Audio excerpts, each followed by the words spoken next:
Queer Stories for Boys and Girls. By Edward Eggleston. Bobby and the Keyhole. A Hoosier Fairy Tale. Bobby and the Keyhole. A Hoosier Fairy Tale. You think that folks in fine clothes are the only folks that ever see fairies, and that poor folks can't afford them. But in the days of the real old-fashioned green jacket and white owl's feather fairies, it was the poor boy carrying faggots to the cabin of his widowed mother who saw wonders of all sorts wrought by the little people, and it was the poor girl who had a fairy godmother. It must be confessed that the mystery-working, dewdrop dancing, wand-waving, pumpkin metamorphosing little rascals have been spoiled of late years by being admitted into fine houses, having their pictures painted by artists, their praises sung by poets, their adventures told in gilt-edged books, and above all, getting into the delicious leaves of St. Nicholas, has made them stuck up, so that it is not the poor girl in the cinders, nor the boy with a bundle of faggots now, but girls who wear button boots and tied-back skirts, and boys with fancy waists and striped stockings that are befriended by fairies, whom they do not need. St. Nicholas.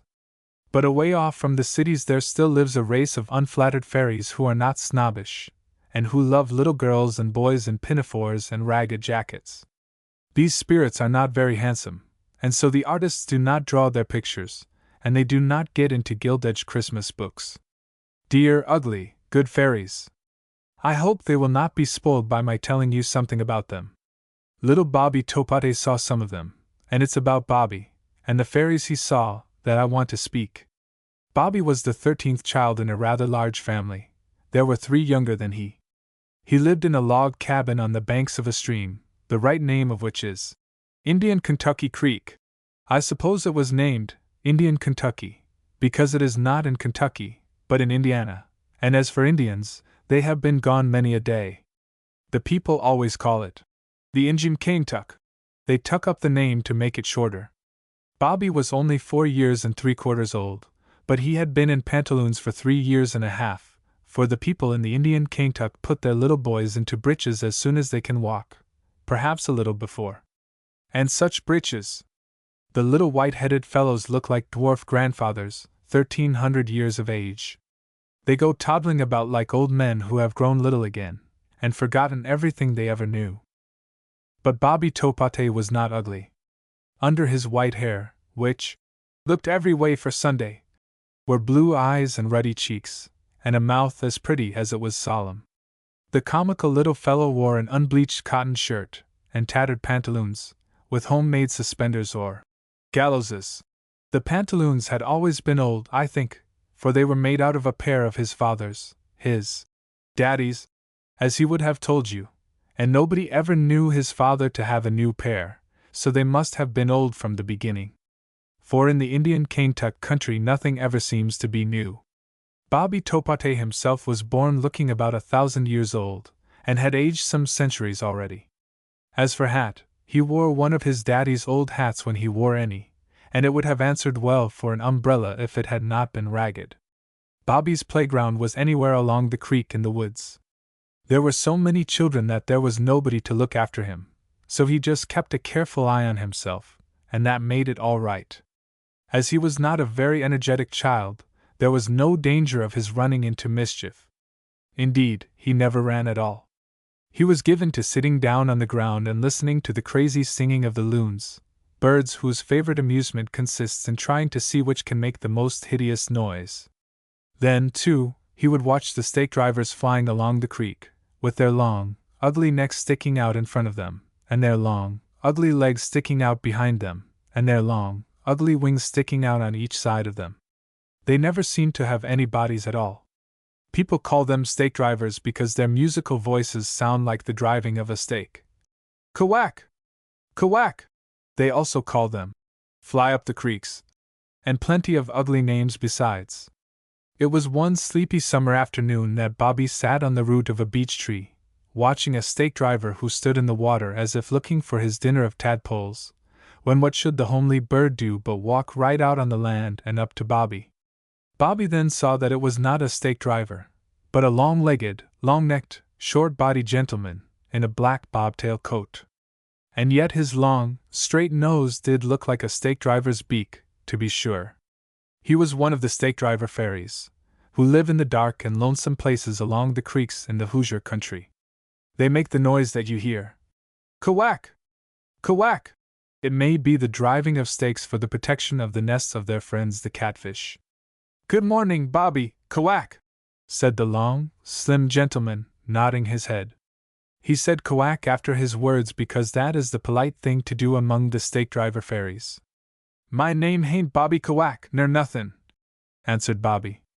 The people on Indian Kaintuck say, nor nothin', without meaning anything by it.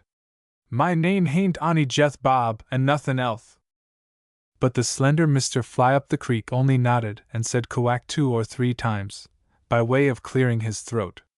Maybe you'd like to see the folks underground, quack, he added presently. If you would, I can show you the door and how to unlock it. It's right under the next cliff, quack. If you get the door open, you may go in and find the sleepy-headed people, the invisible people, and all the rest, quack. Quack, said Bob, mimicking, and grinning till he showed his row of white milk teeth. But the gentleman stake driver must have been offended, for he walked away into the water and disappeared among the willows, saying, Quack! Quack! In an indignant way at every step.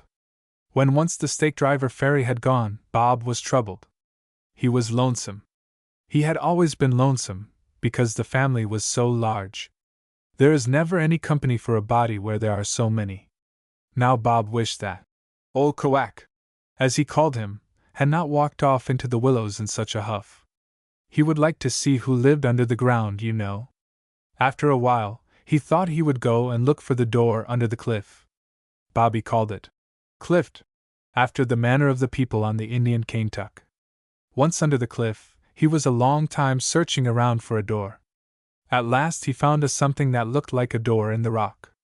He looked to see if there was a latch string, for the houses in the Indian Kaintuck are opened with latch strings. But he could not find one. Then he said to himself, for Bobby, being a lonesome boy, talked to himself a great deal, words like these. Old Quack that he knowed whereabout the key mout be. The time I went down to Madison, to market with Mammy, I theed a feller dressed up to kill come along, and open his door with a iron thing. That mout be a key. Wonder ye if I can't find it myself. There I come across the hole what it goeth into. He had no trouble in coming across the key itself, for he found it lying on the ground. He took it up, looked at it curiously, and said, "The thing muth be a key." So he tried to put it into the keyhole, but an unexpected difficulty met him. Every time he tried to put in the keyhole, which before was in easy reach, ran up so far that he could not get to it. He picked up some loose stones and piled them up against the door, and stood on them on his tiptoes, but still the keyhole shot up out of his reach. At last he got down exhausted, and sat down on the pile of stones he had made, with his back to the door. On looking round, he saw that the keyhole was back in its old place, and within a few inches of his head. He turned round suddenly and made a dive at it, with the key held in both hands, but the keyhole shot up like a rocket, until it was just out of his reach.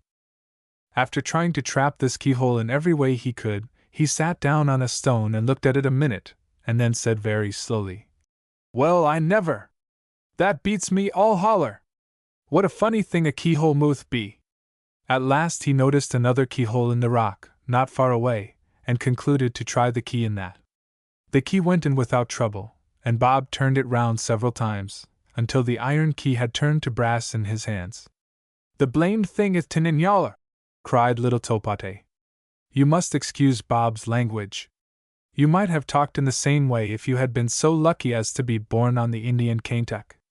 Seeing that he could not open anything by turning the key round in this keyhole, since there was no door here, he thought he would now try what luck he might have with the yaller key in opening the door. The keyhole might admit a brass key. But what was his amazement to find on trying, that the keyhole which had run upward from an iron key, now ran down toward the bottom of the door. He pulled away the stones and stooped down till his head was near the ground, but the keyhole disappeared off the bottom of the door. When he gave up the chase it returned as before. Bobby worked himself into a great heat trying to catch it, but it was of no use. Then he sat down again and stared at the door, and again he said slowly, "Well, I never, in all my born days. That beats me all holler. What a thing a keyhole is! But that feller in town didn't have no trouble." After thinking a while, he looked at the key, and came to the conclusion that, as the keyhole went up from an iron key, and down from a brass one, that if he had one halfway between, he should have no trouble. "Thith key ith too awful yaller," he said. "I'll put it back and turn it halfway back, and then will thee."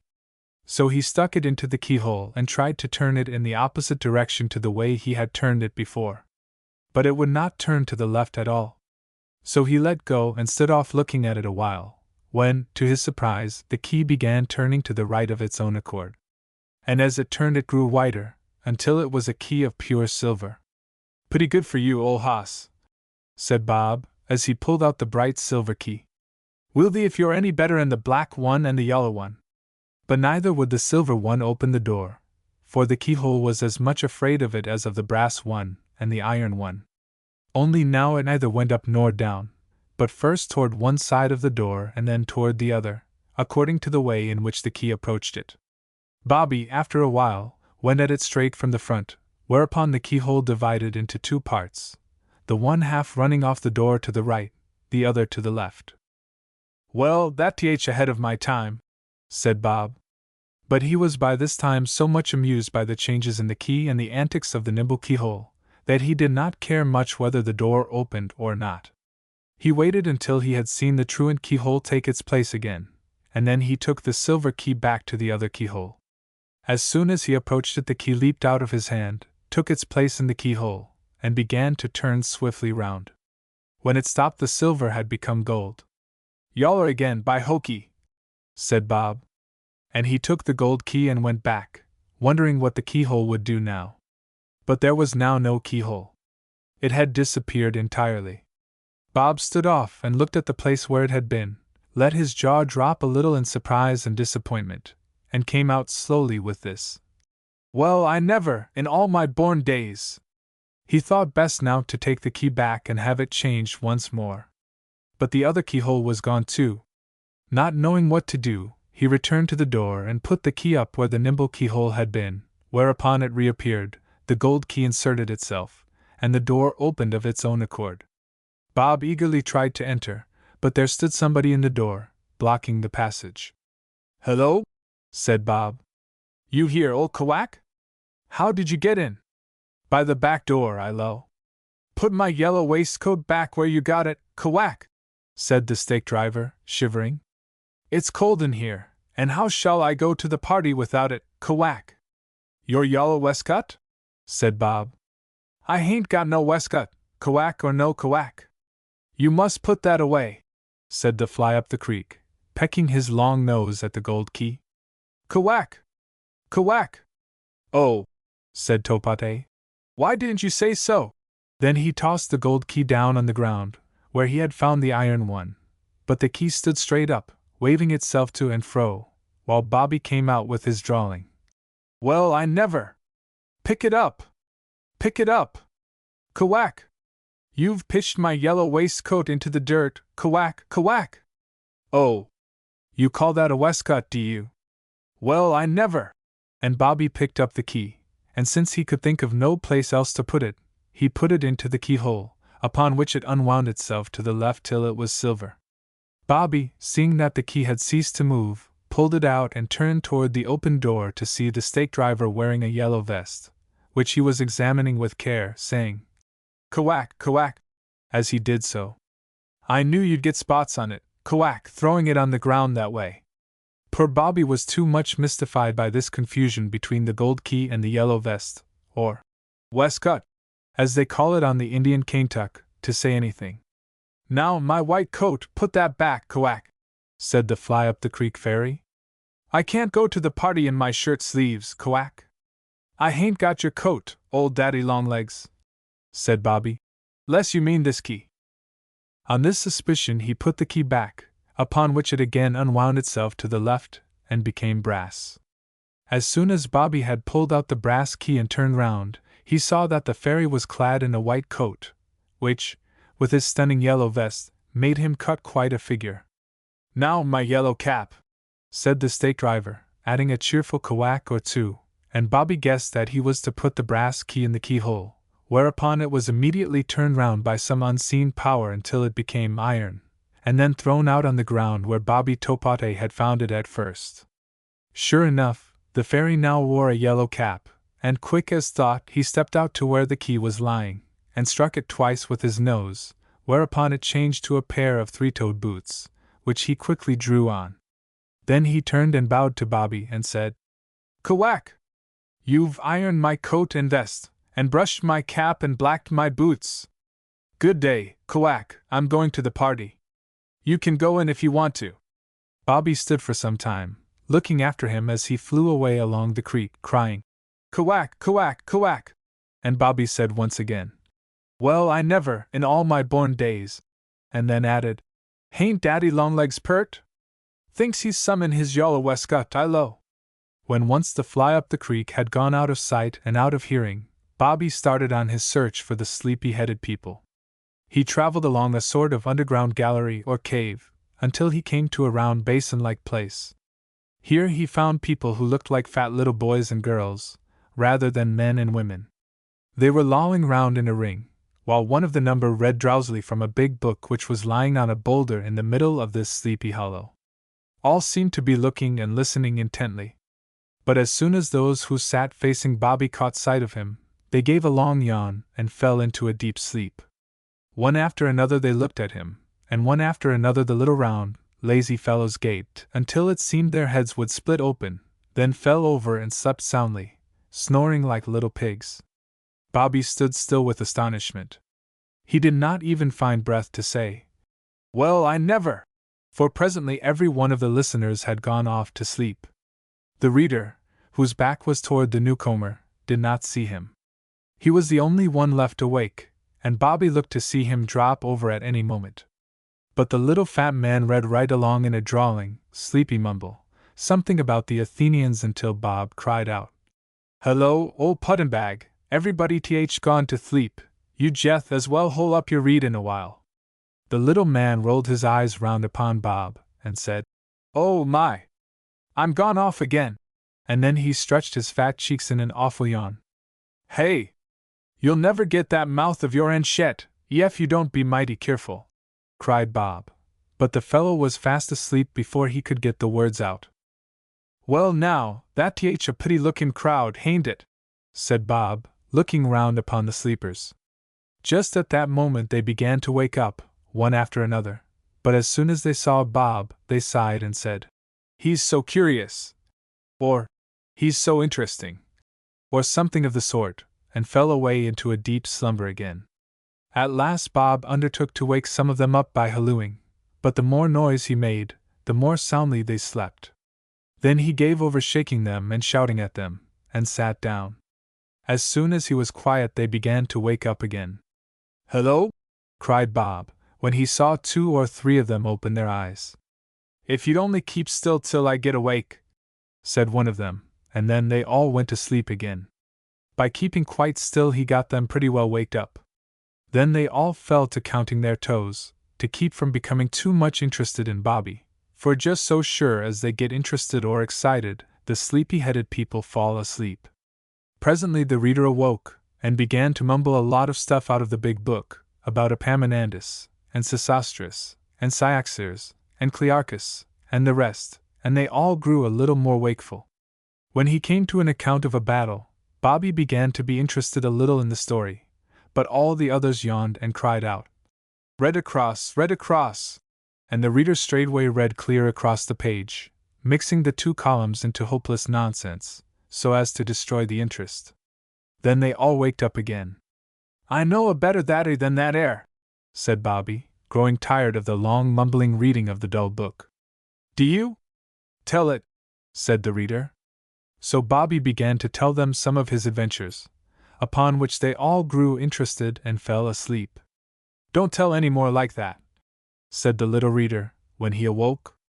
"What's the matter with it?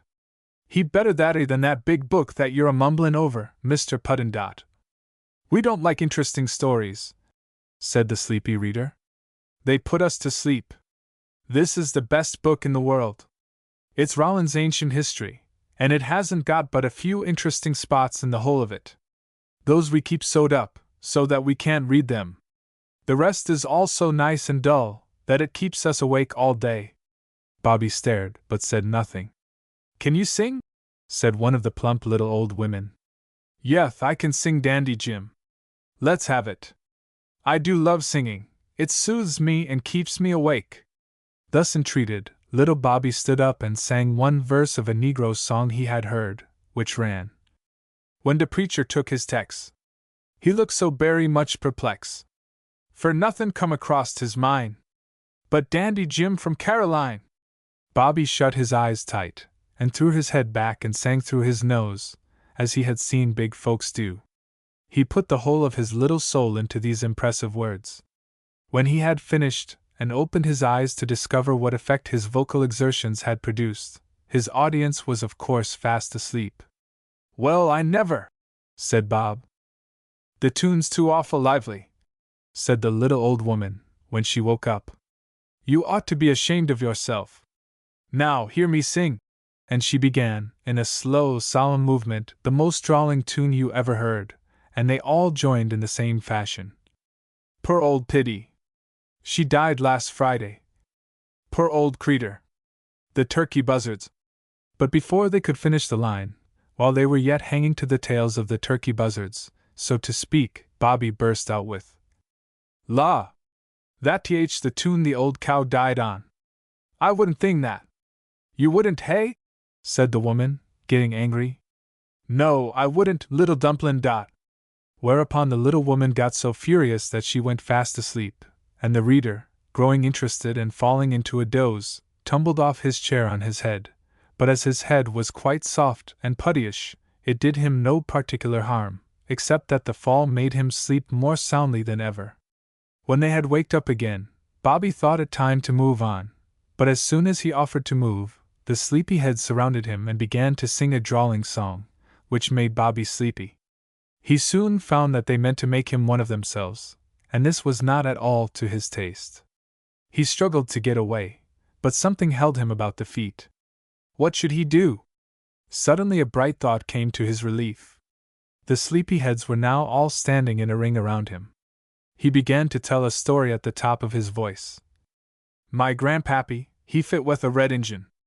And the Injun he chopped my grandpappy's finger off with his tomahawk and—" But at this point all the little people got intensely excited over Bobby's grandpappy's fight, and so, of course, fell asleep and fell forward into a pile on top of Bobby, who had an awful time getting out from under the heap. Just as he emerged, the people began to wake up and to lay hold of his feet, but Bobby screamed out, "And my grandpappy, he up with his hatchet and he split the nasty old red Injun's head open." They were all fast asleep again. Bobby now ran off toward the door, not caring to go any further underground at present, though he knew there were other wonders beyond. He reached the door at last, but it was closed. There was no keyhole even. After looking around a long time he found the Fly-up-the-Creek Fairy, not far from the door, sitting by a fire, with a large, old owl sitting over against him. "Give me the key to the door, old Quack," said Bobby. "Oh, no! I will not give you my clothes, Quack! Do you think I would give you my party clothes? If you hadn't sung so loud, the door wouldn't have shut. You scared it. Now I can't give you my fine clothes, and so you'll have to stay here, Quack." Poor Bobby sat down by the fire, not knowing what to do. "I don't want to stay here, Quack," he whimpered. "Tell him about the sleepy-headed people," said the owl to Bobby, solemnly. "Shut up, old man, or I'll bite your head off," said the Fly-up-the-Creek to the owl. "Do as I say," said the owl. "If you stay here, you'll turn to an owl or a bat. Be quick. The sleepyheads are his cousins, he doesn't like to hear about them. Don't mind a word the old man says, Quack." "Give me the key, then," said Bobby. "Do as I say," said the owl. The Fly-up-the-Creek uttered an angry "Quack," and tried to bite off the owl's head, but the old man hopped out of his way. Bobby began to tell the story of his adventures among the sleepyheads, and the stake driver kept crying, "Quack! "Quack!" to drown his words. But as Bobby's shrill voice rose higher, the stake driver's voice became weaker and weaker. Bobby was so amazed that he stopped. "Go on!" groaned the owl. "Or you'll never get out, or either." So Bobby kept up his talk until the stake driver was lying senseless on the floor. "Put the key in the lock, quick!" cried the owl. "Where is the key?" "His fine clothes." "Take them off, quick!" "Cap first." Bobby began with the cap, then stripped off the coat and vest and boots. "Put them in the keyhole, quick!" said the owl, for the stake driver was reviving. "Where is the keyhole?" "There! There!" cried the owl, pointing to the fire. By this time the fly up the creek had already begun to reach out for his clothes, which Bobby hastily threw into the fire. The fire went out, the great door nearby swung open, and the big-eyed owl, followed by Bobby, walked out, saying, "I'm free at last." Somehow, in the daylight, he was not any longer an owl, but an old man in gray clothes, who hobbled off down the road. And Bobby looked after him until he saw the stake driver, shorn of his fine clothes, sweep over his head and go flying up the creek again. Then he turned toward his father's cabin, saying, "Well, I never! Yef, that hain't the beatin'est thing I ever did see in all my born days." And I think it was Mr. Blake's walking stick. Mr. Blake's walking stick. Aye. The walking stick walks. Some men carry canes. Some men make the canes carry them. I never could tell just what Mr. Blake carried his cane for. I am sure it did not often feel his weight. For he was neither old, nor rich, nor lazy. He was a tall, straight man, who walked as if he loved to walk, with a cheerful tread that was good to see. I am sure he didn't carry the cane for show. It was not one of those little sickly yellow things that some men nurse as tenderly as they might a lapdog. It was a great black stick of solid ebony, with a boxwood head, and I think Mr. Blake carried it for company. And it had a face, like that of an old man, carved on one side of the boxwood head. Mr. Blake kept it ringing in a hearty way upon the pavement as he walked, and the boys would look up from their marbles when they heard it, and say, "There comes Mr. Blake, the minister!" And I think that nearly every invalid and poor person in Thornton knew the cheerful voice of the minister's stout ebony stick. It was a clear, crisp, sunshiny morning in December. The leaves were all gone, and the long lines of white frame houses that were hid away in the thick trees during the summer showed themselves standing in straight rows now that the trees were bare. And Purser, Pond and Company's great factory on the brook in the valley below was plainly to be seen, with its long rows of windows shining and shimmering in the brilliant sun, and its brick chimney reached up like the Tower of Babel, and poured out a steady stream of dense, black smoke. It was just such a shining winter morning. Mr. Blake and his walking stick were just starting out for a walk together. "It's a fine morning," thought the minister, as he shut the parsonage gate. And when he struck the cane sharply on the stones it answered him cheerily. "It's a fine morning." The cane always agreed with Mr. Blake. So they were able to walk together, according to Scripture, because they were agreed. Just as he came round the corner the minister found a party of boys waiting for him. They had already heard the cane remarking that it was a fine morning before Mr. Blake came in sight. "Good morning, Mr. Blake," said the three boys. "Good morning, my boys, I'm glad to see you," said the minister, and he clapped Old Ebony down on the sidewalk, and it said, "I am glad to see you." "Mr. Blake," said Fred White, scratching his brown head and looking a little puzzled. "Mr. Blake, if it ain't any harm, if you don't mind, you know, telling a boy, I mean." Just here he stopped talking, for though he kept on scratching vigorously, no more words would come, and comical Sammy Bantam, who stood alongside, whispered, "Keep scratching, Fred, the old cow will give down after a while." Then Fred laughed, and the other boys, and the minister laughed, and the cane could do nothing but stamp its foot in amusement. "Well, Fred," said the minister, "what is it? Speak out." But Fred couldn't speak now for laughing, and Sammy had to do the talking himself. He was a stumpy boy, who had stopped off short, and you couldn't guess his age, because his face was so much older than his body. "You see, Mr. Blake," said Sammy, We boys wanted to know, if there wasn't any harm in your telling. Why, we wanted to know what kind of a thing we are going to have on Christmas at our Sunday school. Well, boys, I don't know any more about it yet than you do. The teachers will talk it over at their next meeting. They have already settled some things, but I have not heard what.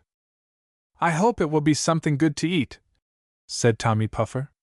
Tommy's body looked for all the world like a pudding bag. It was an india rubber pudding bag, though. I shouldn't like to say that Tommy was a glutton, but I am sure that no boy of his age could put out of sight, in the same space of time, so many doughnuts, ginger snaps, tea cakes, apple dumplings, pumpkin pies, jelly tarts, puddings, ice creams, raisins, nuts, and other things of the sort. Other people stared at him in wonder.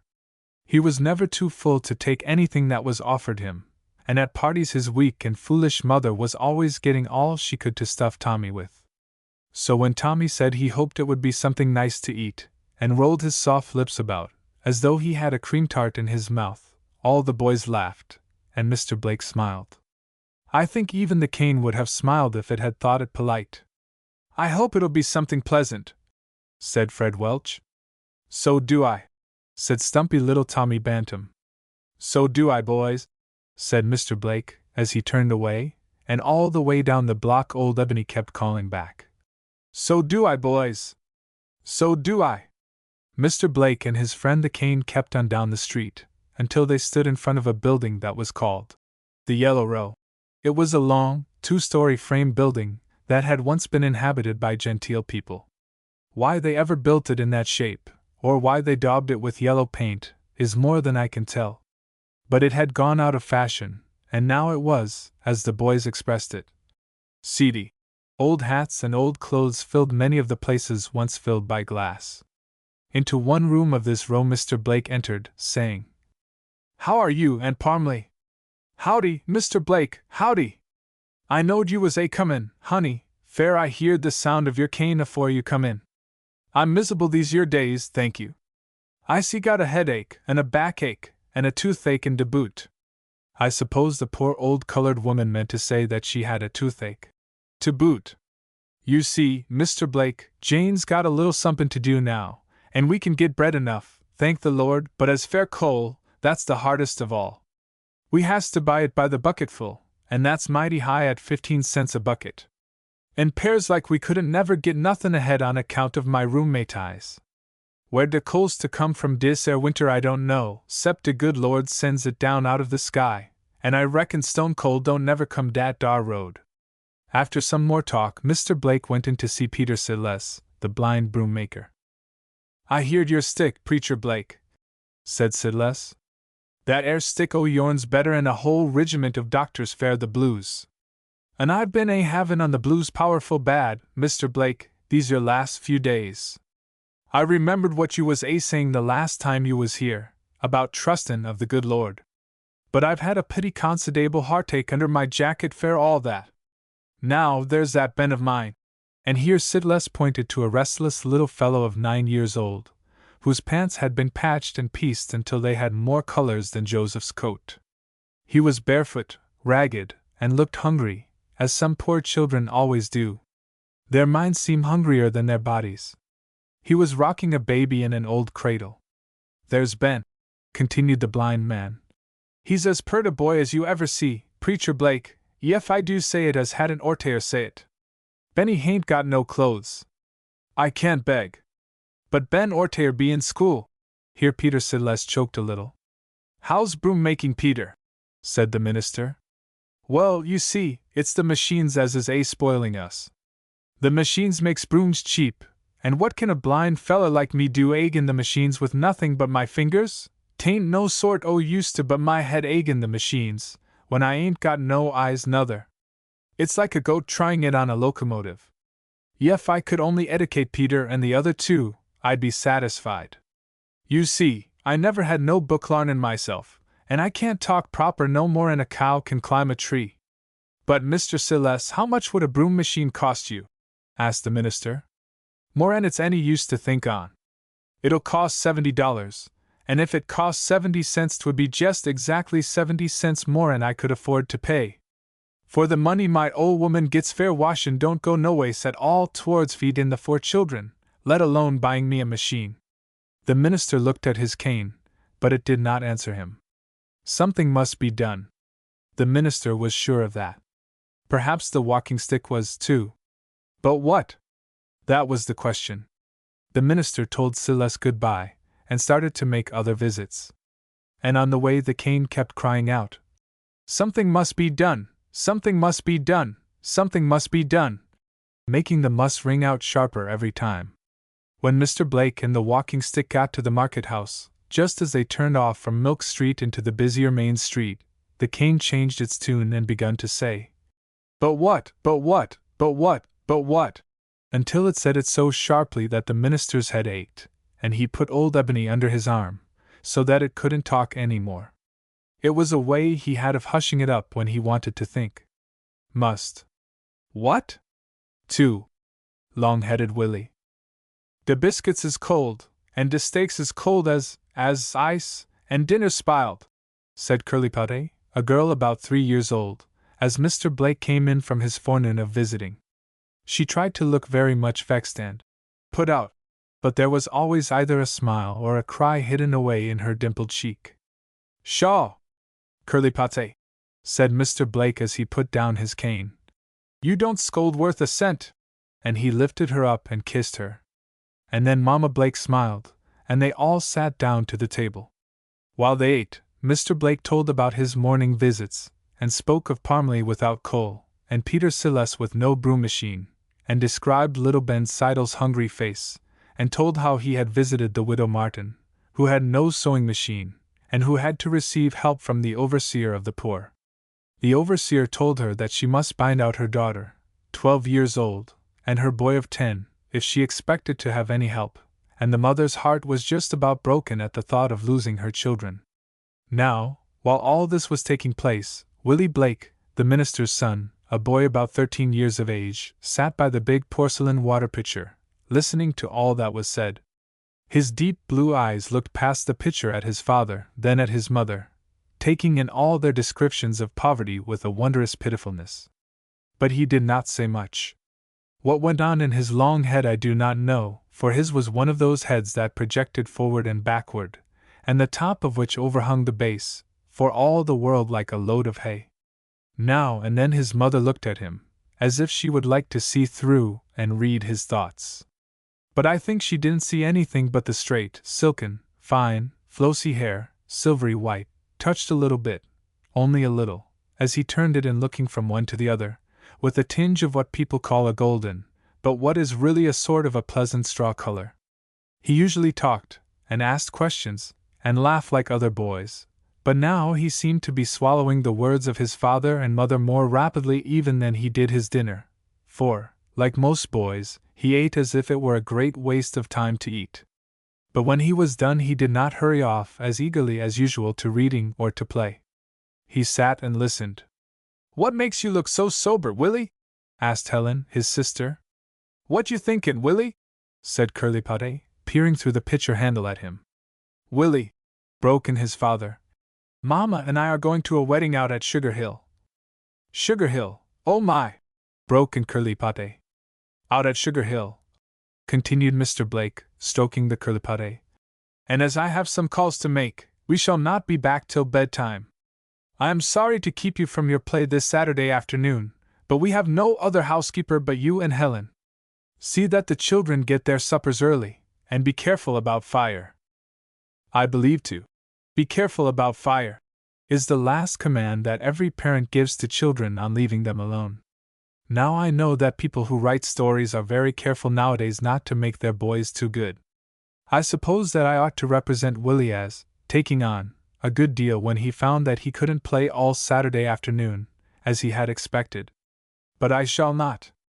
For one thing, at least, in my story is true, that is, Willie. If I tell you that he is good you may believe it. I have seen him. He only said, "Yes, sir." Mrs. Blake did not keep a girl.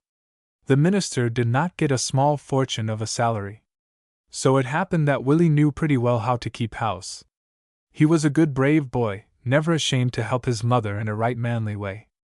He could wash dishes and milk the cow, and often, when Mama had a sick headache, had he gotten a good breakfast, never forgetting tea and toast for the invalid. So Sancho, the Canadian pony, was harnessed to the minister's rusty buggy, and Mr. and Mrs. Blake got in and told the children goodbye. Then Sancho started off, and had gone about 10 steps, when he was suddenly reined up with a "Whoa! Willie!" said Mr. Blake. "Sir? Be careful about fire." "Yes, sir." And then old Blacky Brown Sancho moved on in a gentle trot, and Willie and Helen and Richard went into the house, where Curly Potty had already gone, and where they found her on tiptoe, with her short little fingers in the sugar bowl, trying in vain to find a lump that would not go to pieces in the vigorous squeeze that she gave in her desire to make sure of it. So Willie washed the dishes, while Helen wiped them, and Richard put them away, and they had a merry time, though Willie had to soothe several rising disputes between Helen and Richard. Then a glorious lot of wood was gotten in, and Helen came near sweeping a hole in the carpet in her eager desire to surprise Mama. Curly Potty went in the parlor and piled things up in a wonderful way, declaring that she, too, was going to surprise Mama. And doubtless Mama would have felt no little surprise if she could have seen the parlor after Curly Potty put it to rights. Later in the evening the cow was milked, and a plain supper of bread and milk eaten. Then Richard and Curly Potty were put away for the night.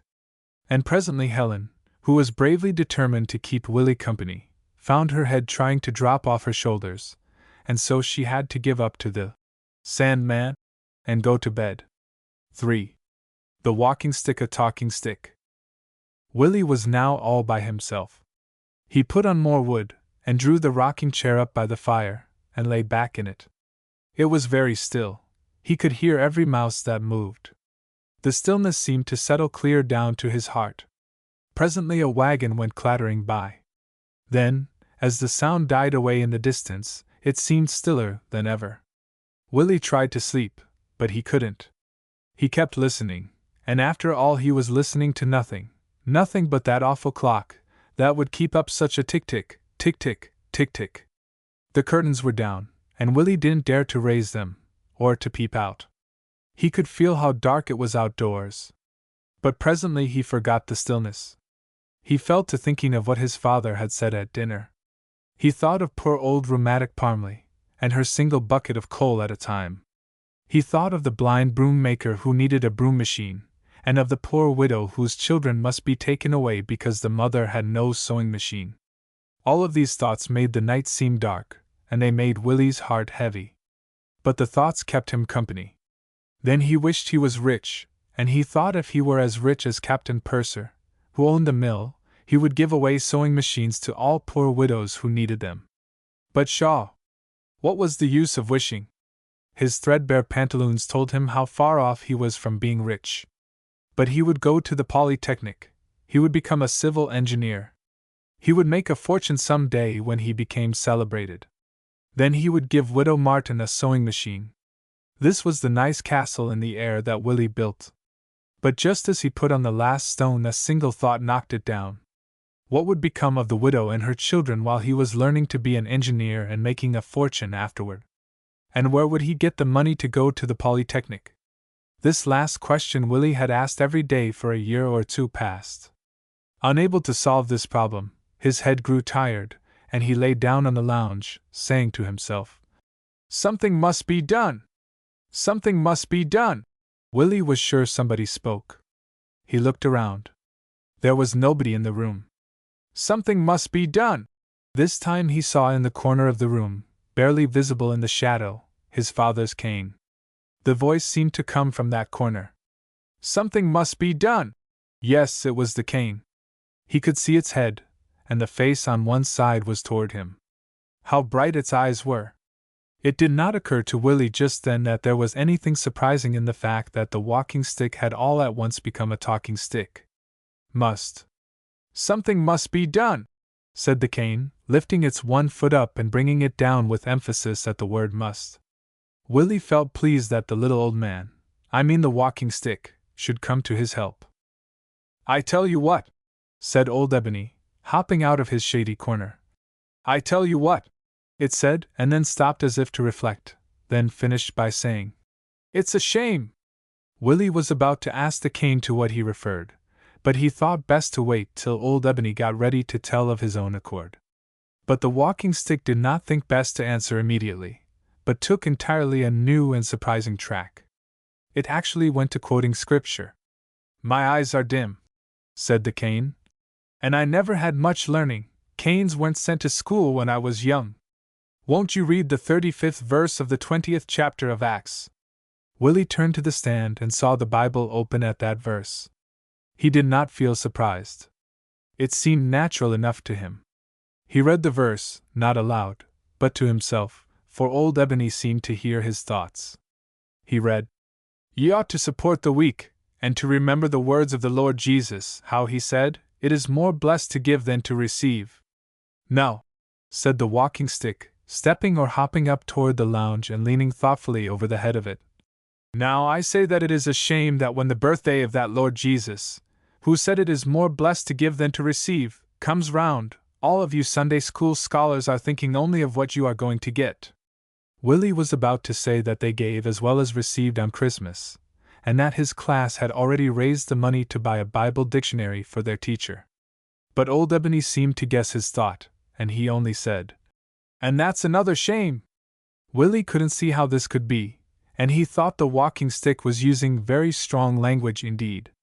"I think myself the cane spoke too sharply, for I don't think the harm lies in giving to and receiving from our friends, but in neglecting the poor.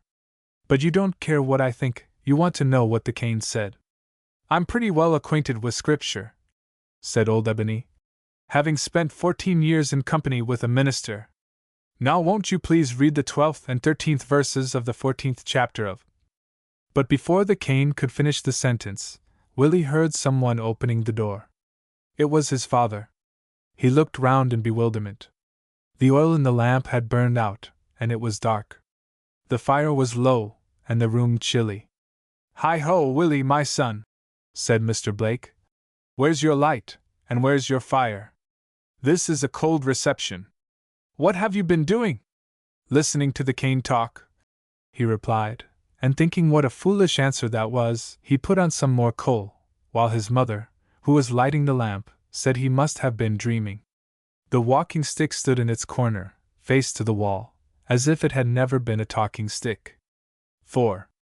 Mr. Blake agrees with the walking stick. Early on Sunday morning Willie awoke and began to think about Sid less, and to wish he had money to buy him a broom machine. And then he thought of Widow Martin.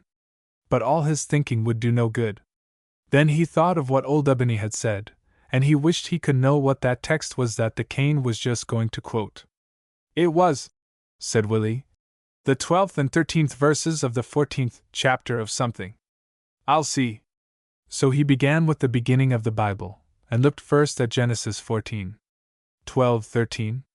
But it was about the time when Abraham had heard of the capture of Lot, and mustered his army to recapture him. He thought a minute. "That can't be what it is," said Willie. "I'll look at Exodus." In Exodus it was about standing still at the Red Sea and waiting for God's salvation. It might mean that God would deliver the poor. But that was not just what the cane was talking about. It was about giving gifts to friends. So he went on to Leviticus. But it was about the wave offering, and the sin offering, and the burnt offering. That was not it, and so he went from book to book until he had reached the 12th and 13th verses of the 14th chapter of the book of Judges. He was just reading in that place about Samson's riddle, when his mama called him to breakfast. He was afraid to say anything about it at the table for fear of being laughed at. But he was full of what the walking stick said. And at family worship his father read the 20th chapter of Acts. When he came to the part about its being more blessed to give than to receive, Willie said, "That's what the cane said." "What did you say?" asked his father. "I was only thinking out loud," said Willie. "Don't think out loud while I am reading," said Mr. Blake. Willie did not find time to look any further for the other verses. He wished his father had happened on them instead of the first text which the cane quoted. In church he kept thinking all the time about the cane. Now what could it mean by the 12th and 13th verses of the 14th chapter? There isn't anything in the Bible against giving away presents to one's friends. It was only a dream anyhow, and maybe there's nothing in it. But he forgot the services, I am sorry to say, in his thoughts. At last Mr. Blake arose to read his text. Willie looked at him, but thought of what the cane said. But what was it that attracted his attention so quickly? The 12th and 13th verses. 12th and 13th, said Willie to himself. Of the 14th chapter, said the minister. 14th chapter, said Willie, almost aloud. Of Luke. Willie was all ears, while Mr. Blake read. Then said he also to him that bade him, When thou makest a dinner or a supper, call not thy friends, nor thy brethren, either thy kinsmen, nor thy rich neighbors, lest they also bid thee again, and a recompense be made thee. But when thou makest a feast, call the poor, the maimed, the lame, the blind. That's it, he said half aloud, but his mother jogged him. Willie had never listened to a sermon as he did to that. He stopped 2 or 3 times to wonder whether the cane had been actually about to repeat his father's text to him, or whether he had not heard his father repeat it at some time, and had dreamed about it. I am not going to tell you much about Mr. Blake's sermon. It was a sermon that he and the walking stick had prepared while they were going round among the poor.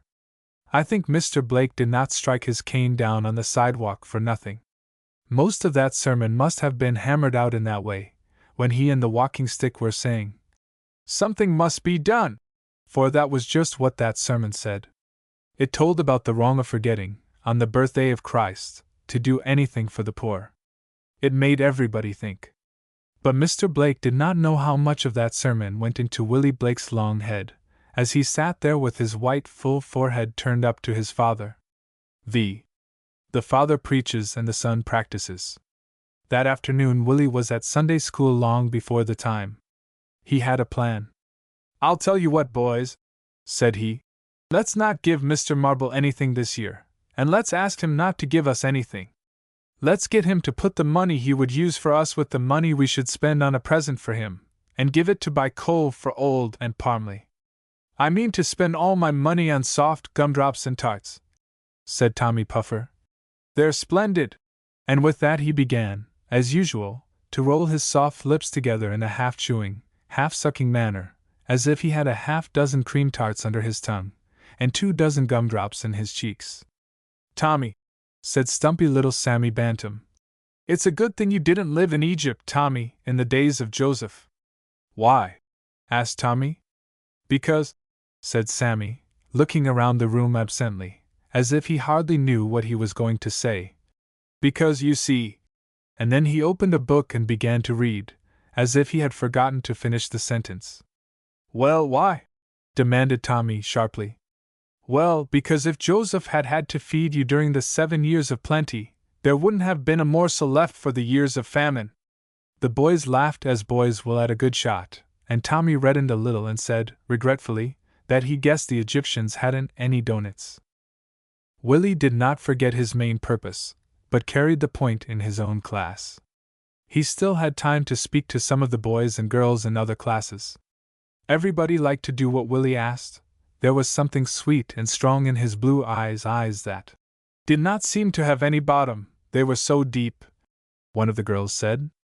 Soon there was an excitement in the school, and about the door, girls and boys talking and discussing, but as soon as any opposition came up Willie's half-coaxing but decided way bore it down. I think he was much helped by Sammy's wit, which was all on his side. It was agreed, finally, that whatever scholars meant to give to teachers, or teachers to scholars, should go to the poor. The teachers caught the enthusiasm, and were very much in favor of the project, for in the whole movement they saw the fruit of their own teaching. The superintendent had been detained, and was surprised to find the school standing in knots about the room. He soon called them to order, and expressed his regrets that they should get into such disorder. There was a smile on all faces, and he saw that there was something more in the apparent disorder than he thought. After school it was fixed that each class should find its own case of poverty. The young men's and the young women's Bible classes undertook to supply Celeste with a broom machine, a class of girls took Aunt Parmley under their wing, other classes knew of other cases of need, and so each class had its hands full. But Willie could not get any class to see that Widow Martin had a sewing machine. That was left for his own, and how should a class of 8 boys do it? $65. Willie took the boys into the parsonage. They figured on it. There were $65 to be raised to buy the machine. The 7 boys were together, for Tommy Puffer had gone home. He said he didn't feel like staying, and Sammy Bantam thought he must be a little hungry. Willie attacked the problem, $65. Toward that amount they had $3.50 that they had intended to spend on a present for Mr. Marble. That left just $61.50 to be raised. Willie ran across the street and brought Mr. Marble. He said he had made up his mind to give the boys a book apiece, and that each book would cost $1. It was rather more than he could well afford, but as he had intended to give $8 for their presents, and as he was pleased with their unselfish behavior, he would make it 10. "Good," said Charlie Somerset, who always saw the bright side of things. "That makes it all, except $51.50. "Yes," said Sammy Bantam. "And you're 11 feet high, lacking a couple of yards." Willie next called his father in, and inquired how much his Christmas present was to cost. $3.50, said his father. "That's a lot. Will you give me the money instead?" "Yes, but I meant to give you a Life of George Stephenson, and some other books on engineering." This made Willie think a moment, but seeing the walking stick in the corner, he said, "Mrs. Martin must have a machine, and that $3.50 makes $17. How to get the other 48 is the question." Mr. Blake and Mr. Marble both agreed that the boys could not raise so much money, and should not undertake it. But Willie said there was nobody to do it, and he guessed it would come somehow. The other boys, when they came to church that evening, told Willie that their presents were commuted for money also, so they had $25 toward the amount. But that was the end of it, and there were $40 yet to come. Willie lay awake that night, thinking. Mr. Marble's class could not raise the money. All the other classes had given all they could. And the teachers would each give in their classes. And they had raised all they could spare besides to buy nuts and candy. Good. That was just it. They would do without candy. At school the next morning, Willie's white head was bobbing about eagerly. He made every boy and girl sign a petition, asking the Sunday school teachers not to give them any nuts or candy. They all signed except Tommy Puffer. He said it was real mean not to have any candy. They might just as well not have any Sunday school, or any Christmas either. But seeing a naughty twinkle in Sammy Bantam's eye, he waddled away, while Sammy fired a shot after him, by remarking that, if Tommy had been one of the shepherds in Bethlehem, he wouldn't have listened to the angels till he had inquired if they had any lemon drops in their pockets. That night the extra teachers' meeting was held, and in walked white-headed Willie with stunted Sammy Bantam at his heels to keep him in countenance. When their petition was presented, Miss Belden, who sat near Willie, said, "Well done, Willie." "But I protest," said Mrs. Puffer, who was of about as handsome a figure as her son. "I protest against such an outrage on the children. My Tommy's been feeling bad about it all day. It'll break his heart if he don't get some candy." Willie was shy, but for a moment he forgot it, and turning his intelligent blue eyes on Mrs. Puffer, he said, "It will break Mrs. Martin's heart if her children are taken away from her." "Well," said Mrs. Puffer, "I always did hear that the preacher's boy was the worst in the parish, and I won't take any impudence. My son will join the mission school, where they aren't too stingy to give him a bit of candy." And Mrs. Puffer left, and everybody was pleased. Willie got the money, but the teachers had counted on making up their festival mostly with cakes and other dainties, contributed by families. So that the candy money was only $16, and Willie was yet a long way off from having the amount he needed. $24 were yet wanting. 7. The Widow and the Fatherless. The husband of Widow Martin had been killed by a railroad accident. The family were very poor. Mrs. Martin could sew, and she could have sustained her family if she had had a machine. But fingers are not worth much against iron wheels. And so, while others had machines, Mrs. Martin could not make much without one. She had been obliged to ask help from the overseer of the poor. Mr. Lampier, the overseer, was a hard man. He had not skill enough to detect impostors, and so he had come to believe that everybody who was poor was rascally. He had but one eye, and he turned his head round in a curious way to look at you out of it. That dreadful one eye always seemed to be going to shoot. His voice had not a chord of tenderness in it, but was in every way harsh and hard. It was said that he had been a schoolmaster once. I pity the scholars. Widow Martin lived, if you could call it living, in a tumble-down-looking house that would not have stood many earthquakes. She had tried diligently to support her family and keep them together, but the wolf stood always at the door. Sewing by hand did not bring in quite money enough to buy bread and clothes for 4 well children, and pay the expenses of poor little Harry's sickness, for all through the summer and fall Harry had been sick. At last the food was gone, and there was nothing to buy fuel with. Mrs. Martin had to go to the overseer of the poor.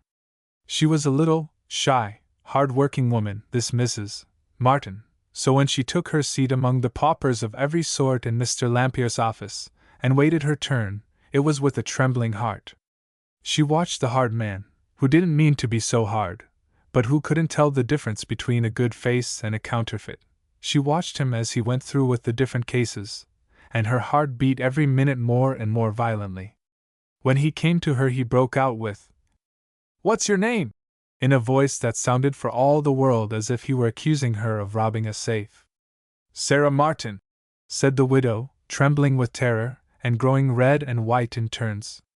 Mr. Lampier, who was on the lookout for any sign of guiltiness, was now sure that Mrs.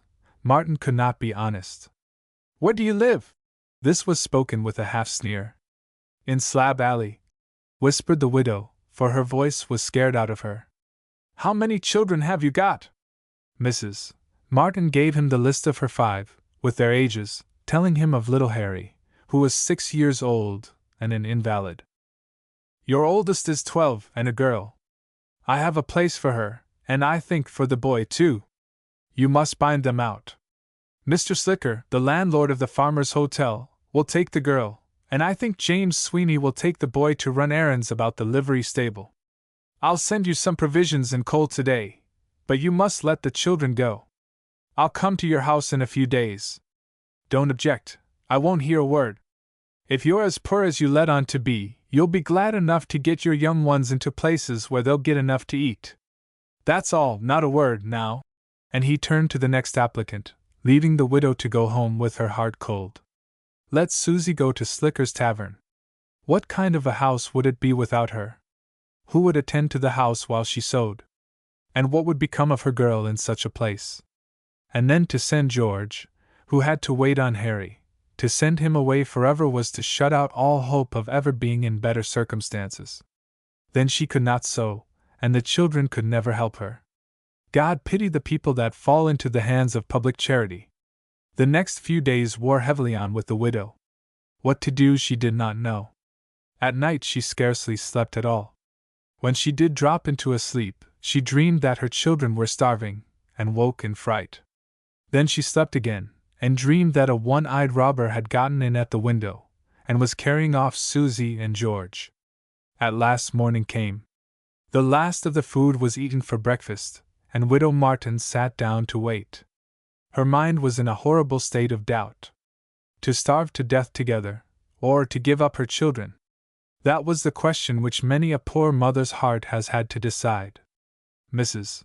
Martin soon became so nervous she could not sew. She could not keep back the tears, and when Susie and George put their arms about her neck and asked what was the matter, it made the matter worse. It was the day before Christmas. The sleigh bells jingled merrily. Even in Slab Alley one could hear sounds of joy at the approaching festivities. But there was no joy in Widow Martin's house or heart. The dinner hour had come and passed. The little children were hungry. And yet Mrs. Martin had not made up her mind. At the appointed time Lampier came. He took out the 2 indentures with which the mother was to sign away all right to her 2 eldest children. It was in vain that the widow told him that if she lost them she could do no work for her own support, and must be forever a pauper. Lampier had an idea that no poor person had a right to love children. Parental love was, in his eyes or his eye, an expensive luxury that none but the rich should indulge in. "Mrs. Martin," he said, "you may either sign these indentures, by which your girl will get a good place as a nurse and errand girl for the tavern keeper's wife, and your boy will have plenty to eat and get to be a good hostler, or you and your young ones may starve." With that he took his hat and opened the door. "Stop," said Mrs. Martin.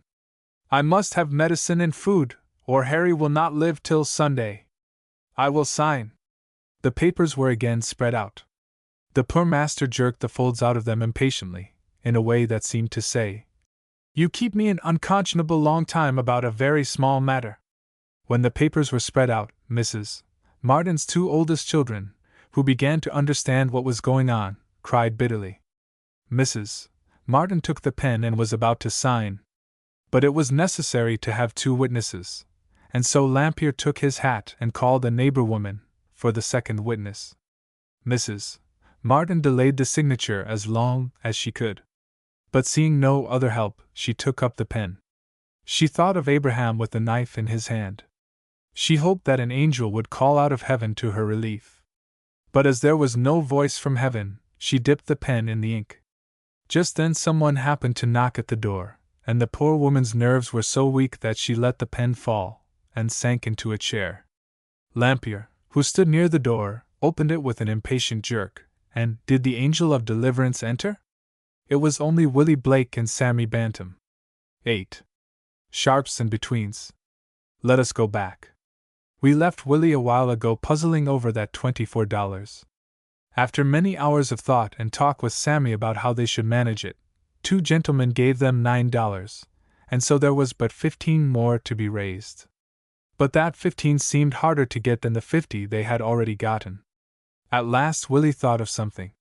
They would try the sewing machine man. Mr. Sharps would throw off $15. But they did not know Mr. Sharps. Though he made more than $15 on the machine, he hated to throw anything off. He was always glad to put on. Sammy described him by saying that Mr. Sharps was not forgiving but he was forgetting. They talked, they told the story, they begged. Mr. Sharps really could not afford to throw off a cent, he was poor. Taxes were high. He gave a great deal. I do not know what he called a great deal. He had been to church 3 times in a year, and twice he had put a penny in the plate. I suppose Mr. Sharps thought that a great deal.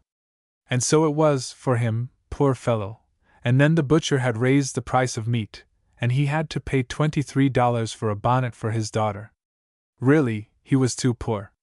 So the boys went away downhearted. But Sammy went straight to an uncle of his, who was one of the editors of the Thornton Daily Bugle. After a private talk with him, he started back to Mr. Sharps. Willie followed Sammy this time. What Sammy had in his head Willie could not make out. "I'll fix him." That was the only word Sammy uttered on the way back. "Now, Mr. Sharps," he began. "My uncle's name is Josiah Penn, maybe you know him. He's one of the editors of the Thornton Daily Bugle. I've been talking with him. If you let me have a feeler and Stilson sewing machine for $50, I will have a good notice put in the Daily Bugle." Mr. Sharps whistles a minute. He thought he could not do it. No, he was too poor.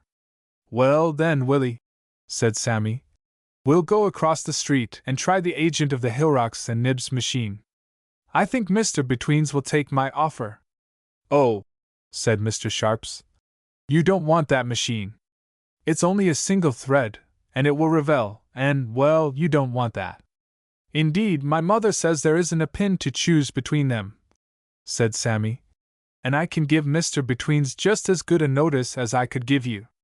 "Very well, take the machine for $50. I do it just out of pity for the widow, you know. I never could stand by and see suffering and not relieve it. You won't forget about that notice in the Daily Bugle, though, will you?" No, Sammy wouldn't forget. It was now the day before Christmas, and the boys thought they had better get the machine down there. So they found Billy Horton, who belonged to their class, and who drove an express wagon, and told him about it. He undertook to take it down. But first, he drove around the town and picked up all the boys of the class, that they might share in the pleasure. Meantime, a gentleman who had heard of Willie's efforts gave him a $5 bill for Widow Martin. This Willie invested in provisions, which he instructed the grocer to send to the widow.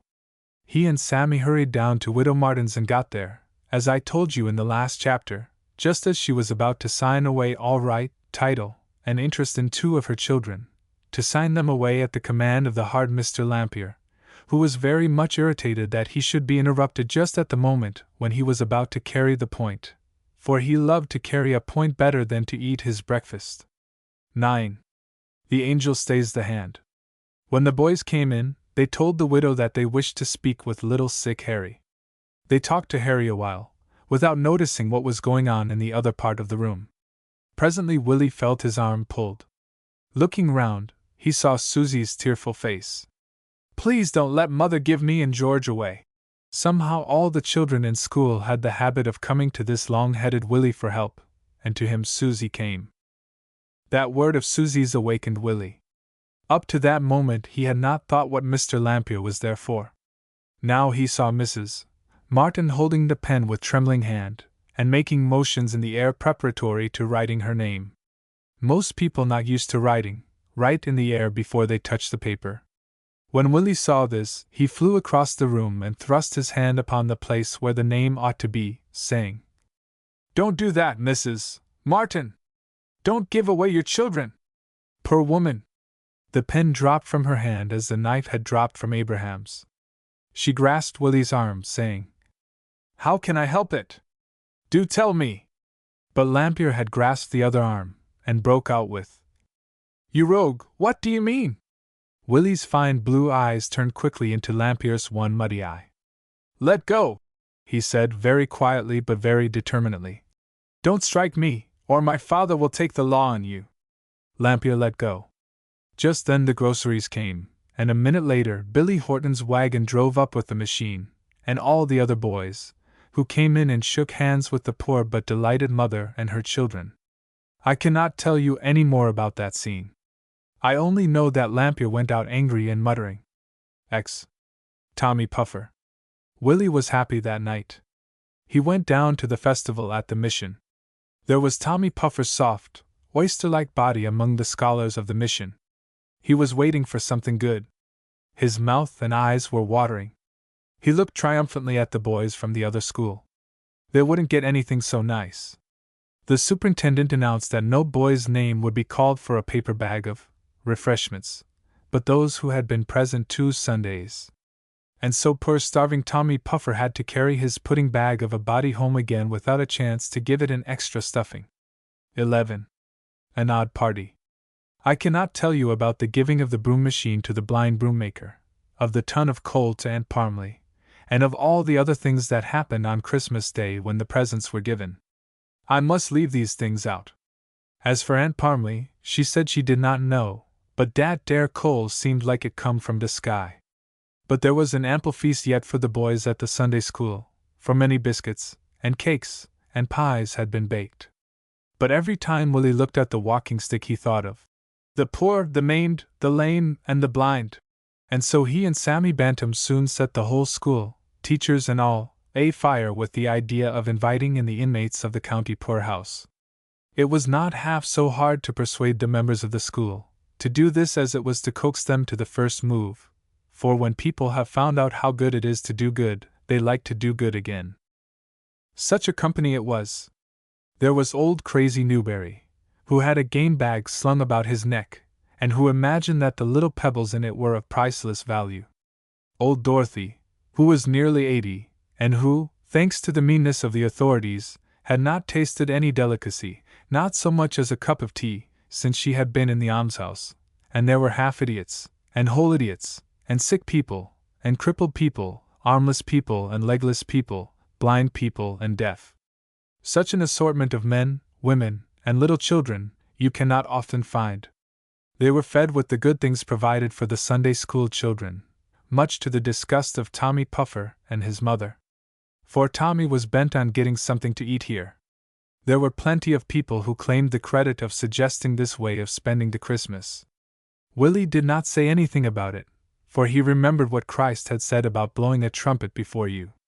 But I think Sammy Bantam trumpeted Willie's fame enough.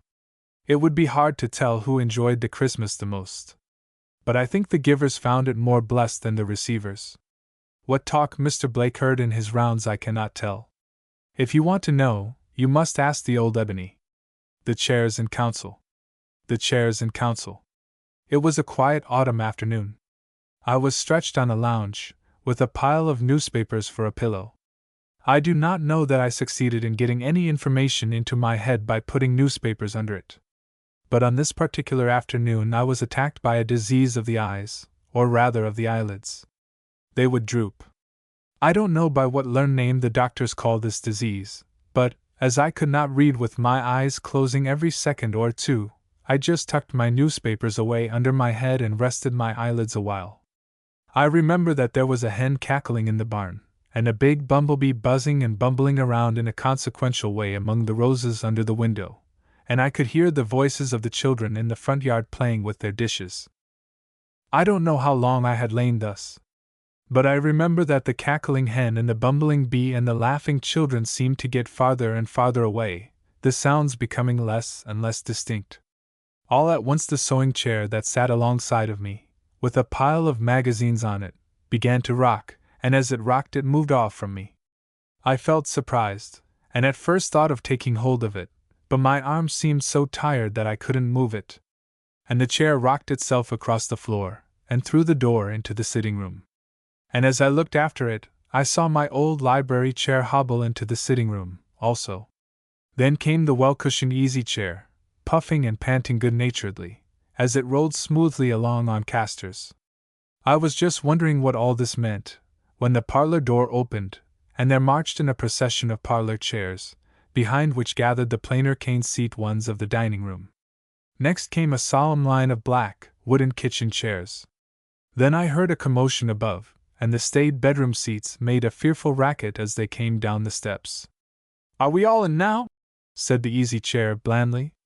A faint noise was heard on the steps, and presently in came an old armchair that had belonged to my grandmother. It had lain in the garret covered with spider webs for years, and indeed it was quite infirm in the joints, and must have had a hard time getting down 2 flights of stairs. I now tried to move, determined to go and see what was the matter with the furniture, but the tired feeling crept all over me and I lay still. "Well," said the easy chair, who seemed to be president, "we are ready for business." There was a confused murmur, and the next I knew one of the damask satin parlor chairs was speaking in a very polished and dignified way about the grievances of parlor chairs in general. "It's too bad," said he, "to be always shut up in a close room except when there's company. There are no better-looking chairs than we are. We belong to a superior class of beings, and it is trying to one's nerves to lead so secluded a life when one wants to be generally admired. These cane-seat chairs, and those low, black, wooden fellows. I trust there will be no personalities," said the easy chair. "The kitchen chairs are wooden, but that is not their fault, and as to their being black, that's a mere matter of paint, a mere matter of paint." And the easy chair shook his cushioned sides as if he thought this last remark a piece of exquisite pleasantry. "I say," continued Damask Satin Esq, "I say that these commonplace fellows are constantly admitted to the society of the family, and we, genteel as we are, have to live secluded. But for that matter I should rather be shut up always than be forced into association with these common cane-seat and those low, vulgar, wooden—" "Order!" said the easy chair. "I must call Mr. Satin to order." "Why, sir," said one of the cane-seats, "the insolence of that parlor fellow is insufferable. He's good for nothing but show. Nobody likes to use him. He wasn't made for any useful purpose. Talk about a thing being trying to his nerves. Let him have the children make a steamboat of him as they do of me. Let him have some awkward fellow rack his joints by sitting on him and leaning back against the wall. Then let him talk about nerves.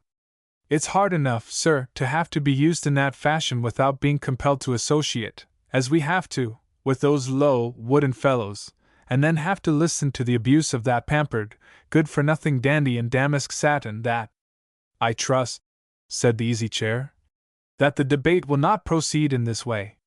I am sorry that so much discontent is manifested. The life of a chair is certainly not altogether unpleasant, at least I have not found it so. Sir, said one of the kitchen chairs, I know I am wooden, but I was made so, and I know I am black, but, as you observed a while ago, that is a question of paint. A mere question of paint, said the easy chair again, evidently delighted to have his witticism quoted. But, sir, continued the wooden chair, when I was new I was not to be laughed at. If I was black, I was varnished brightly and glistened beautifully when the chairmaker set me and my brothers here, out in a row in the sun, and then, sir, we each had a large yellow rose on our foreheads, and I assure you we were beautiful in our own way, sir, in our way. But, sir, you talk about the life of a chair not being altogether unpleasant. Perhaps not, for an easy chair, so nicely cushioned as you are. Every time our owner sits down in your arms she says, well, this is just the most comfortable seat in the world, but nobody ever praises me. If a neighbor drops in and takes me or one of my fellows, the mistress just says, don't take that uncomfortable chair, and immediately offers one of these cane seats.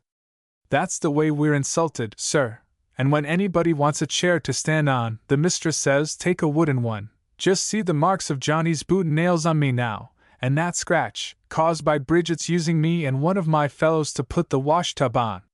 The black chair subsided with the look of an injured individual, and the high chair commenced to complain, but was interrupted by the sewing chair, who thought that females had some rights. She was silenced, however, by my grandmother's old chair, who leaned on the table while she spoke. The old lady complained of the neglect of old age by the younger generation. Just at this moment, as the meeting was getting into a hubbub, and bade fair to dissolve as unceremoniously as some ward political meetings do, my staid old library chair began to talk, looking very learned at the same time. Mr. President, said he, I regret the turn affairs have taken. The race of chairs is a very honorable one. A chair is an insignia of honor, as I might prove by many eminent authorities. When human beings wish to call someone to the presidency of a meeting, they move that the Hon. Jonathan Wireworker be called to the chair. And then they call him the chairman. Now it is an honor to be a chair, whether it be a parlor chair, bottomed with damask satin, or a hair seat chair, or a cane seat chair, a high chair, or a baby's rocking chair, or a superannuated chair in a garret, or an easy chair, or a wooden-bottomed chair, or a learned library chair, like myself. I tell you, sir, it is an honor to be a chair. I am proud of the fact that I am a chair. Cries of hear! Hear! And now, sir, we are each adapted to our station.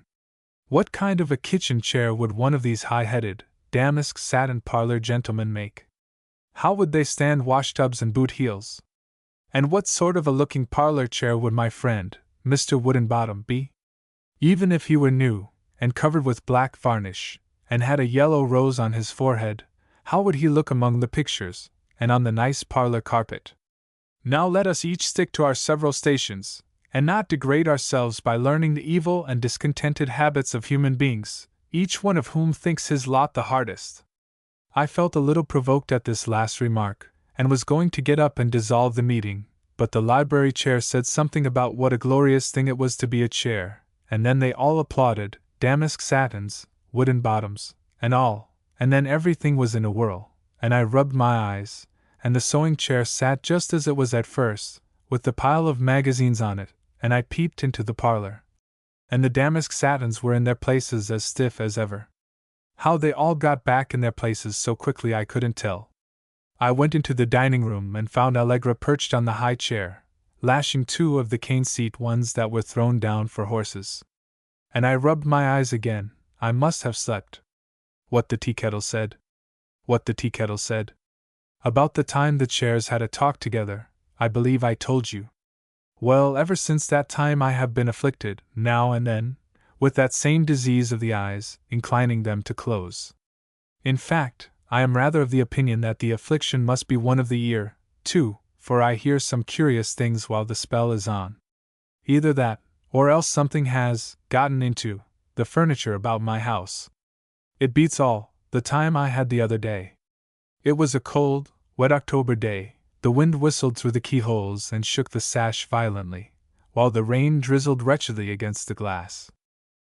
As there happened to be no fire anywhere else, I took a seat in the kitchen. There I sat in the heat of the cooking stove, and reading, or trying to read Rollin's Ancient History. But the book was dull, and the day was dull, and it really seemed to me that I was duller than anything else. Hannibal and Themistocles, Spain and Carthage, and Rome seemed to me the dullest things in the world. I wondered how people that were so dull had managed to live, and how so stupid a fellow as Monsieur Rollin ever contrived to write so big and dull a book. It did seem very dull in the rain, too, to keep pattering away at the glass in that stupid fashion. And so I leaned back in my chair, and watched Bridget fill the tea kettle and set it over the fire. "Good," said I. "Bridget, there's no music on a dull day like the cheery singing of the tea kettle." And Biddy laughed, as she went out, and I leaned back again, and closed my eyes. All at once I heard a keen, piping voice saying, "Hum, hum! Simmer! We'll soon have things a-going." The sound seemed to come up out of the tea kettle spout. I was so surprised that I rubbed my eyes and looked around. There was the tea kettle, but I could hear no sound from it. Closing my eyes again, I heard it begin. "Simmer, simmer, hum, hum, now we'll have things a-going. Hot fire, this! Simmer, simmer, hum, hum, simmer. There's nothing like contentment," it went on. "But it's a little hard to sit here and simmer, simmer, simmer forever. But I keep on singing, and I am happy. There's my sister, the teapot. Bridget always keeps her bright. She goes into the best society, sits by the side of the china cups on the tea tray that has flowers painted on it. Vain little thing is my sister Teapot. Dreadful proud of her graceful waist. Thinks her crooked nose is prettier than my straight one. She is handsome, and I am glad of it. I feel proud of her when I see her sitting among the china. But, law me! Of what account would she be if I didn't help her? I'd like to know how they'd make tea without hot water. What would she be good for, anyhow, if I didn't do the drudgery for her? This fire would ruin her complexion. Phew! This is hot work." The tea kettle's voice had grown higher and higher, until she was almost shrieking by this time, and so she went on. "But then, I don't mean to be proud or envious. I mean to keep cheerful. But I do get tired of staying in the kitchen, always among the pots. I'm a good singer, but the world don't seem to appreciate my voice, and Chicken Little says that I sing through my nose. But I wish I could travel a little. There are my cousins, the family of steam boilers. They won't acknowledge their relationship to me any more. But what is that huge locomotive, with such a horrid voice, that goes puffing and screeching past here every morning? What is he but a great, big, black tea kettle on wheels? I wish I was on wheels, and then I could travel, too.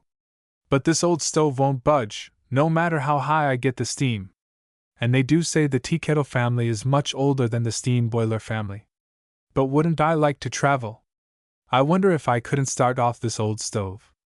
Bridget's out, and the master's asleep, and I was just going to tell the kettle I was wide awake, but I didn't feel like talking, and so the kettle went on. Yes, I have a good mind to try it. Wouldn't it be a brilliant thing, if I could move the old cooking stove? Wouldn't Bridget stare, when she came back, if she should see the home companion running off down the railroad track? Phew! I believe I'll burst. Bridget's jammed the lid down so tight I can't breathe. But I'm going to try to be a locomotive. Here goes.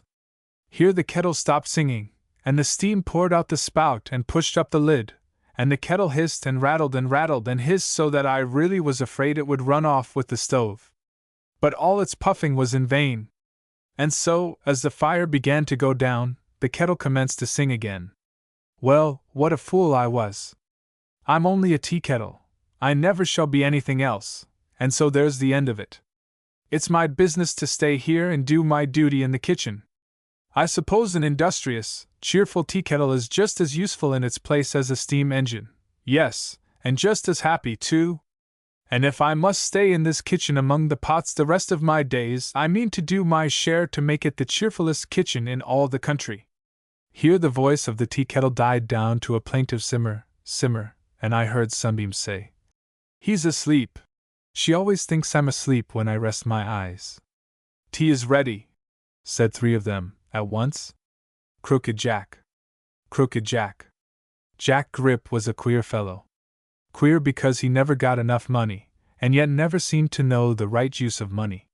His family had the bare comforts of life, but his wife was a drudge, and his children had neither books nor pictures, nor any of those other things so necessary to the right education of children. Jack was yet young, but he was in great danger of becoming a miser. The truth was, he had made up his mind to get rich.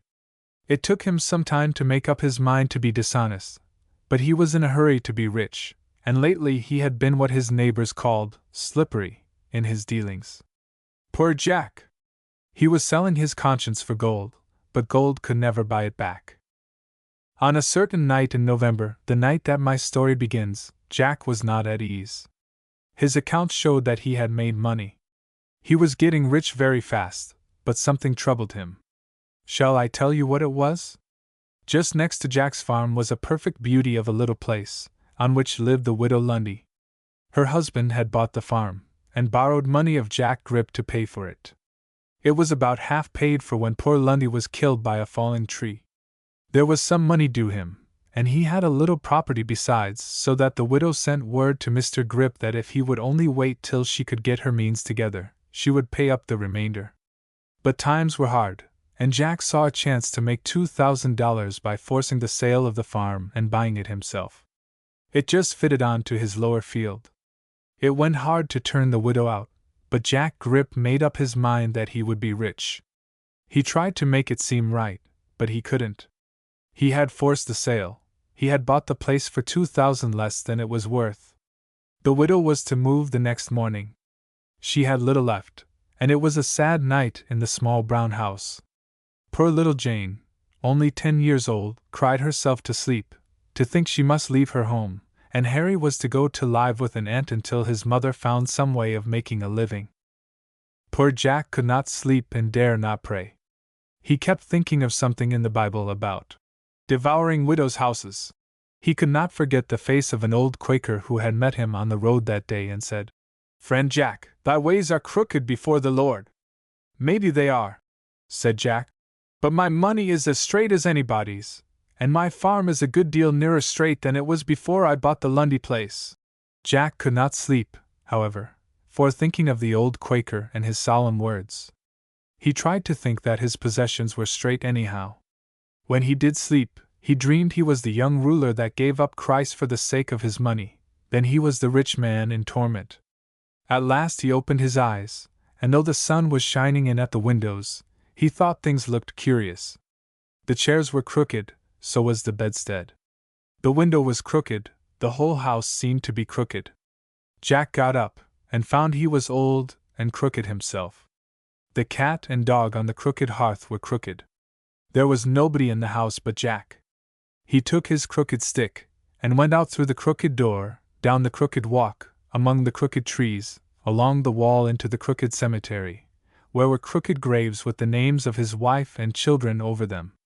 As Crooked Jack, with his crooked stick, followed by his crooked dog, took his crooked way back, he met the old Quaker, who said again, "Friend Jack, thy ways are very crooked."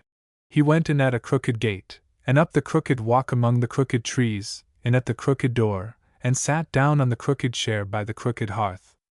The crooked dog lay down by him, and the crooked cat mewed. He opened his crooked money box, and the gold coins were all crooked. "Here I am," said Jack, "a crooked old man in a crooked old house, with no friends but this crooked old dog and crooked old cat. What is all my crooked money worth? What crooked ways I took to get it?" Crooked old Jack felt sick and lay down upon his crooked old bed.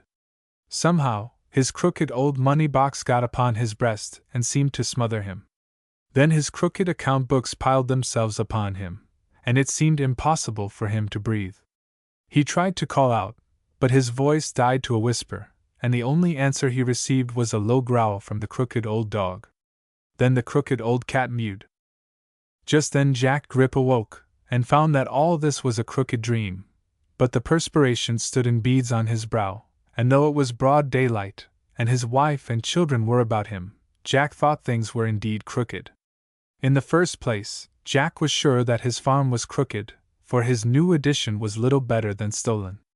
His home was crooked, for he had not made it a pleasant home. His children were crooked, for he was not educating them right. And then, at bottom, he knew that his own heart was the crookedest thing of all. The Lundys were all packed ready to start that morning. Bitter were their tears. But a messenger from Mr. Grip brought them a deed to their farm, and a note, saying that, as some amend for the trouble he had given them, Mrs. Lundy would please accept the amount still due on the farm as a present. There are many crooked people in the world, some in one way, some in another. When you get to be a crooked old man, or a crooked old woman, will your life look crooked to you as Crooked Jack's did to him? The funny little old woman. The funny little old woman. Little Tilda Tulip had two lips as pretty as any little girl might want. But Tilda Tulip tilted her two lips into a pout, on a moment's notice. If anything went wrong, and things had a way of going wrong with her, if anything went at all wrong, she would go wrong too, as if it would do any good to do wrong. Some people are always trying to mend crooked things by getting crooked themselves. There are some little girls, and not a few big ones, that seem to think the quickest way of straightening a seam that is puckered is to pucker a face that is straight. Sometimes her friends would ask what she would do if her face were to freeze in frowns, but her Uncle John used to say that she was always too hot to freeze. One evening she came to Uncle John with the usual frown, showing him her new brocade doll dress. She had put it away carelessly, and it was all in beggar's presses.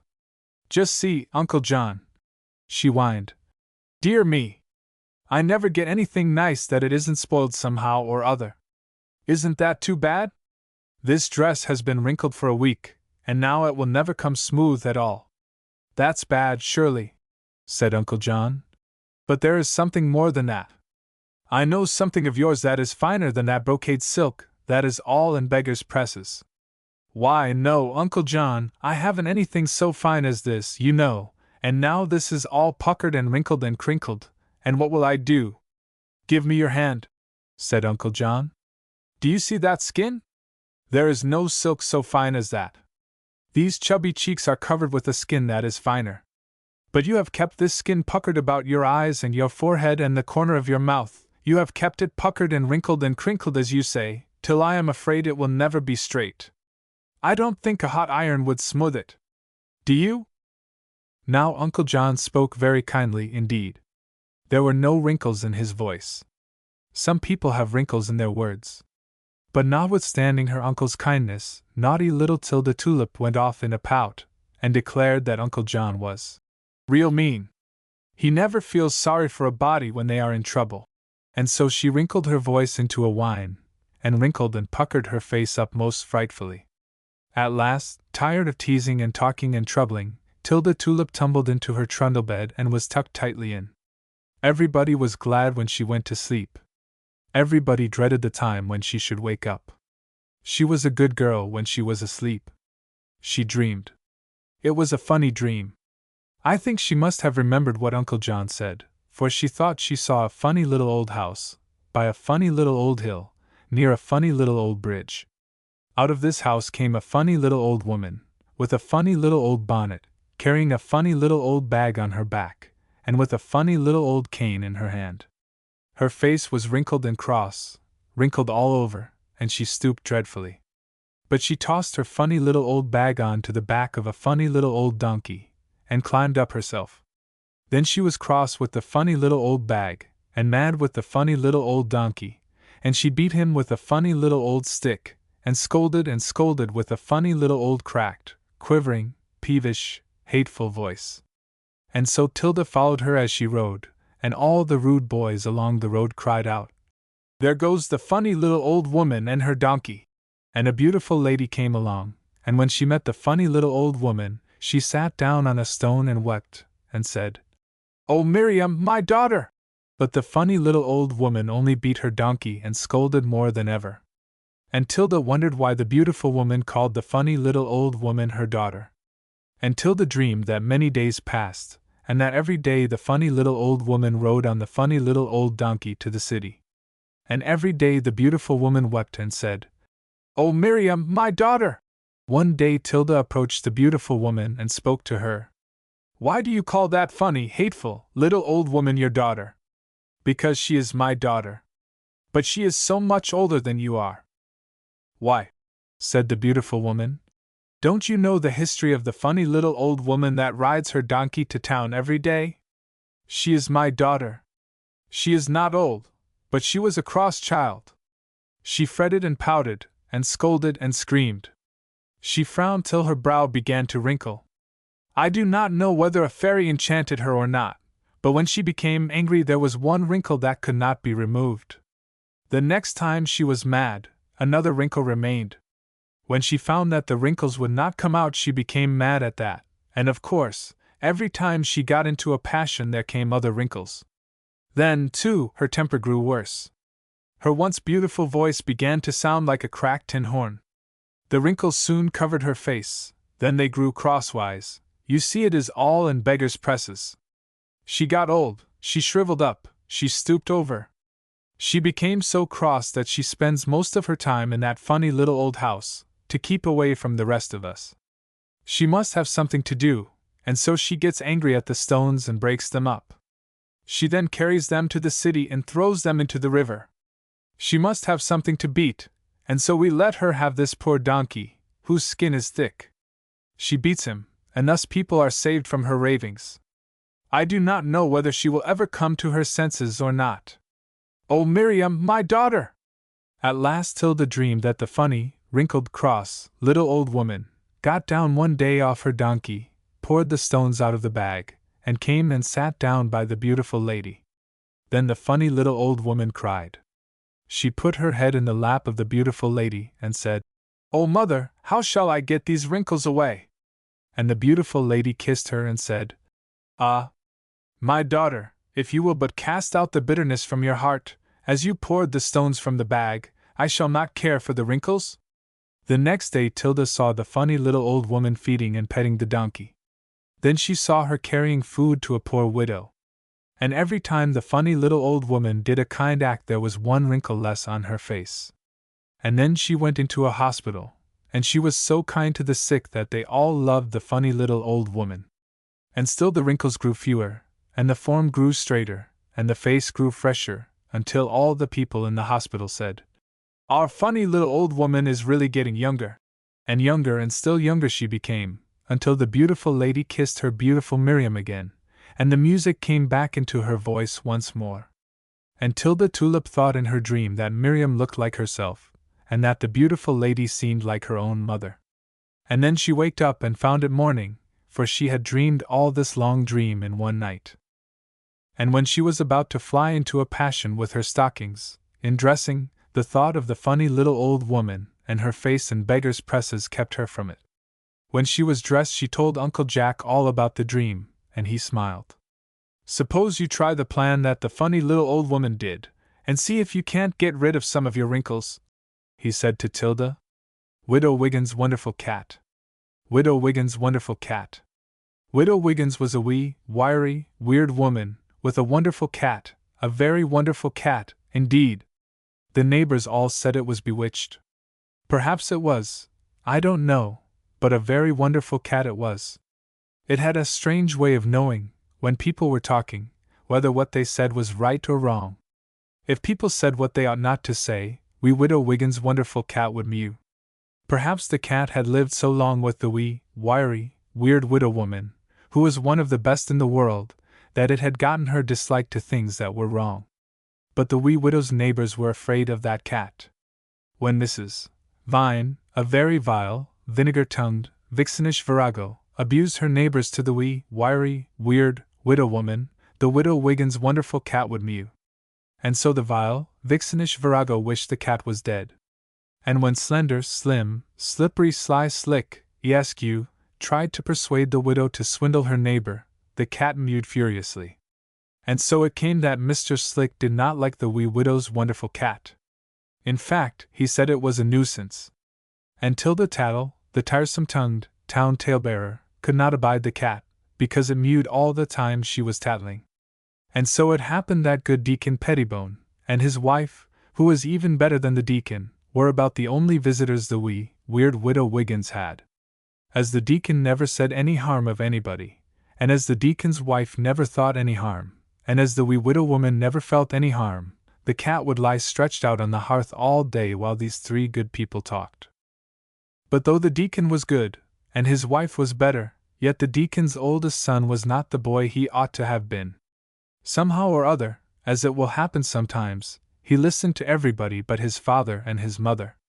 Bad company led him astray. At first the deacon did not suspect him, but when he showed signs of having been drinking, the deacon was very severe. I am afraid there was not enough of kindness in the father's severity. At any rate, after a while, Tom was told that if he repeated the offense he must go from home. Tom had got to be a hard boy. The deacon felt greatly provoked. But when a boy shows that he is not able to overcome temptation while he is at home, I am not sure that he will be any better if he is sent by himself. I don't think that helps it. But Tom was bad, and so he had no right to complain. He yielded to temptation, and was sent away, his father telling him that he should never come back again. Deacon Pettibone thought he was doing right, but I am afraid he was angry. Well, when Tom got away he did not get any better. He went down faster. At last his health broke down. He thought of home as he walked around hardly able to stand up. But the deacon would not ask him back, nor would he encourage him even by a kind look to ask to be taken back again. The deacon's wife tried to persuade him. She cried. But the deacon said he must not break his word. His wife told him that a rash word ought to be broken where it did others harm.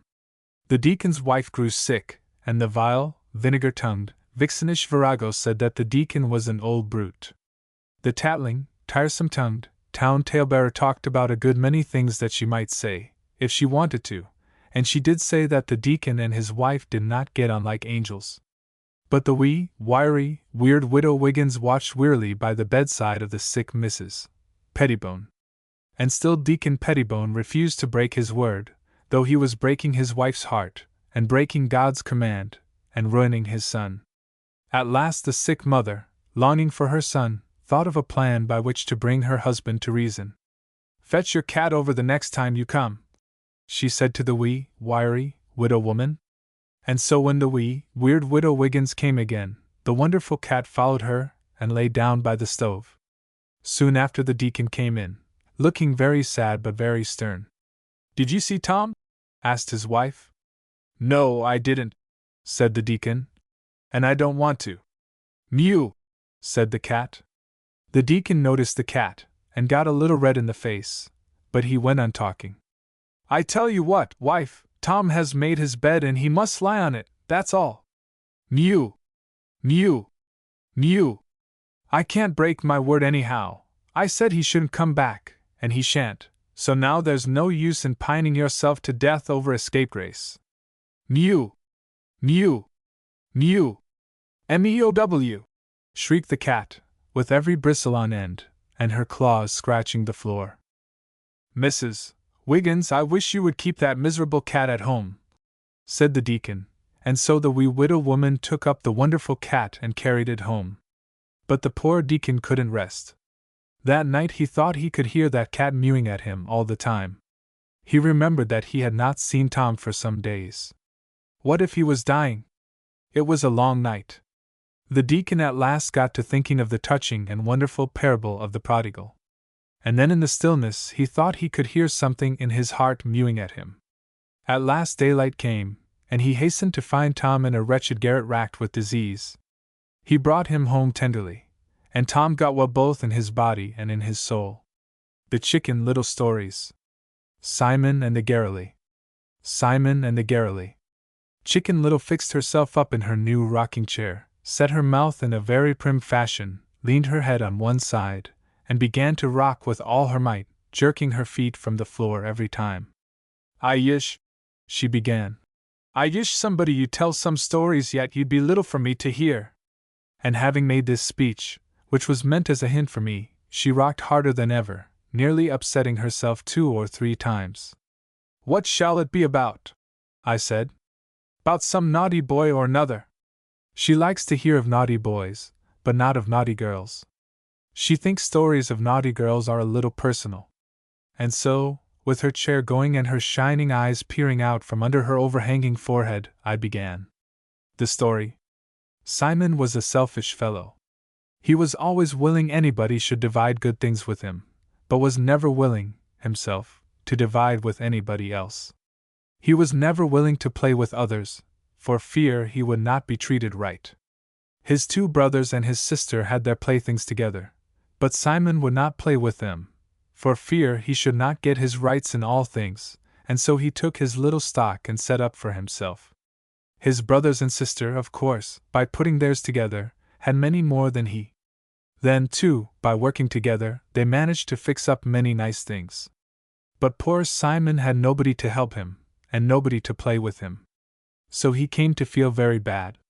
He thought everybody was angry with him. One sunny afternoon, when the other children were laughing and shouting merrily, poor Simon tried in vain to be happy by himself.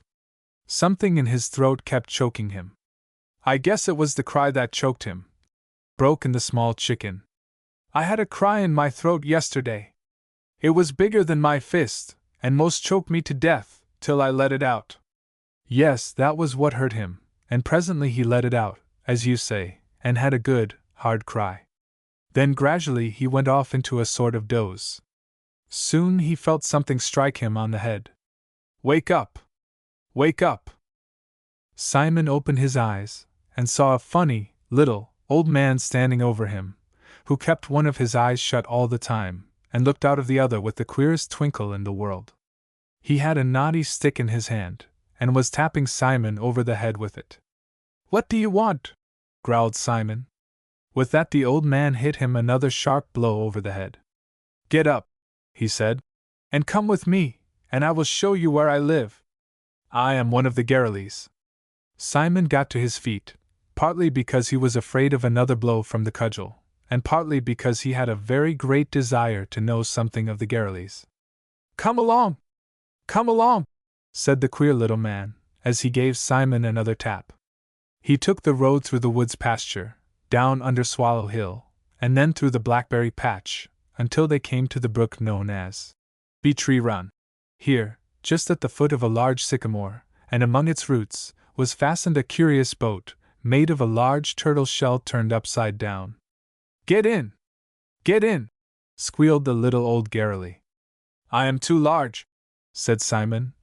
That craft will sink if I step in. In an instant the little man whirled round and hit him 3 tremendous raps over the head with his cudgel, shouting, or rather squeaking, Smaller! Smaller! Smaller! The blows made Simon's head ring, but when he recovered himself, he found that the turtle-shell boat appeared a great deal larger than before. Not only that, but everything about him appeared larger. He soon discovered, however, that he was smaller, and that was what made other things seem larger. For you know we measure everything by ourselves. Mama doesn't, said the chicken. She measures with a yardstick. Well, Simon prided himself on being so big, and it was not pleasant to him to find himself suddenly become so small that a large rooster could have looked down upon him. But he did not say anything, for fear of old Garreley's stick, but just got into the boat as soon as possible. The old man got in, too, and they were soon floating down the stream. The brook seemed like a river, and the grass upon the banks was like trees, to Simon, now. The old Garreley guided the boat over the rapids, that seemed frightful to Simon, and floated it down to where the cliffs were steep, and presently came to a place where the water runs under a large rock. The old man steered the queer craft into this dark, cave-like place, and shot up to a shelving landing place. Get out! He squeaked. Simon did as he was commanded. Go in! Go in! Cried the Garreley, pointing to a hole in the cliff. I am too large, said Simon. And immediately the old man struck him over the head 3 times, as before, crying, Smaller! Smaller! Smaller!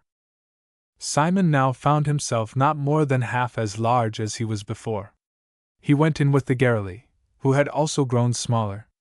Inside there was the daintiest chamber, all full of beautiful shells wrought into tiny articles of furniture. The floor was paved with shining pebbles, and the room was lit up by 3 fireflies and 2 glowworms. "How could you make the place so beautiful?" cried Simon. "The Garreleys work together," said the old man, sharply. The little man told Simon to go in through another door, but Simon was still too large for that, and so the Garreley again pounded him, crying, "Smaller! Smaller! Smaller!" Once in, Simon saw indeed the treasures of the Garreleys' household. There were easy chairs, made of the hulls of hickory nuts, hammocks, made of the inside bark of the pawpaw, wash bowls, curiously carved from the hulls of beech nuts, and beautiful curtains, of the leaves of the silver poplar. The floor was paved with the seeds of the wild grape, and beautifully carpeted with the lichens from the beech and maple trees. The beds were made of a great variety of mosses, woven together with the utmost delicacy of workmanship. There was a bathtub made of a mussel shell, cut into beautiful cameo figures. "How wonderful!" cried Simon, clapping his hands.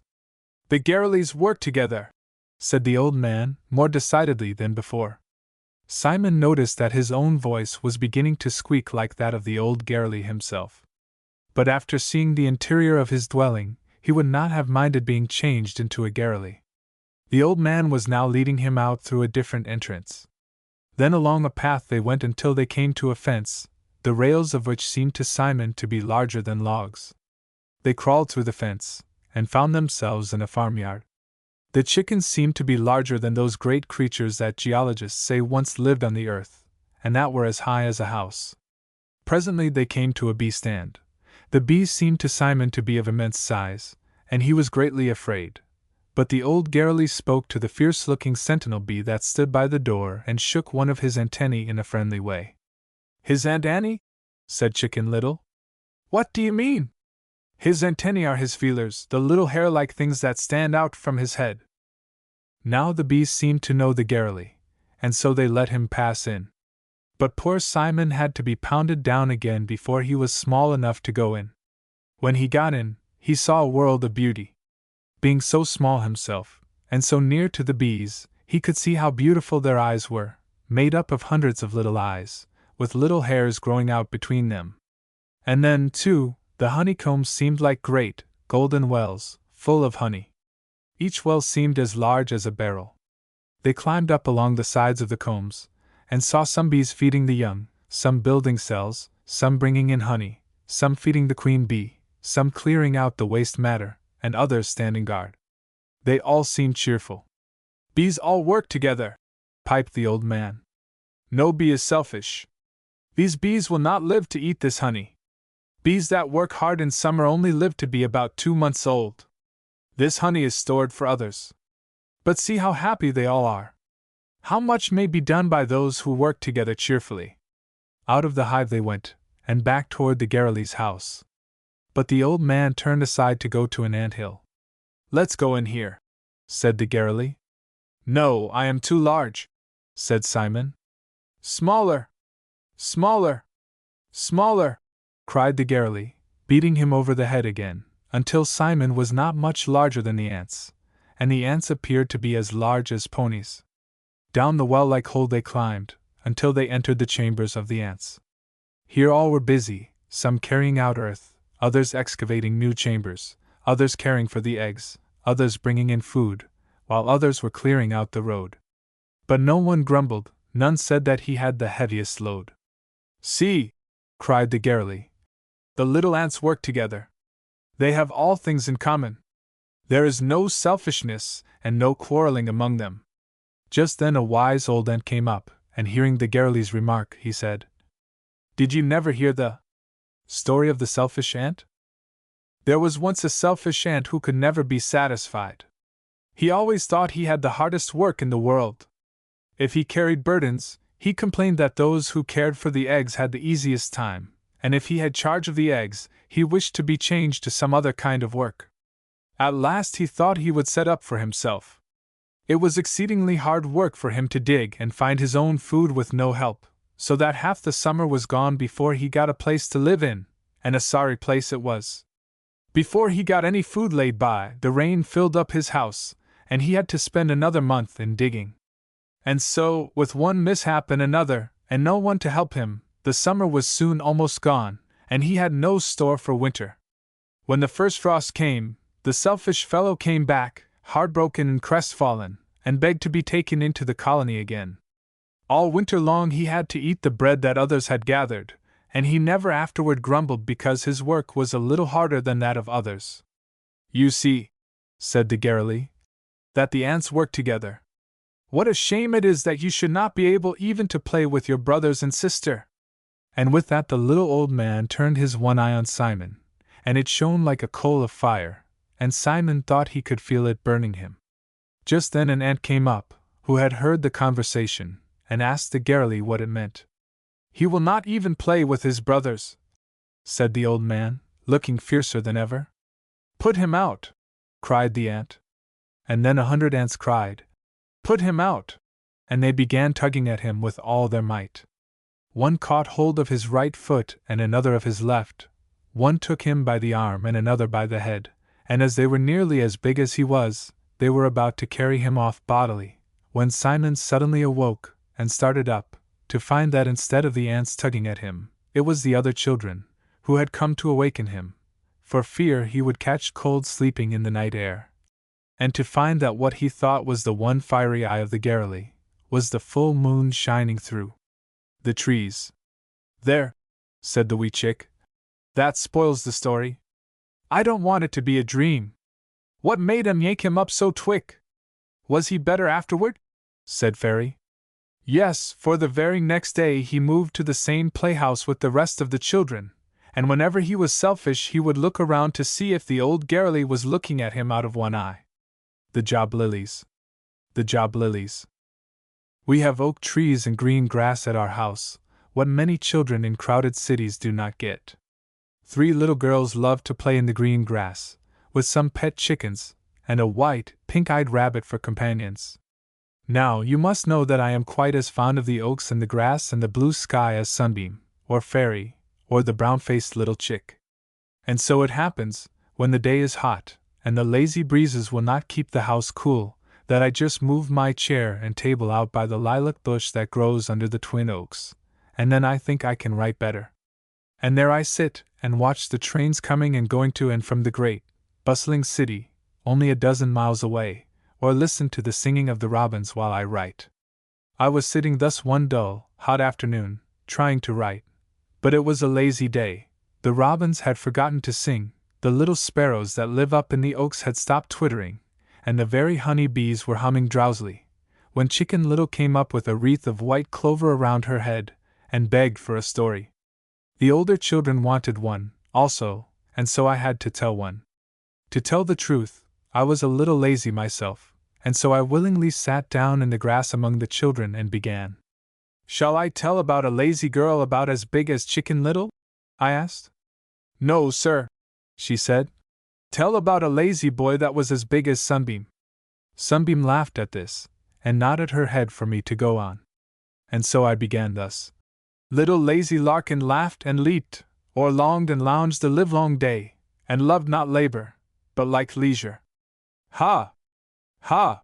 cried the wee chick. "That sounds so funny!" "It's got so many L's, that's the reason," said Fairy. "Tell it right," said Sunbeam. "Well then," I said, "Larkin was an indolent juvenile, fond of mirthfulness and coquinatory and saltatory exercises." "I don't know what you mean," said Fairy, just ready to get angry. "Sec awful big words," cried the little pullet. "They is as big as pumpkins. I guess that's what they call highfalutin," said Sunbeam. "Now do tell it right." And so I told it. Right. Larkin was an idle fellow, and was so utterly good for nothing that he came to be called Lazy Larkin. It is a dreadful thing to get a bad name when you are young. It sticks to you like a sand burr. Larkin would neither work nor study. He did not even like good, hearty play, for any great length of time, but was very fond of the play that boys call Mumble the Peg, because, as he said, you could sit down to play it. He fished a little, but if the fish did not bite at the first place he sat down, he would not move, but just sat and waited for them to come to him.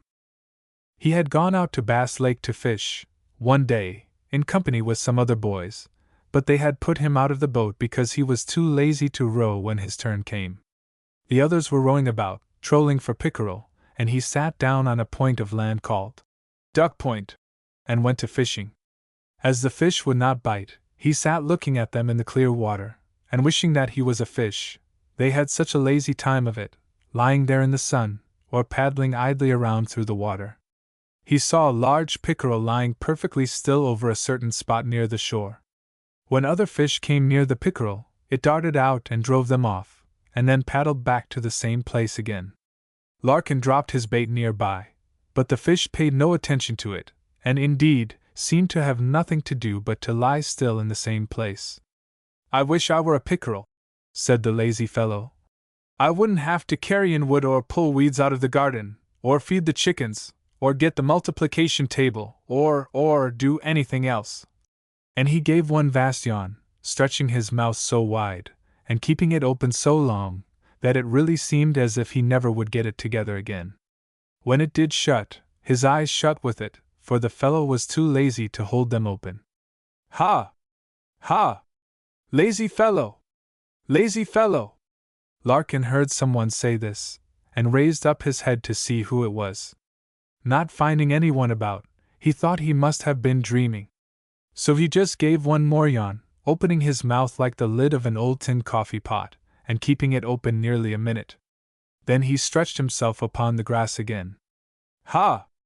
Ha! Lazy fellow! Lazy fellow!" This time there seemed to be half a dozen voices, but Larkin felt too lazy to look up. "Ha! Ha! Very lazy fellow!" Larkin just got one eye open a little, and looked around to see where the sound came from. After a while, he saw a dozen or more very odd, queer-looking creatures, sitting on the broad, round leaves of the water lilies that floated on the surface of the lake. These little people had white caps, for all the world like the white lily blossoms that were bobbing up and down around them. In fact, it took Larkin some time to make out clearly that they were not lilies. But finally he saw their faces peeping out, and noticed that they had no hands, but only fins instead. Then he noticed that their coats were beautifully modeled, like the sides of the pickerel, and their feet flattened out, like a fish's tail. Soon he saw that others of the same kind were coming up, all dripping, from the water, and taking their places on the leaves, and as each newcomer arrived, the others kept saying, "Ha! Ha! Lazy fellow! Very lazy fellow!" And then the others would look at him, and shake their speckled sides with laughter, and say, "Lazy fellow! Ha! Ha!" Poor Larkin was used to being laughed at, but it was provoking to be laughed at by these queer-looking folk, sitting on the lilies in the water. Soon he saw that there were nearly 100 of them gathered. "Come on, job lilies!"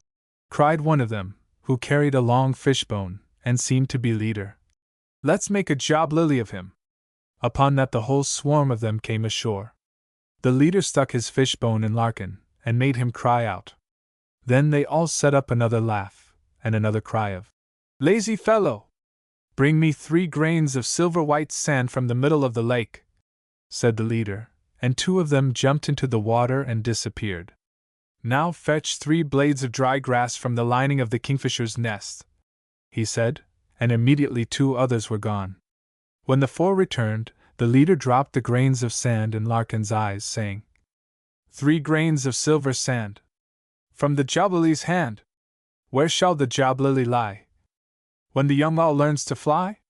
Then they all jumped upon him and stamped, but Larkin could not move hand or foot. In fact, he found that his hands were flattening out, like fins. The leader then put the 3 blades of grass in Larkin's mouth, and said, "Eat a dry blade! Eat a dry blade! From the nest that the kingfisher made. What will the job lilies do when the old owl cries tuvu?"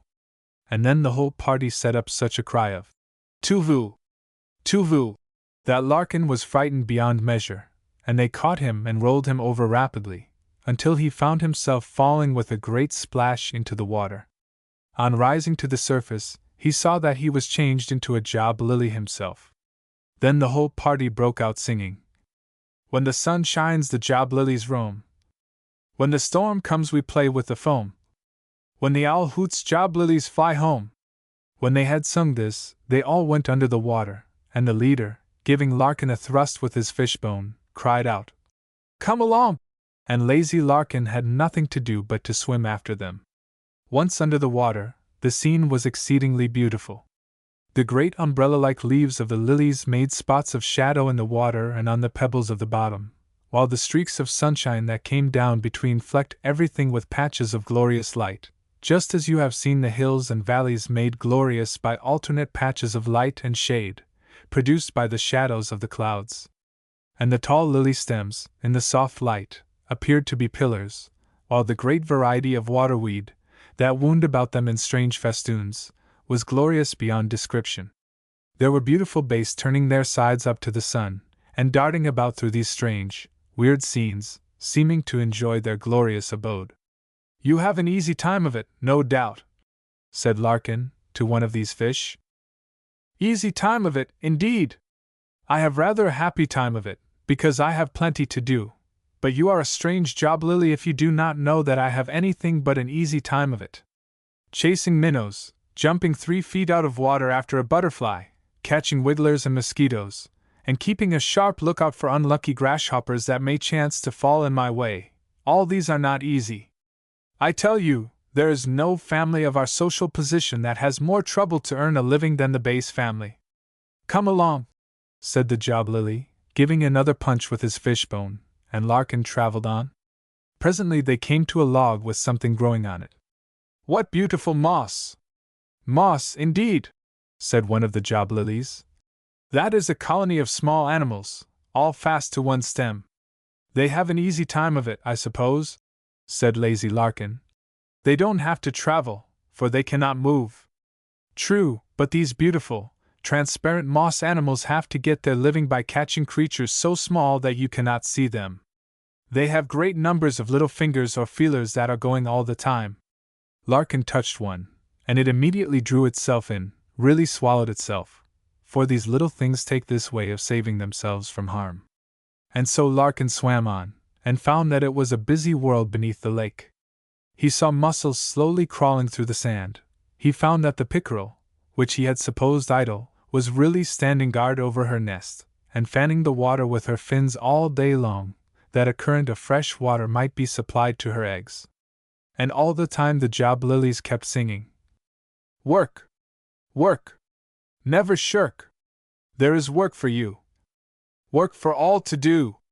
Happy they who do it! They that shirk shall rue it!" And after their long swim around the lake, the job lilies came back to Duck Point again, and climbed out on the lily leaves. No sooner had Larkin seated himself with the rest than he heard a great owl cry, "Tu-wit! Tu-vu!" Immediately the job lilies leaped into the air, and the whole 100 of them dashed into the water like so many bullfrogs, crying, as they came down, "What will the job lily do when the great owl cries tu-vu?" Larkin looked around suddenly to see whither they had gone, but could discover no trace of them. A moment after, he found himself sitting under the same tree that he was under when the job lilies came for him. The boys had gone, and he was forced to walk home alone. He thought carefully over his trip with the job lilies, and I am glad to say, gradually learned to be more industrious, though it took him a long while to overcome his lazy habits, and still longer to get rid of the name of Lazy Larkin. But he remembered the jingle of the job lilies, and I trust you will not forget it. "Work! Work! Never shirk! There is work for you! Work for all to do! Happy they who do it! They that shirk shall rue it!" The Pickaninny. The Pickaninny. It was rather a warm day in autumn.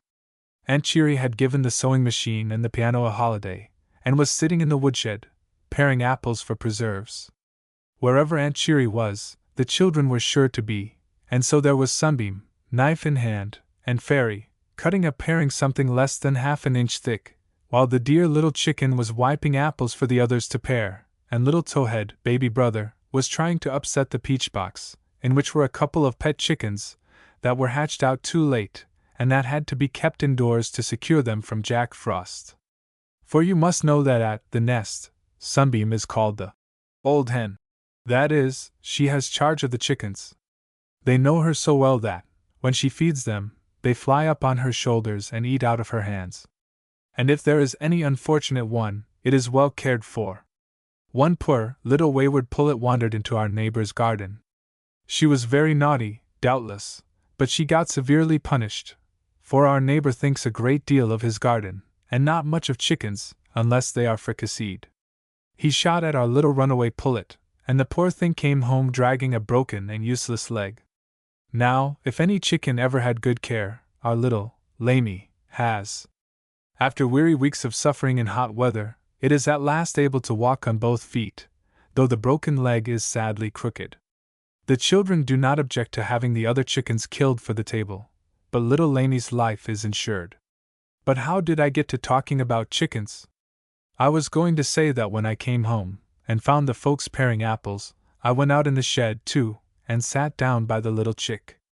And Chicken Little jerked her head and looked mischievously out of her bright eyes and said, "See how nice we is peelin' apples. We's makin' preserves, we is, 'cause they is good to eat, they is. And you muse tell me a story, you muse, 'cause I may helpin' Aunt Cheery, I am." For you must know that the small chick is not very polite, and doesn't say, "Please," when she can help it. "Lend us a hand at the apples, too," said Aunt Cheery. "No, I can't tell stories and pare apples, too. Does you need your fingers to tell stories wid, like the dummers that we heard talk without saying anything?" Chicken Small had been to an exhibition of Professor Gillett's deaf and dumb pupils. "Well, no," I said. "But you see, Chicken, I never could make my tongue and my fingers go at the same time." "I should think you had never done much with your fingers then," said Aunt Cheery, "for I never knew your tongue to be still, except when you were asleep." I felt a little anxious to change the subject, and so began the story at once. Little Sooky Gray. "What a funny name!" cried the fairy.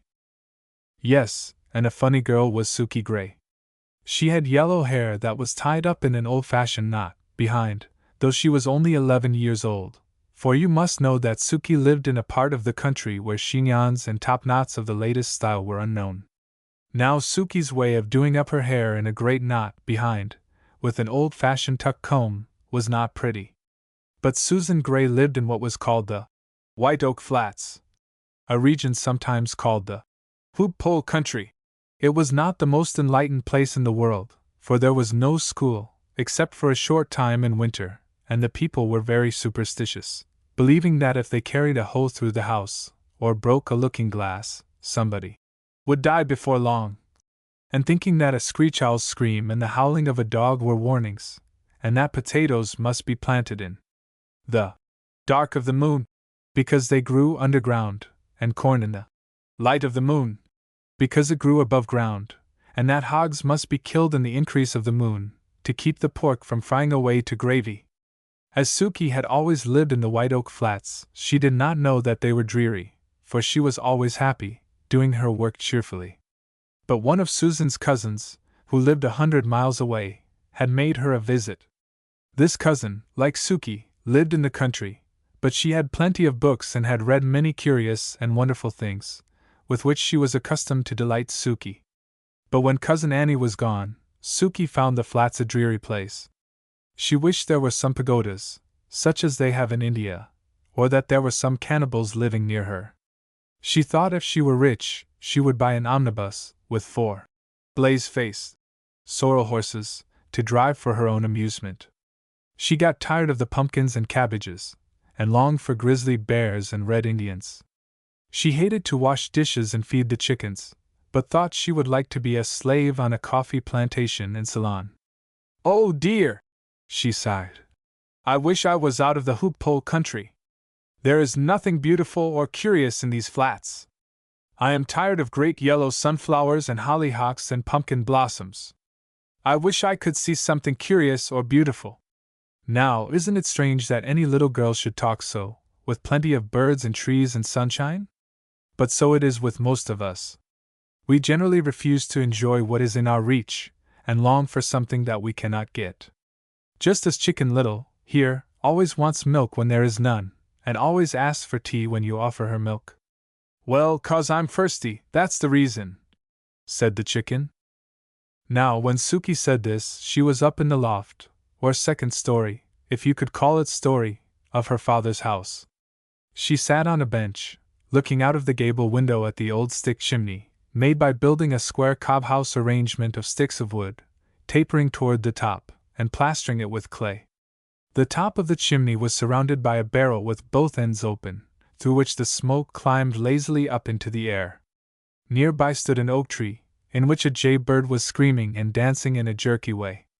Suki then looked away into the blue sky, and the clouds seemed to become pagodas, and palm trees, and golden ships floating drowsily away.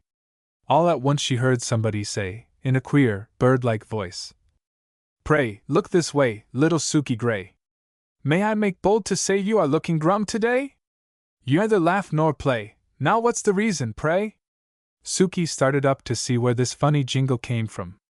There, in the oak tree, where the jay-bird had stood a few minutes before, was a queer-looking little chap, in blue coat and pants, with a top-knot cap and a rather sharp nose.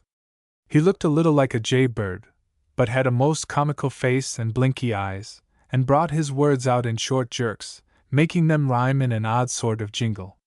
And all the time he was dancing and laughing and turning rapid somersaults, as if the little blue coat could hardly hold so much fun.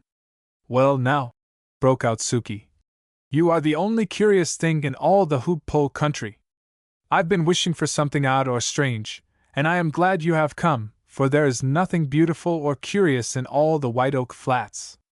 "Why, Suki Gray, what's that you say? You must be blind as a pumpkin rind, or a leather-wing bat. This White Oak Flat is just the place to look the beautiful right in the face. Now come with me, and we will see that the little bee, or this great oak tree, or the bright, blue skies are beautiful things, if we open our eyes." All the while the little fellow was getting off this queer speech, he was swinging and tumbling along up the great limb that reached out toward the window at which Suki Saturday. By the time he had finished it, he was standing on the windowsill, where he had alighted after a giddy somersault.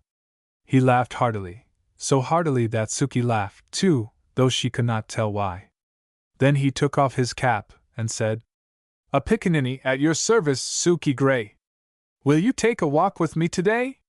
Now jump while you may." And he took hold of her two hands and jumped, and she jumped after him, feeling as light as a feather.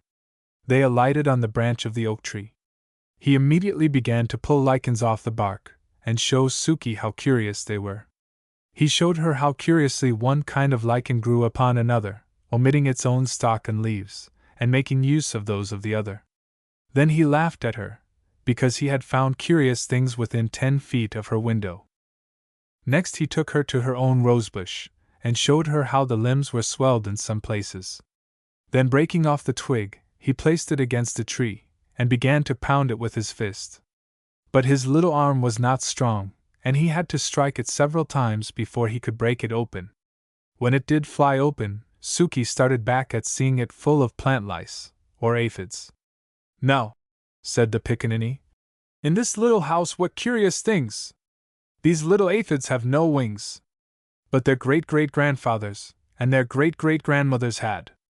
Their mothers and grandmothers and great-grandmothers had none, and their children will have none, and their grandchildren will have none, and their great-grandchildren will have none, but their great-great-grandchildren will have wings again, for every 9th generation can fly." "How curious!" said Suki. Then the pickaninny found a swamp blackbird's nest, and showed her how strangely it was made.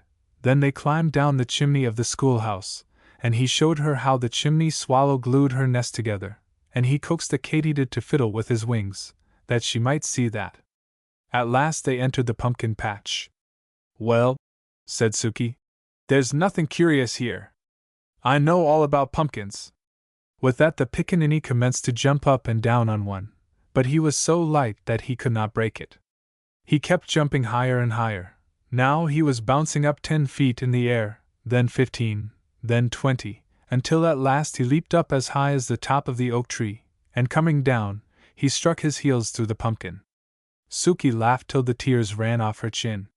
The pickaninny thrust his arm in and took out a seed. Then breaking that open, he showed Susan that the inside of a pumpkin seed was 2 white leaves, the first leaves of the young pumpkin vine. And so an hour passed while the pickaninny showed her many curious things, of which I have not time to tell you. At last he said, "Now, Sookie Gray, pray let me fly away." "I shall not keep you if you want to go," said Susan. "Then pluck the mistletoe, and let me go." "What do you mean?" she asked. "I cannot go until you pluck the mistletoe." Sookie pulled a piece of mistletoe from the limb where they were standing, and he bowed and said, "Now, Sookie Gray, good day. Don't waste your sighs, but use your eyes." With that he leaped into the air. Susie looked up, but there was only the blue jay, crying, "Jay! Jay! Jay!" in a peevish way, and herself looking out the window. "What a wonderful country the White Oak Flats must be," she said. And the more she used her eyes, the more she was satisfied that the Hoop Pole country was the most wonderful in the world. The great Panjandrum himself. The great Panjandrum himself. Chicken Little was a picture, sitting on the floor by the window, with a stereoscope. "The thing that you look for," she calls it, in her hand, and the pictures scattered about her.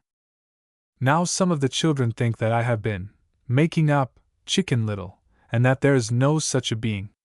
A few weeks ago, after I had been talking to a great church full of people, there came up to me a very sweet little girl. "Do you write stories in the Little Corporal?" she asked. When I told her I did, she looked up and asked earnestly, "Well, is there any real, live Chicken Little?"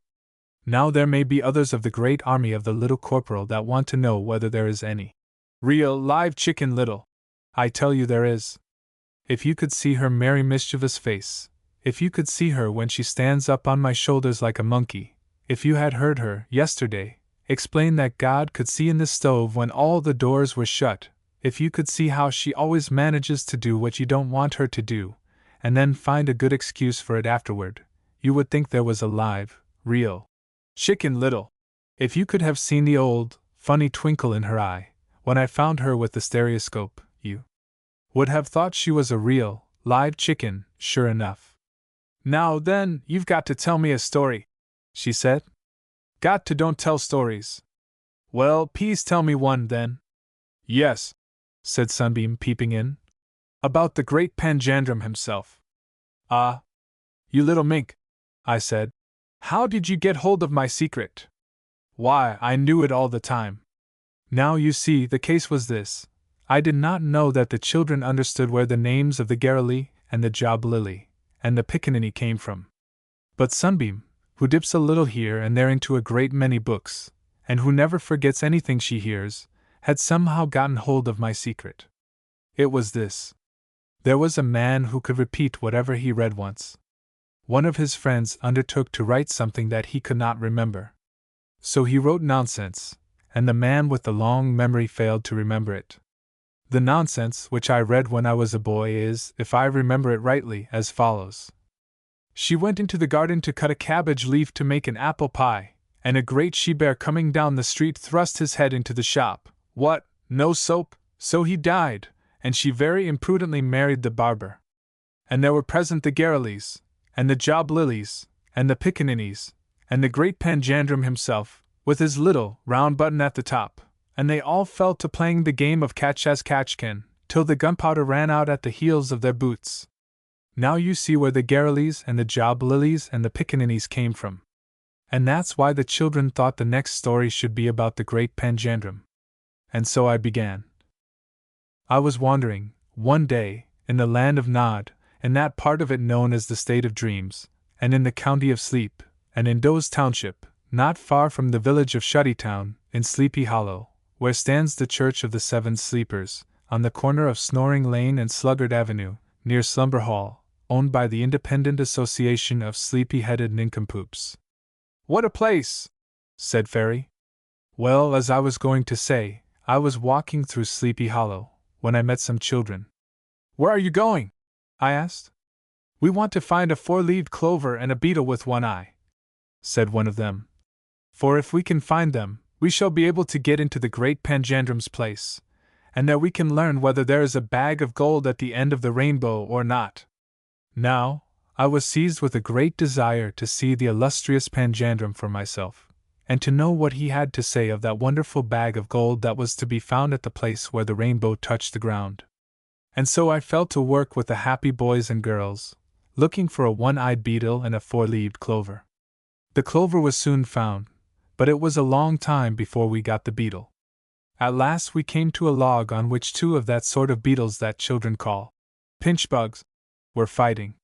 Whether they were prize fighters, engaged in a combat for $1,000 a side, or whether they were fighting a duel about some affair of honor, I do not know, but I did notice that they fought most brutally, scratching away savagely on each other's hard shells, without doing a great deal of damage, however. But one of them had lost one eye in the fight, and so we seized him and made off, leaving the other to snap his tongs together in anger because he had nobody to pinch. It must be a dreadful thing to want to hurt somebody and have nobody to hurt. When we had gone some distance, we came to a gate that had a very curious sign over it. It read, "The Great Panjandrum himself." There was a Garruley with a club standing by the gate, and a pickaninny, in a blue coat with a long tail, hopping around on top of it. We showed the one-eyed beetle and the four-leaved clover, and the Garruley immediately hit the gate a ringing blow with his club, and shouted, "Beetle! Beetle! Beetle!" in a wonderfully sharp and squeaking voice, while the pickaninny on top jerked a little bell rope, and sung out, "Clover!" Then we could see through the gate a job lily lifting his head up out of a pond, inside the enclosure. The Great Panjandrum himself. "How many eyes?" he asked. "One," said the Garruley. "How many leaves?" he said again. "4," returned the pickaninny. "Then let them in that they may see the Great Panjandrum himself, and learn whether there be a bag of gold at the end of the rainbow." Saying this, the job lily went under the water, and the gate opened. We passed 3 gates, that were opened in the same manner, and found ourselves in front of a queer old house, with 77 gables and ever so many doors, and over every door was written, "The Great Panjandrum himself." There was a great bustle about the place, dried-up Garruleys running around, dandy-looking pickaninnies hopping about, and job lilies swimming in the lake. We asked what it all meant, and were told that she was going to marry the barber. And then they all tittered, and we could not for the life of us tell what this pother meant. When we told the Garruley that we wanted to see the Great Panjandrum himself, and to find out whether there was a bag of gold at the end of the rainbow, he took our one-eyed beetle, and gave the four-leaved clover to a pickaninny. Together they took them into the house, and a job lily came out in a moment to tell us that the Great Panjandrum was having his little round button at the top brushed up, and that if we chose we could wait for him in the museum. The Great Panjandrum himself. The museum was a queer place. It was just inside the 77th gable of the house.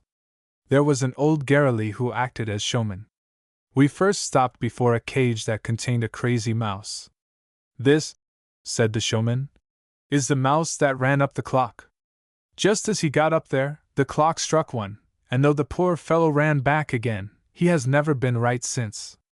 This long slender cow, that you see, has a great taste for music. She is the one that jumped over the moon when the cat played the fiddle. The cat has never been allowed to play since. This is the little dog that laughed on that occasion. He was so much amused that he has never been able to get his face straight since. In this pot you see some of the cold plum porridge, with the eating of which the man in the south burned his mouth. Here is a portrait of the man in the moon, when he came down too soon to inquire the way to Norwich. In one of the other gables of this house I can show you Mother Goose's cap frill. And here is the arrow with which Cock Robin was cruelly murdered by the sparrow. This is the original and genuine arrow, all others are humbugs. This is the bone that Mother Hubbard went to look for, but failed to find. Here are the skates on which the 3 boys went a-skating. All on a summer's day. They all fell in, and the rest ran away. And here is the skin of the wolf that Little Red Riding Hood met in the woods. I was just going to inquire of him which was the true version of that story, whether the wolf really ate Little Red Riding Hood up, or whether she ate the wolf. But before I got a chance, a job lily came in to say that the Great Panjandrum himself was coming, and soon the queerest little, old, round, fat man came in, puffing like a porpoise, and rolling from side to side as he walked. His hair looked like sea grass, and was partly covered by a queer concern, nothing less than the celebrated little round button at the top. "And so you want to see whether there is really a bag of gold at the end of the rainbow, do you? Well, I'll show you, though I haven't much time, for he died last week, and she very imprudently intends to marry the barber." This is what the panjandrum said, and we never could tell who she was, nor, indeed, whom he meant by the barber. "Pickaninnies, open the wonderful Pantoscopticon, and let them see." The wonderful Pantoscopticon was brought out, and we were allowed to look in it. There were holes enough for us all to see, and we beheld several rainbows in one sky. On one of them was marked, "Get and keep." On another, "Eat, drink, and be merry," besides some that were too far away for me to read. There was one that had an inscription in unknown letters that shone with their own light. Though I could not read the words, they reminded me somehow of the Latin sentence which I once read over the gate of a park belonging to the richest duke in England, which says, that goodness is the only true nobility, or something of the sort. All the time we were looking, the great panjandrum himself, with his little round button at the top on his head, was turning a crank in the side of the wonderful Pantoscopticon, which had a hopper on the top of it like that of an old-fashioned coffee mill. As he turned he kept puffing out, "If you want to find out whether there is any gold at the end of the rainbow, please walk up the ladder, get into the hopper, and be ground down to a proper size." He hissed out the word size, drawing it as long as his breath would hold. I didn't know what his words meant until a lady with a red parasol went round behind the Pantoscopticon and climbed to the top. After looking down at the rattling wheels of the machinery a moment, she jumped into the hopper, just as the panjandrum came round again to the word size. I looked into the machine and had the satisfaction to see this lady come out, not in pieces as I expected, but looking just as she did when she went in, except that she was reduced to rather less than an inch in height. Her parasol was a mere rose-leaf for size, about as big as a silver 3-cent piece. A gentleman with a white hat, whom I had seen walking through the museum with this lady, and who seemed to be her husband, stood looking into the peepholes when she came out. He cried, "Hold on, Amanda, and I'll go with you to see about the rainbows and the pot of gold." But the little lady with the red parasol didn't seem to hear him, she only walked ahead eagerly toward the rainbows. The gentleman with the white hat rushed up the stairs and leaped into the hopper without a moment's pause, and the great panjandrum himself, seeing that the man was in a hurry, turned the crank twice as fast as before. The gentleman was caught in the wheels and sent a-whirling. When he came to the bottom, properly reduced, the speed of the machinery was such that he was thrown out with a shock, and his white hat, about the size of a doll's thimble, fell off, so that he had to pick it up, crying out as he did so, "Hold on, Amanda, and I'll go with you." The little lady with the red parasol seemed to hear him this time, for she turned her head long enough to say something, but she kept walking briskly forward, either because she couldn't help it, or more likely for fear somebody else would get the pot of gold which, as everybody knows, lies at the end of a rainbow. However, by running, the little inch-long gentleman caught up with the 7/8 of an inch lady, and the two went along together to find the pot of gold. Still the great panjandrum kept toiling at the crank, while others plunged into the hopper and came out, "ground down to a proper size," as the great panjan kept saying. Presently some of the children who had come in with me jumped into the hopper and came out about half an inch in length. The others followed, and I went up to the top and looked at the whirling wheels, fearing to make the leap. But at last I became fascinated and could not take away my eyes. I did not care about the pot of gold, nor about the rainbows, nor did I exactly like the idea of being ground down to a proper size. But I looked at the wheels until I became dizzy, and at length fell into the whirl and was pitched and turned about in the most frightful way until I came out at the bottom. I felt as big as ever, but when I looked up and saw the eyes of the people staring at me through the peepholes and found that these eyes were nearly as large across as I was tall, I knew that I must have been ground down. I ran after the children and went on for a long time, trying to find the ends of the rainbows. There were many suns in the sky and many rainbows, but no pots of gold, nor would the ends of the rainbows wait for us.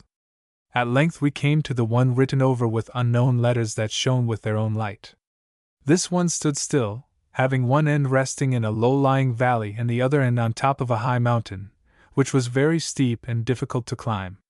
At the lower end we found an earthen pot sealed up, which the gentleman in the white hat proceeded to open. To the disappointment of the lady with the red parasol and all of us, there was not a piece of gold in it, only a paper on which was written, "The gold is at the highest end of the rainbow." We looked up the mountainside, but all of us by this time felt too weary and lazy to scramble up the cliffs, and among the thorns to find a pot of gold. Besides, we were hungry, and not a little uneasy as to how we should get back our proper size.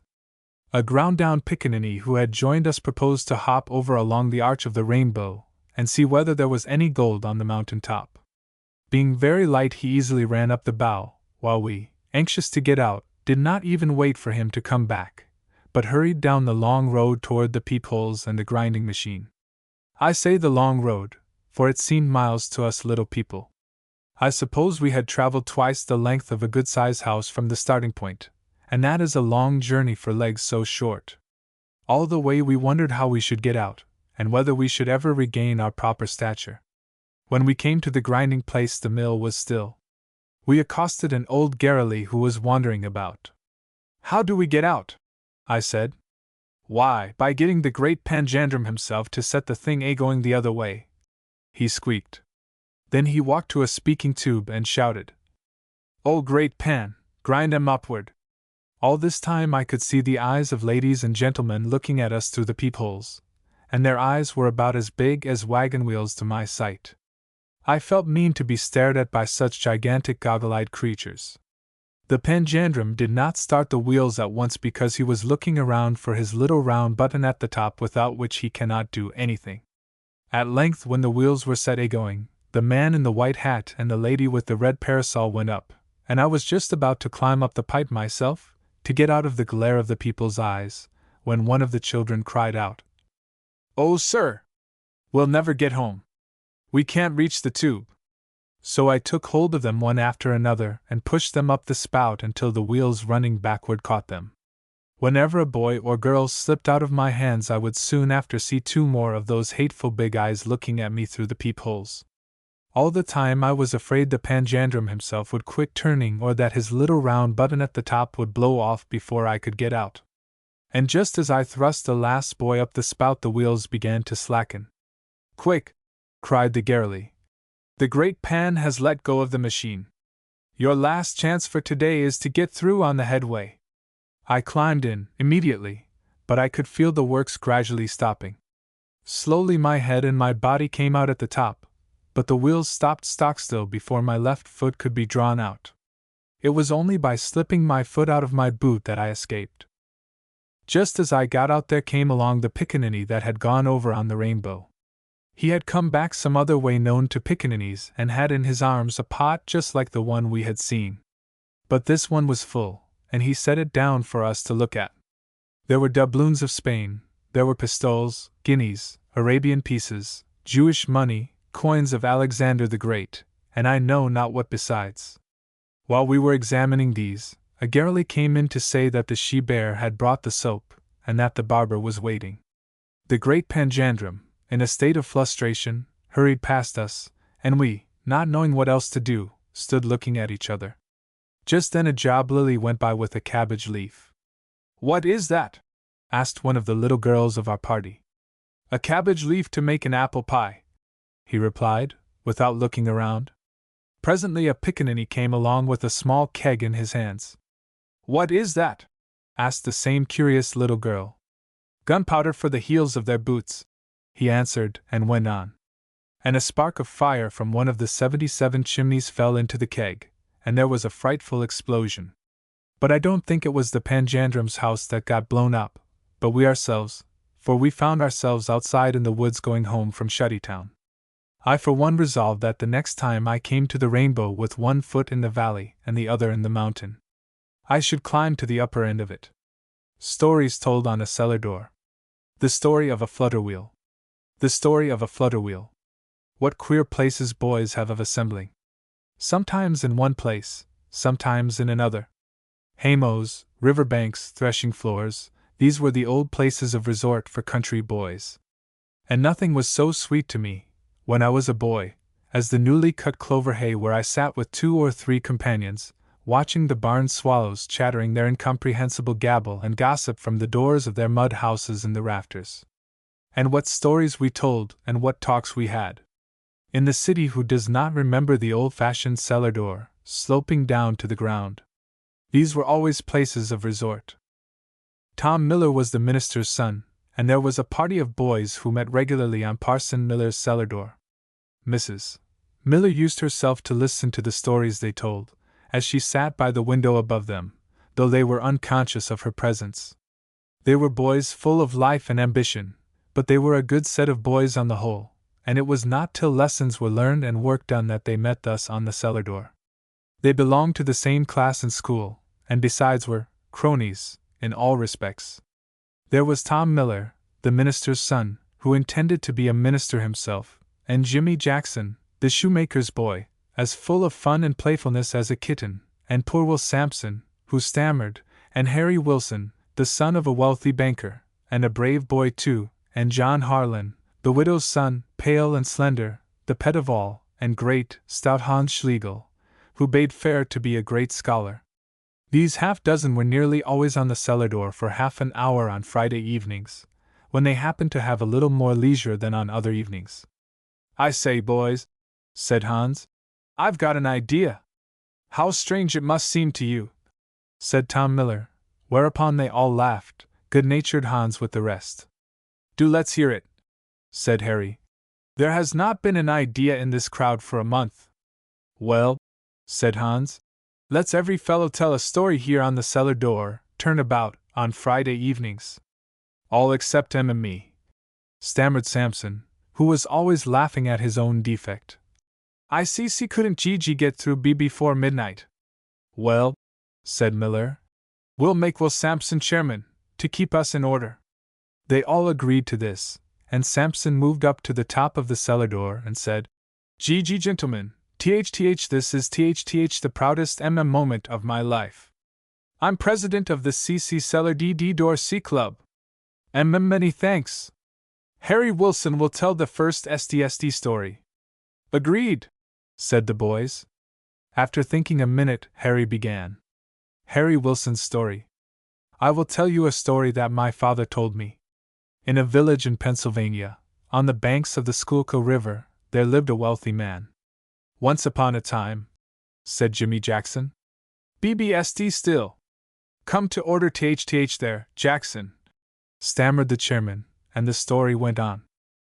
"Yes, once upon a time, there lived a wealthy man who had 2 sons. The father was very anxious to make great men of them, or at least, educated men. I think, or rather my father thinks, that their father used to dream that one of these boys would grow to be president, and that the other would be a member of Congress, at any rate. But while his younger son grew to be a good student, the other one was a good, honest, industrious, and intelligent boy, who did not much like books. His father intended to make him a lawyer, and he got on well enough in arithmetic and geography, but grammar came hard, and when he got into Latin he blundered dreadfully. He studied to please his parents, and from a sense of duty, but it mortified him greatly to think that he could not succeed as the other boys did. For you know it is hard to succeed at anything unless your heart is in it. And so one night he sat down, and cried to think he must always be a dolt. His mother found him weeping and tried to comfort him. She walked out in the dusky evening with him, and talked. But poor David, for that was his name, was broken-hearted. He had tried with all his might to get interested in Hock, but it was of no use. He said there was something lacking in his head. "And I'll never amount to anything, never. Brother Joe gets his lesson in a few minutes, and I can't get mine at all." His mother did not know what to say, but she only said that there was some use for everybody. She knew that David was not wanting in intelligence. In practical affairs he showed more shrewdness than his brother. But his father had set his heart on making him a scholar. That very day the teacher had said to his father that it was no use. "Your father," she said, "intends to take you from school, and it is a great disappointment to him. But we know that you have done your best, and you must not be disheartened. If you were lazy, we should feel a great deal worse. Just then they came to the orchard brook. Here she saw in the dim light something moving in the water. What is that, David? She said. That's my flutter wheel, and I feel like breaking it to pieces. Why? Well, you see, all the boys made little water mills to be run by the force of the stream. We call them flutter wheels, but I made one so curious that it beat them all, he said. Show it to me, Davy, she said. And David explained it to her, forgetting all about his unhappiness in the pleasure of showing the little cogwheels, and the undershot wheel that drove it. And why did you want to break it up? She asked. Because, Mother, Sam Peters said that I should never be good for anything but to make flutter wheels, and it is true, I am afraid. If you were a poor man's son, Davy, you might be a good mechanic, said his mother. That night Davy resolved to be a mechanic. I won't be a good-for-nothing man in the world. If I can't be a learned professor, I may be a good carpenter or a blacksmith. If I learn to make a good horseshoe, I'll be worth something. So the next morning he asked his father's leave to enter a machine shop. His father said he might, and with all the schoolboys laughing at him, he took his tin pail with his lunch in it, and went into the shop each morning. And now he began to love books, too. He gathered a library of works on mechanics. Everything relating to machinery he studied. He took up mathematics and succeeded. After a while he rose to a good position in the shop. And he became at last a great railroad engineer. He built that great bridge at Blankville. Why, said John Harlan, I thought your Uncle David built that. So he did, said Harry. My uncle was the boy that could not learn Latin. I suppose, said Tom Miller, that God has used for us all boys. Perhaps Jimmy's father was as much intended to make shoes as mine to preach. What a mistake it must be to get into the wrong place, though. Come, you're getting too awfully solemn, Tom, said Jimmy Jackson. You'll put a fellow to sleep before he has time to go to bed. And Jackson pretended to snore. The meeting's adjourned, said the president. Jimmy Jackson will be the SP speaker at the next meeting of the Cellar D Door S Society. The Woodchopper's Children. The Woodchopper's Children. The next Friday evening found all the members of the Cellar Door Club in their places. Will Sampson, the stammering chairman, was at the top, full of life and fun as ever. Jimmy Jackson, running over with mischief, was by him. Then came Tom Miller and John Harlan, while Hans Schlegel and Harry Wilson sat at the bottom.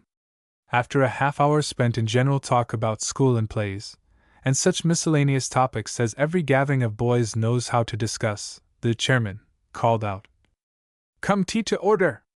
The C Cellar D Door Society is called to order. Gentlemen, the Hon. J. James Jackson is the speaker for the evening. I have the pleasure of introducing him to you. No, you don't, said the shoemaker's son. Don't put it on so thick.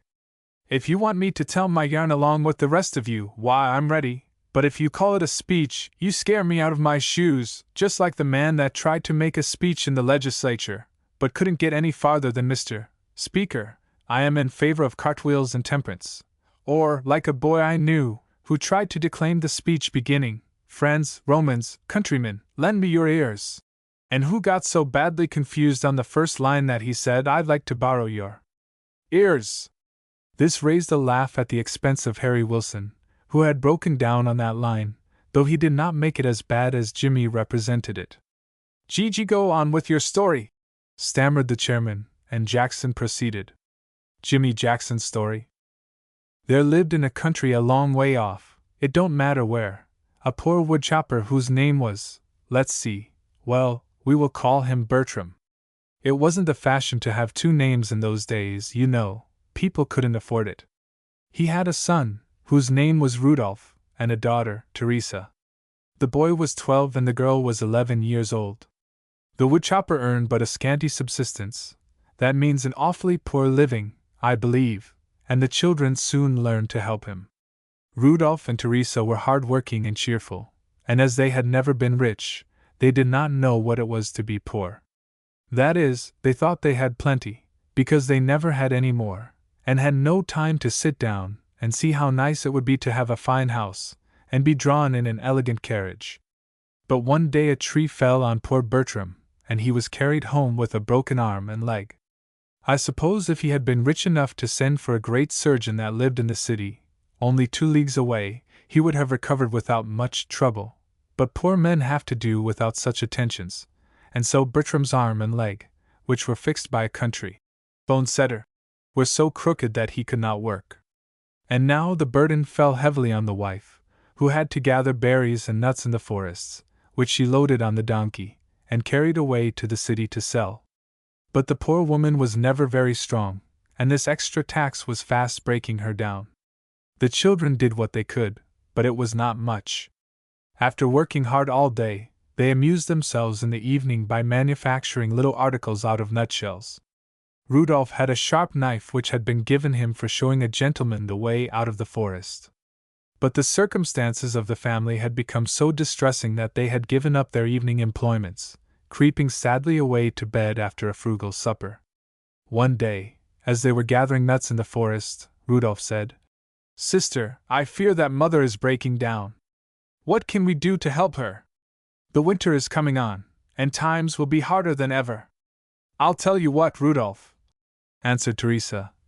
"Why can't we do something with your little nut baskets and nut boats? I've heard say that the little city children, who wear fine clothes and have plenty of money, are very fond of such things. Let us send all you have by Mother tomorrow." And so on the next morning the mother's basket took the whole stock. When evening came the children walked a quarter of a league down to the crossing of the brook to meet her, and hear the fate of their venture. But the poor woman could only tell them that the work was admired, but that she had not succeeded in selling any of it.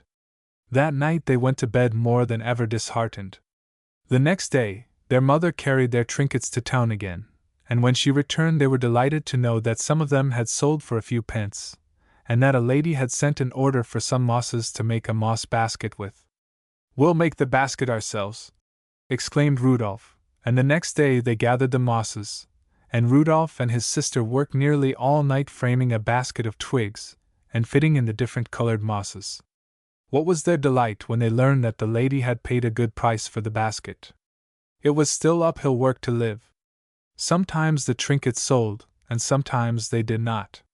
But Rudolph kept whittling away, and his sister soon became a good whittler, too. Besides, she often sewed little pincushions in the nutshells, and did other things by which her little brown fingers were quite as useful as Rudolph's. But often they were discouraged by complete failure to sell. There was a fair to take place some time later, and Rudolph and Teresa worked hard making swinging baskets and nutshell boats for the fair. And as the poor mother was fairly broken down, and could not go to the city, they had not to pick berries, but could spend all their time making their little articles. They even made little faces out of the nutshells. At last came the day of the fair, and alas! The poor mother was still sick, while the father was not able to move out of his chair for rheumatism. This was a sad disappointment, but Rudolph had often been to the city with his mother, and he resolved to take Teresa and go himself. As the food was out, the parents could not refuse, and the 2 children climbed up on the donkey and set out. It was a wearisome and anxious day to the parents. At last, when evening came, there came no returning children. But an hour after dark the donkey stopped before the door, and Rudolph and his sister came joyfully in to tell the day's adventures. Very happy were the parents to learn of their complete success. And now the children went regularly to the weekly markets or fairs, and had a stall of their own. Their constant whittling made them more and more skillful, and their trinkets were soon much sought after. They were able to buy a little gold and silver, and soon learned to inlay their nutshell snuff boxes and wooden jewel cases, so as to make them very beautiful. And as the woodchopper grew better he was able to do the rougher work of preparing the wood for them. And the money they realized was more than the woodchopper was ever able to make in his best days. After a while some woodcarver's tools helped Rudolph to do still more curious work. And he now has a shop in town. Teresa prepares his drawings and patterns for him, and does the staining and moss work, and the firm is always known as the woodchopper's children. If anybody wants a moral to the story they can furnish it themselves. The woodchopper's children. I suppose the moral is, That everybody can do something if he tries, said Miller. Everybody can do something if he tries. I suppose it's BB bedtime, said the chairman, and the boys adjourned. The Bound Boy. The Bound Boy. On the third Friday evening the boys came together in some uncertainty in regard to who was to be the storyteller. But Will Sampson, the stammering president of the club, had taken care to notify John Harlan, the widow's son, that he was to tell the story. If there was any general favorite it was John, for while his poverty excited the sympathy of all, his manliness and generousness of heart made everybody his friend, and so, when Sampson got the boys quiet, he announced, Gentlemen of the Order of the C.C. Cellar Door, the storyteller for the evening is our friend Harlan. Please see come forward to the tea-top, Mr. Harlan. I say, hurrah for Harlan! Said Harry Wilson, and the boys gave a cheer.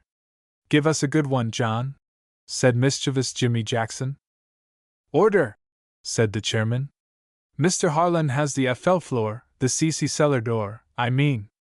Be quiet, J.J. Jackson, or I'll reprimand you severely. I'm perfectly quiet, said Jackson. Haven't spoken a word for an hour.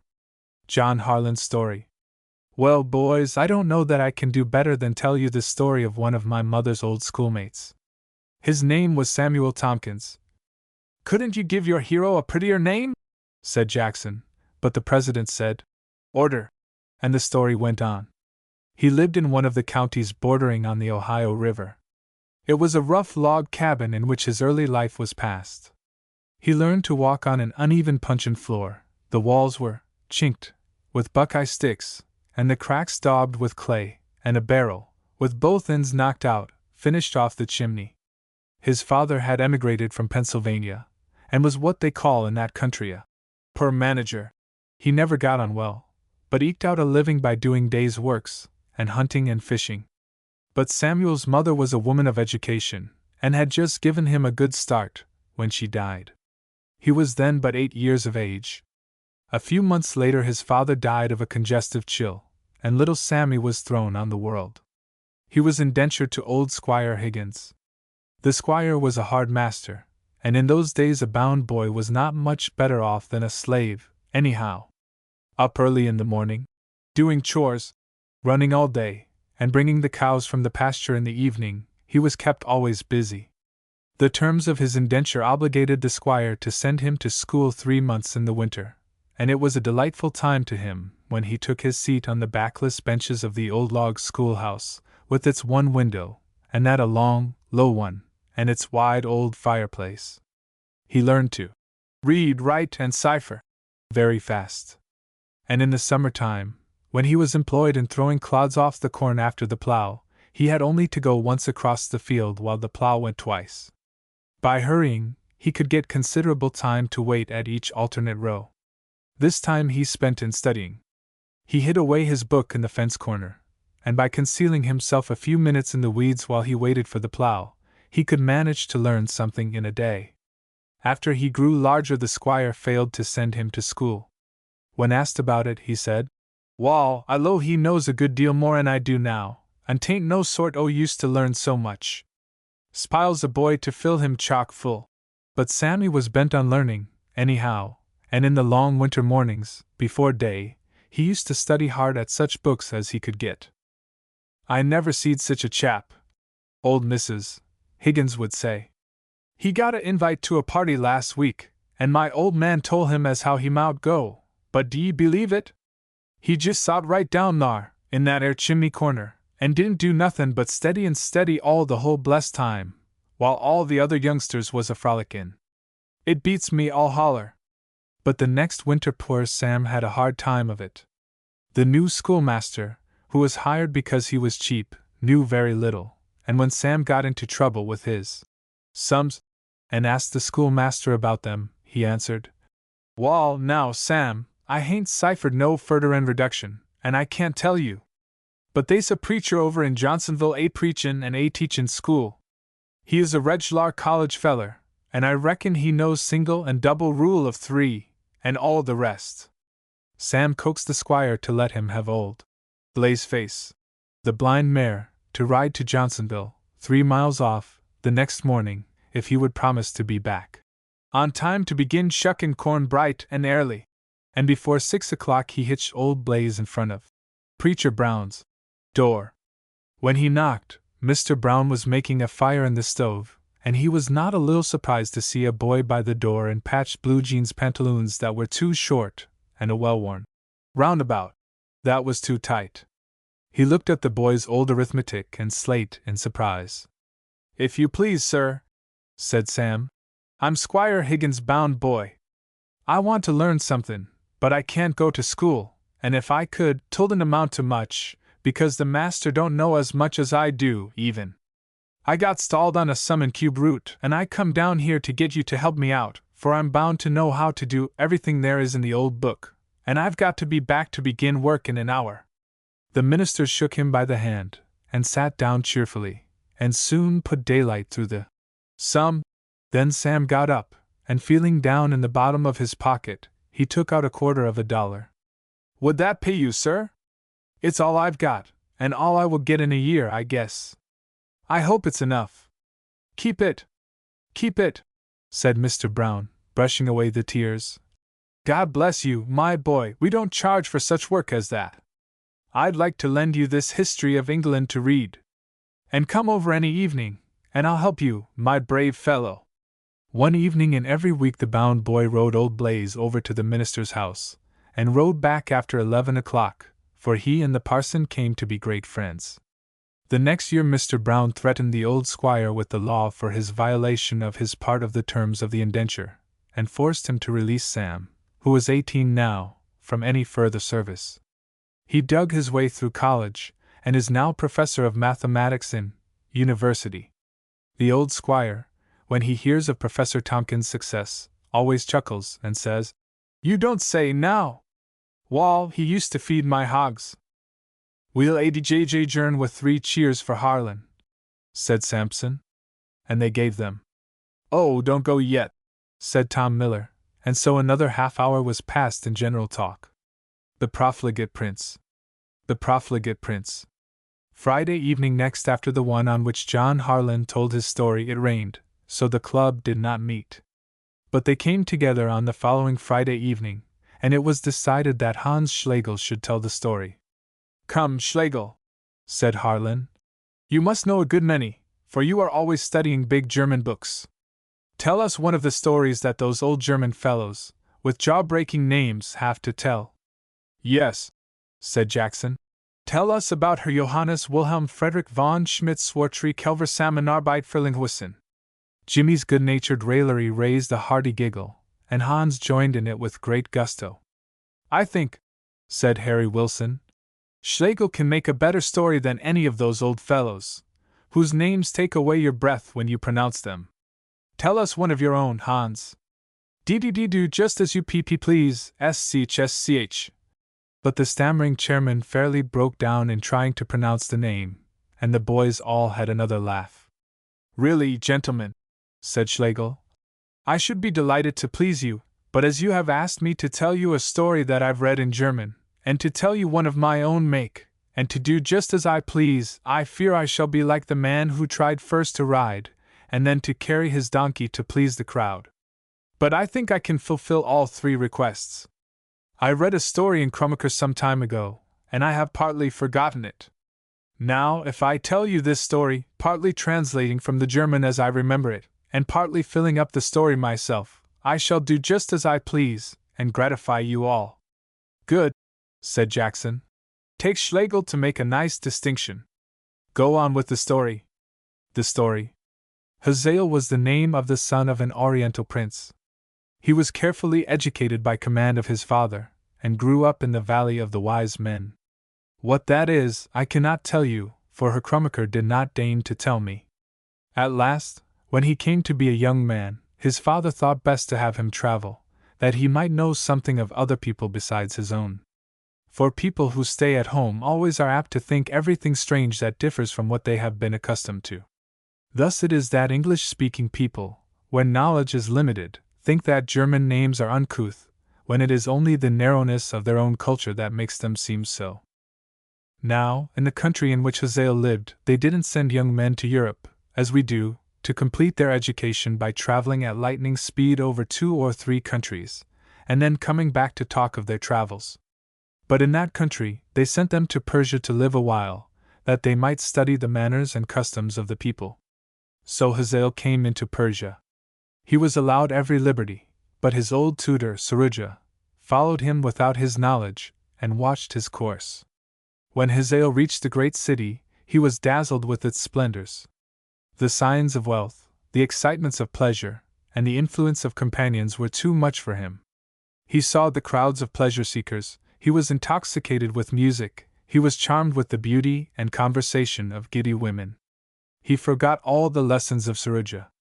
He forgot all his noble resolutions.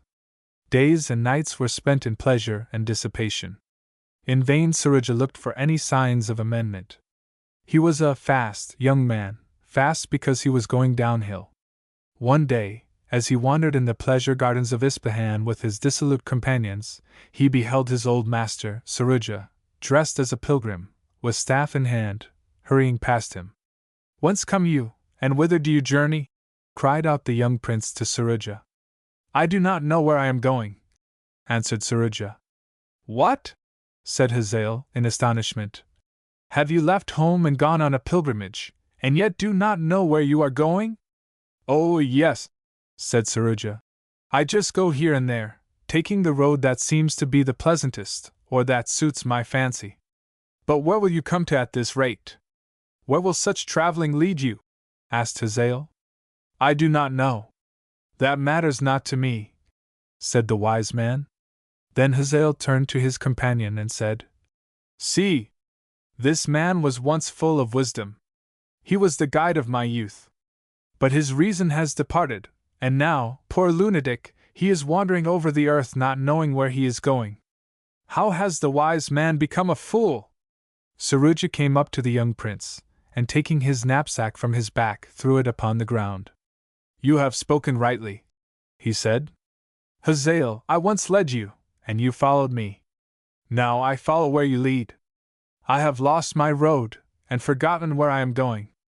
So have you. You set me the example. You are wandering round without purpose. Which is the greater fool, you or I? I have forgotten my destination. You have forgotten your high duties as a prince, and your manhood." Thus spoke the wise man, and Hazael saw his folly. "That story is solemn enough for Sunday school," said Jimmy Jackson. "But it isn't bad. Sharp old fellow that Jerashi or Saraji, or whatever his name was. But I don't believe it's true. When a fellow gets going to the bad, you can't turn him around so easy as that." The young soap boiler. The young soap boiler. It was a mild evening in the early fall, when the boys got together for the next story, which of course fell to the lot of Tom Miller, the minister's son, whom the boys familiarly called the Dominie. No boy in the Cellar Door Club was more obliging to his friends, more forgiving to those who injured him, than the Dominie, and none was more generally loved. But Tom had some strong opinions of his own. He was a believer in the dignity of work, and when he wanted a little spending money, would take a saw and cut wood on the sidewalk, without any regard to some of the fellows, who called him Wood Sawyer. He was given to helping his mother, and did not mind having the boys catch him in the kitchen when his mother was without. Help! If anybody laughed at him, he only replied, "There is nothing I am more proud of than that I am not afraid to be useful." This independence, this utter contempt for the sneers of others when he was right, made the boys look for something a little peculiar when Tom should come to his story. Gentlemen, this C.C. Cellar Door Society will come to order. Tom Miller, the Dominie." "The Wood Sawyer?" said Jackson, good-naturedly. "Why, yes, the W. Wood Sawyer, the F. fearless reformer, the B.B. believer in hard work, the bravest member of the C. Cellar Door CL Club, has the slanting floor, the cellar door itself, and I hope he will STSD stand by his colors, and give us a story that has the meanest kind of work in it, made honorable by dignity of character." I think Samson stammered a little on dig, just for the fun. But the boys all agreed to his request, and so they heard Tom Miller's story. My story, boys, shall be what you ask. I shall call it The Young Soap Boiler. for I suppose you'll admit that boiling soap is about as unpleasant work as there is. Touched bottom that time, interposed Harry Wilson. Well, the boy that I'm going to tell about was Dudley Crawford. With a cheery eye and voice, a quick eye, a quicker hand and a fleet foot, he was a great favorite on the playground. If there was a weak boy, whom the others imposed upon, Dudley was always his fast friend, and the mean fellows who make up for their cowardice toward boys of their size by picking at little fellows or green boys, had always a wholesome fear of Dudley, though I do not think he ever struck one of them. But his fearless, honest eye cowed them, and I am sure he would have struck hard if it had been necessary to protect the poor little fellows who kept under his wing. The boys called them Dud's chickens. There was one boy in the school, Walter Whitaker, who had a special desire to be on good terms with Dudley. Walter's father had gotten rich during the war, and Walter had a special fondness for being genteel. He wore gloves, and kept his boots brighter than there was any occasion for. He was not much of a scholar, though older than Dudley. But he was fond of calling young Crawford his friend, because Dudley's father was a rich and talented lawyer. At last there came a financial crash that sent all of Mr. Crawford's $500,000 to the winds. He was in feeble health when it came, and the loss of his property hastened his death. The very same panic left Whitaker poor also. But the two boys took it very differently. Whitaker looked as crestfallen as if he had committed a crime. Dudley mourned the loss of his father, but held up his head bravely under the sudden poverty. Whitaker looked around for a situation. But the times were hard, and situations were not to be had. Every clerk that could be dispensed with was sent away, and besides, merchants do not like to employ a fellow who wears gloves and looks afraid of soiling his hands. Dudley had his mother to support, and looked about bravely for work. But no work was to be had. He tried everything, as it seemed, until at last he asked stern old Mr. Bluff, who owned half a dozen factories of different kinds. "You want work, do you, young man? I suppose you want to keep books or suthin' o' that sort. I never saw such a lot o' fellers a-skin for work and afraid to dirty their fingers. I'll do any honest work by which I can earn my bread, without being dependent on friends. Any honest work, will you? I'll make you back out of that air. I'll bet you won't begin where I did.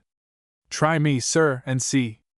Well, then, I'll give you good wages to go into my soap factory next Monday morning." "Ha! Ha!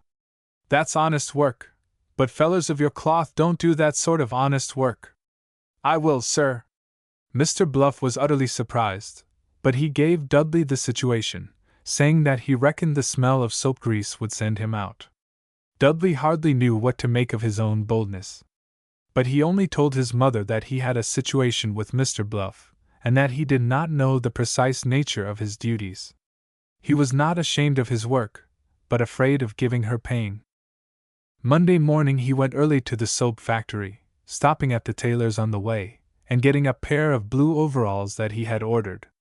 It must be confessed that the smell of the factory disgusted him at first, but he soon became interested. He saw that brains were used in soap making. He became more and more interested as he saw how accurate some of the chemical processes were. He soon learned to cut the great blocks of hard soap with wires.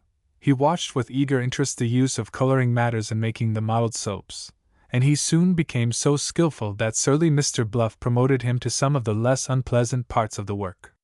But there was much talk about it at first. Some of the young ladies who had been useless all their lives, and who had come to think that uselessness was necessary to respectability, were surprised that Dudley Crawford should follow so low a trade. But those very people never once thought it disgraceful in Walter Whitaker to be a genteel loafer, living off his father's hard-earned salary, and pretending that he was looking for a situation. And I will not be too hard on Whitaker. I think if he could have had a situation in which he could do nothing, and be paid well for it, he would have been delighted.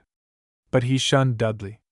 Partly because he was afraid of compromising his own respectability, and partly because he had sense enough to see that Dudley's honest eyes looked through him, and saw what a humbug he was. After a year Dudley's father's estate was settled, and owing to an unexpected rise in some of the property, it was found that the debts would all be paid, and a small balance be left for the family. It was but a small amount, but it enabled Dudley to lay aside his blue overalls and return to the old school again. Dr. Parmley, the principal, was delighted to have such a good pupil back again. Whitaker came back about the same time, and the very first day he whispered to some of the boys that Dudley smelled of soap grease. The boys laughed thoughtlessly, as boys are apt to do, and passed the poor joke round. Dudley maintained the respect of the school in general, but there was a small clique, who never knew their lessons, but who prided themselves on being genteel dunces.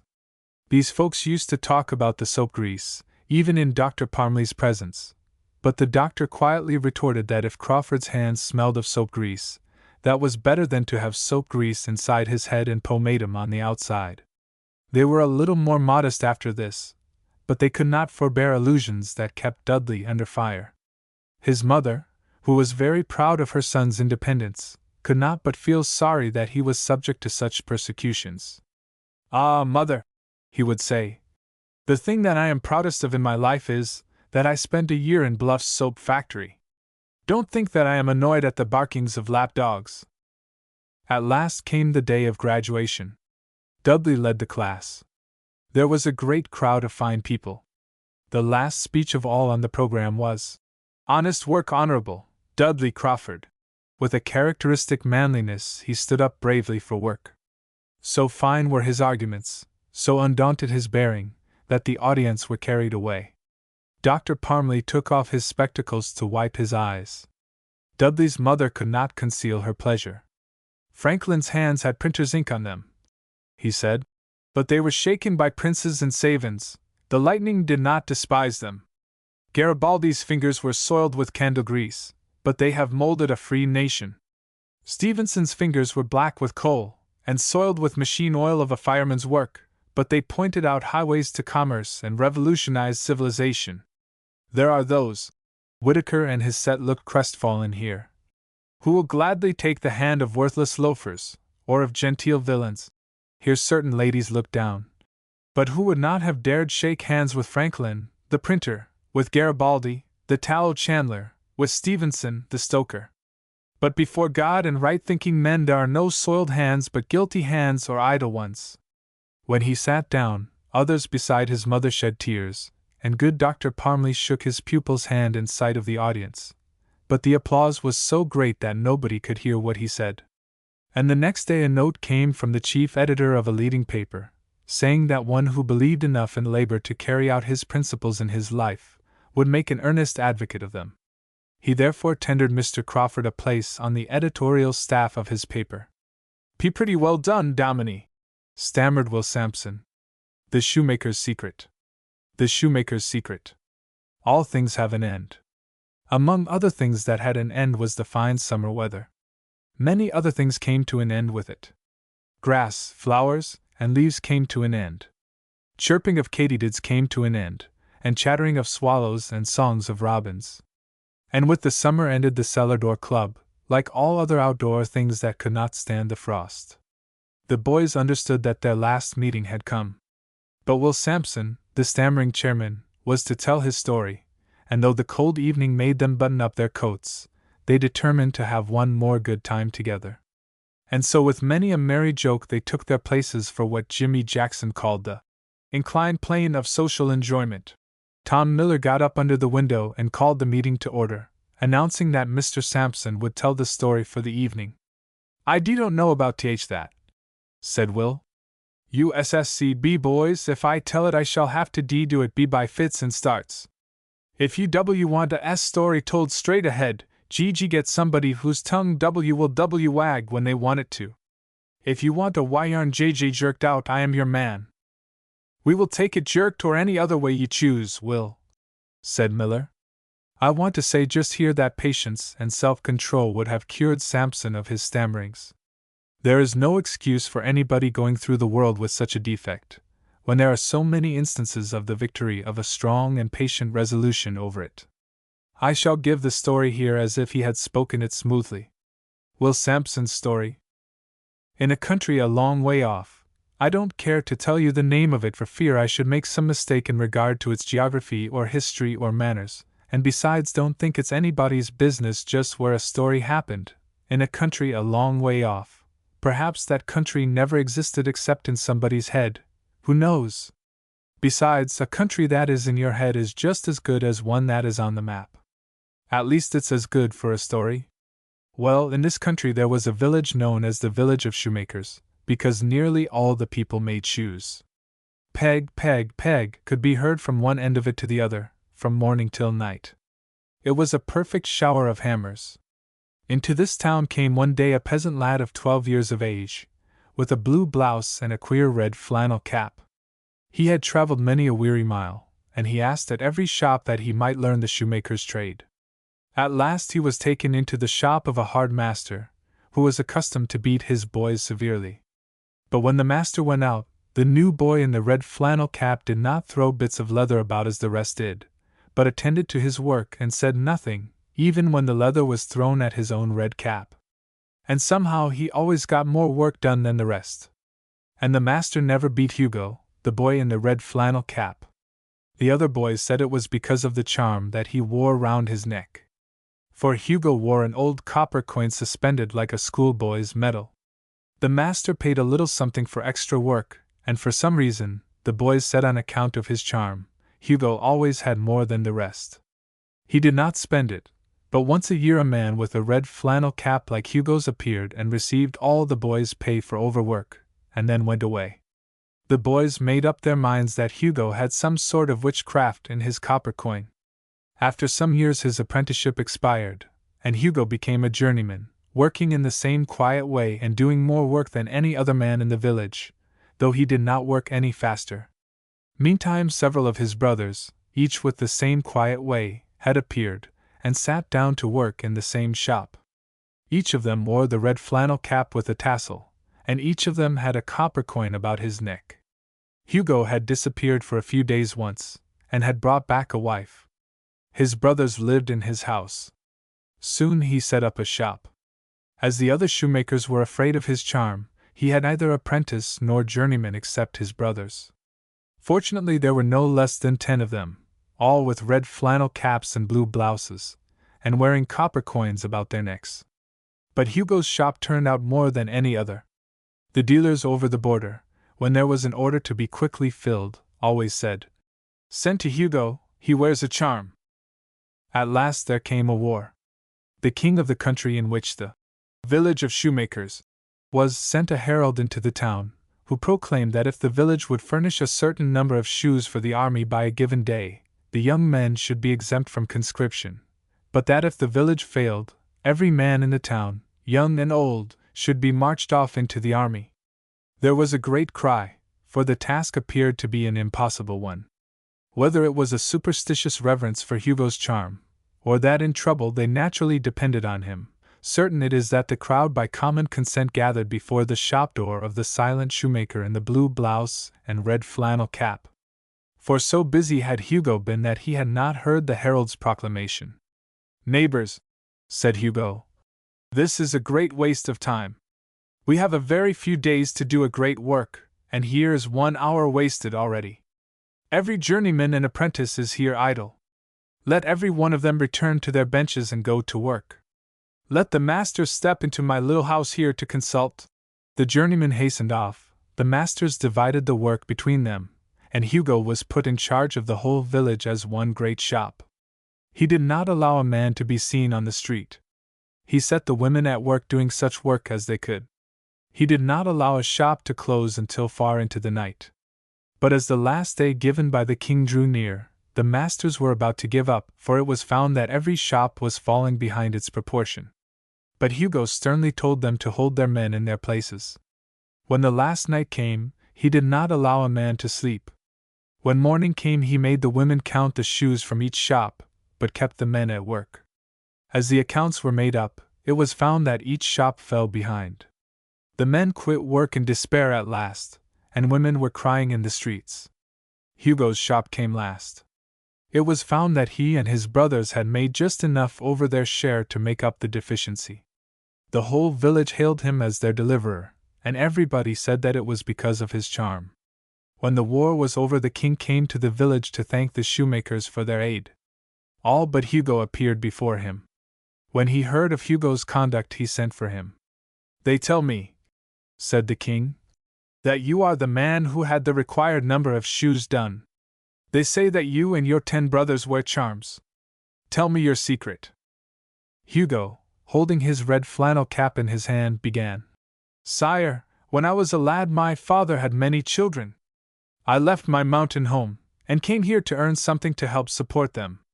These my 10 brothers came after me. When each one left, our good mother hung a copper coin about his neck, and said, 'Remember that you are going to a town where there is much idleness among the shoemakers, masters, and men. Whenever you are tempted to be idle or to be discouraged, remember what I tell you, keep pegging away. Behold, sire, the charm by which we have succeeded, by which we saved the village from your wrath, and your land from destruction. Keep pegging away.'" And after that there might have been seen in the king's employ, in various affairs of importance, 10 men in blue blouses and red flannel caps, wearing each a copper coin about his neck. When Samson had stammered his way through this story, the boys agreed to meet for the winter in Tom Miller's house. Modern Fables. Flat Tail, the Beaver. Flat Tail, the Beaver. A colony of beavers selected a beautiful spot on a clear stream, called Silver Creek, to build themselves a habitation. Without waiting for any orders, and without any wrangling about whose place was the best, they gnawed down some young trees and laid the foundation for a dam. With that skill for which they are so remarkable, they built it so that it would protect them from cold, from water, and from their foes. When it was completed, they were delighted with it, and paddled round joyously in the pond above, expressing their pleasure to each other in true beaver style. In this colony there was one young beaver, by the name of Flat Tail. His father, whose name was Mud Dauber, had been a celebrated beaver, who, having very superior teeth, could gnaw through trees with great rapidity. Old Mud Dauber had distinguished himself chiefly, however, by saving the dam on 3 separate occasions in time of flood. He had done this by his courage and prudence, always beginning to work as soon as he saw the danger coming, without waiting till the damage had become too great to repair. But his son, this young fellow Flat Tail, was a sorry fellow. As long as old Mud Dauber lived, he did pretty well, but as soon as his father died, Flat Tail set up for somebody great. Whenever anyone questioned his pretensions, he always replied, "I am Mud Dauber's son. I belong to the best blood in the colony." He utterly refused to gnaw or build. He was meant for something better, he said. And so one day in autumn, when the beavers were going out in search of food for winter use, as Flat Tail was good for nothing else, they set him to mind the dam. After they had started, Flat Tail's uncle, old Mr. Webfoot, turned back and told his nephew to be very watchful, as there had been a great rain on the headwaters of Silver Creek, and he was afraid there would be a flood. "Be very careful," said Webfoot, "about the small leaks." "Pshaw," said Flat Tail. "Who are you talking to? I am Mud Dauber's son, and do you think I need your advice?" After they had gone, the stream began to rise. Little sticks and leaves were eddying round in the pool above. Soon the water came up faster, to the great delight of the conceited young beaver, who was pleased with the opportunity to show the rest what kind of stuff he was made of.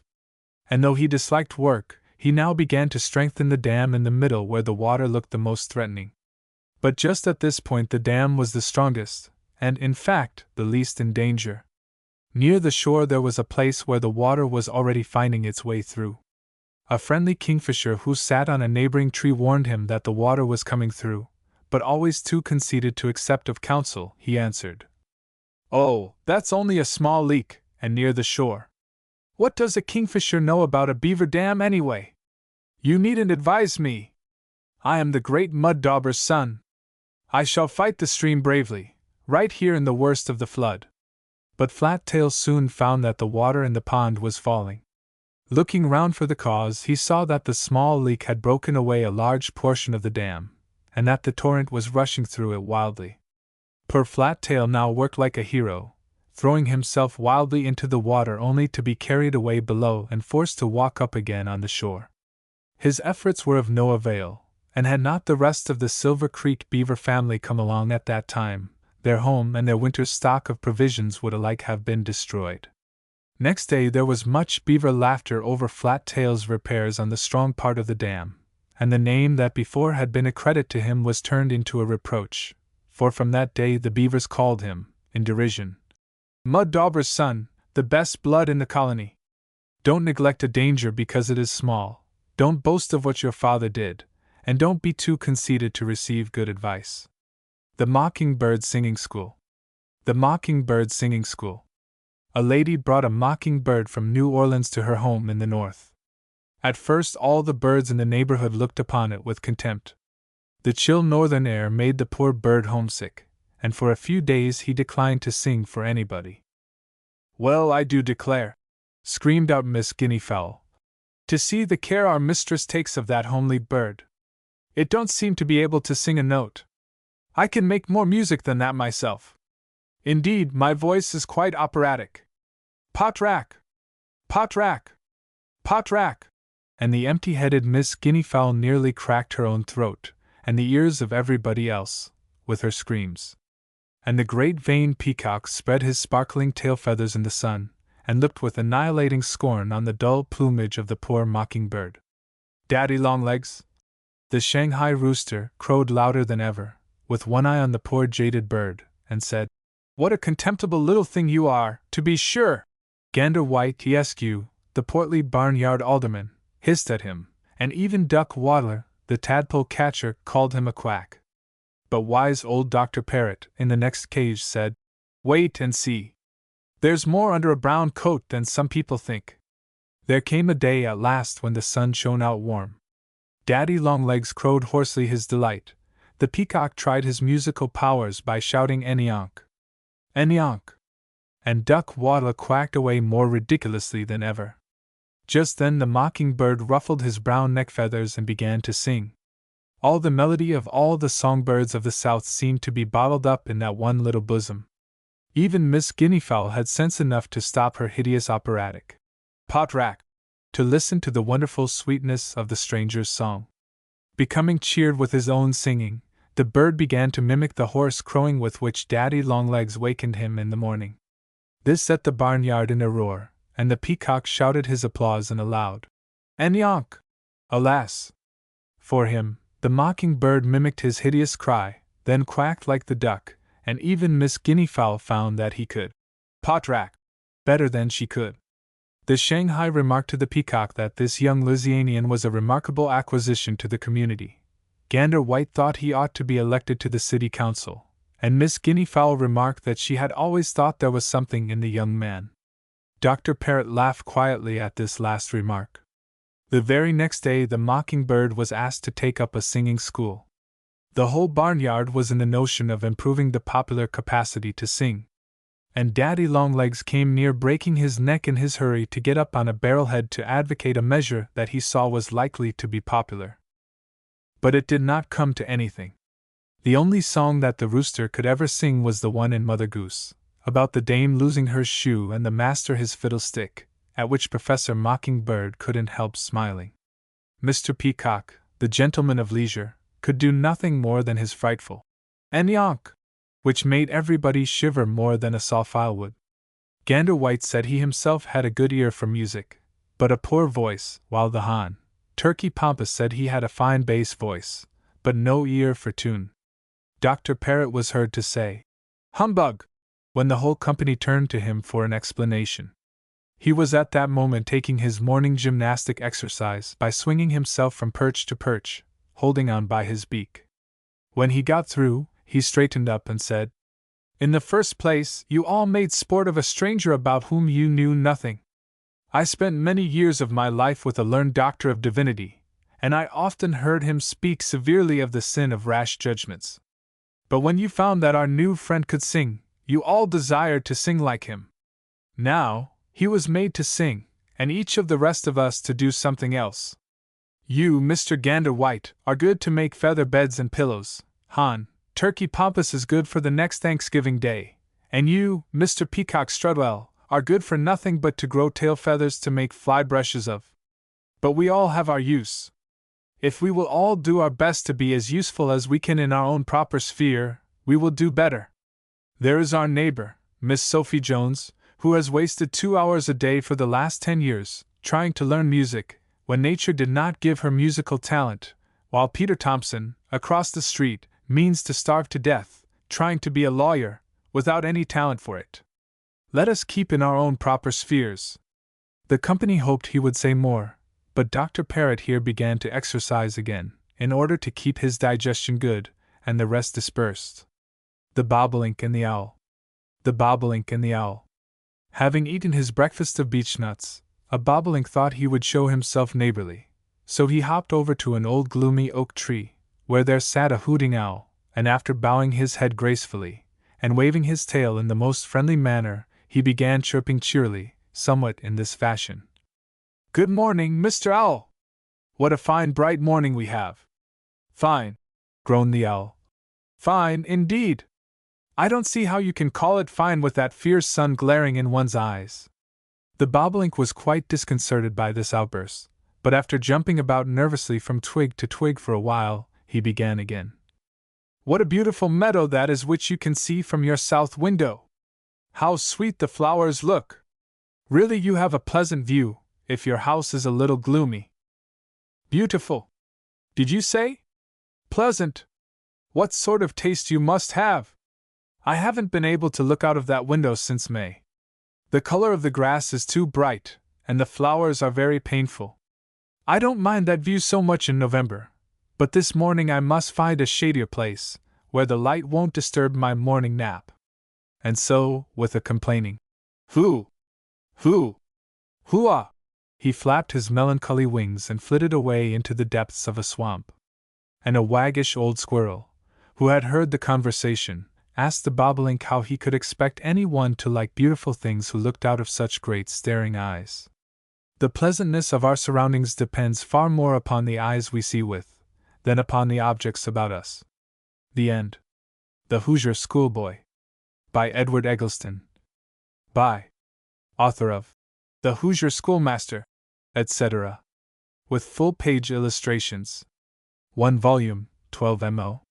$1. Mr. Eggleston is one of the very few American novelists who have succeeded in giving to their work a genuine savor of the soil, a distinctively American character. His Roxy, Hoosier Schoolmaster, Circuit Rider, and the rest, are homespun and native in all their features. The scene of the stories is the Western Reserve, and the characters are types of the pioneers of the early part of this century, in the territory now comprised in Indiana and Ohio. The Hoosier Schoolboy, as its title shows, belongs to the same locality, and depicts some of the characteristics of boy life, years ago, on the Ohio, characteristics, however, that were not peculiar to that section only. The story presents a vivid and interesting picture of the difficulties which in those days beset the path of the youth aspiring for an education. These obstacles, which the hero of the story succeeds by his genuine manliness and force of character in surmounting, are just such as a majority of the most distinguished Americans, in all walks of life, including Lincoln and Garfield, have had to contend with, and which they have made the stepping stone to their future greatness. Mr. Bush's strong and lifelike illustrations add much to the attractiveness of the book. Edward Eggleston's new story is a thoroughly excellent one to be put in the hands of a boy whose parents wish him to become a manly, high-minded American citizen. Philadelphia Bulletin. A particularly wholesome volume. There is a delightful absence of the goody-good in it, and the incidents are all natural and true to life. Madison, IND, Courier. Nobody has pictured boy life with greater power or more fidelity than Mr. Eggleston. This story is one of his best. It should be in the hands of every boy. Hartford Times. It has all the peculiarities of its author, his careful reproduction of nature, his vivid descriptions, and the naturalness of his characters, drawn, as they must have been, from life. Indianapolis News.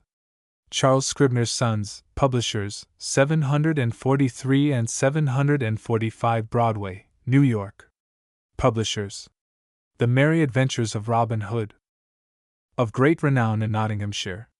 Written and illustrated by Howard Pyle. Written and illustrated by. 1 volume, 4/2, full embossed leather, antique, from the author's designs. $4.50. Cheaper edition, 1 volume, small quarto, cloth. $3. There is something thoroughly English and homebred in these episodes in the life of the bold outlaw.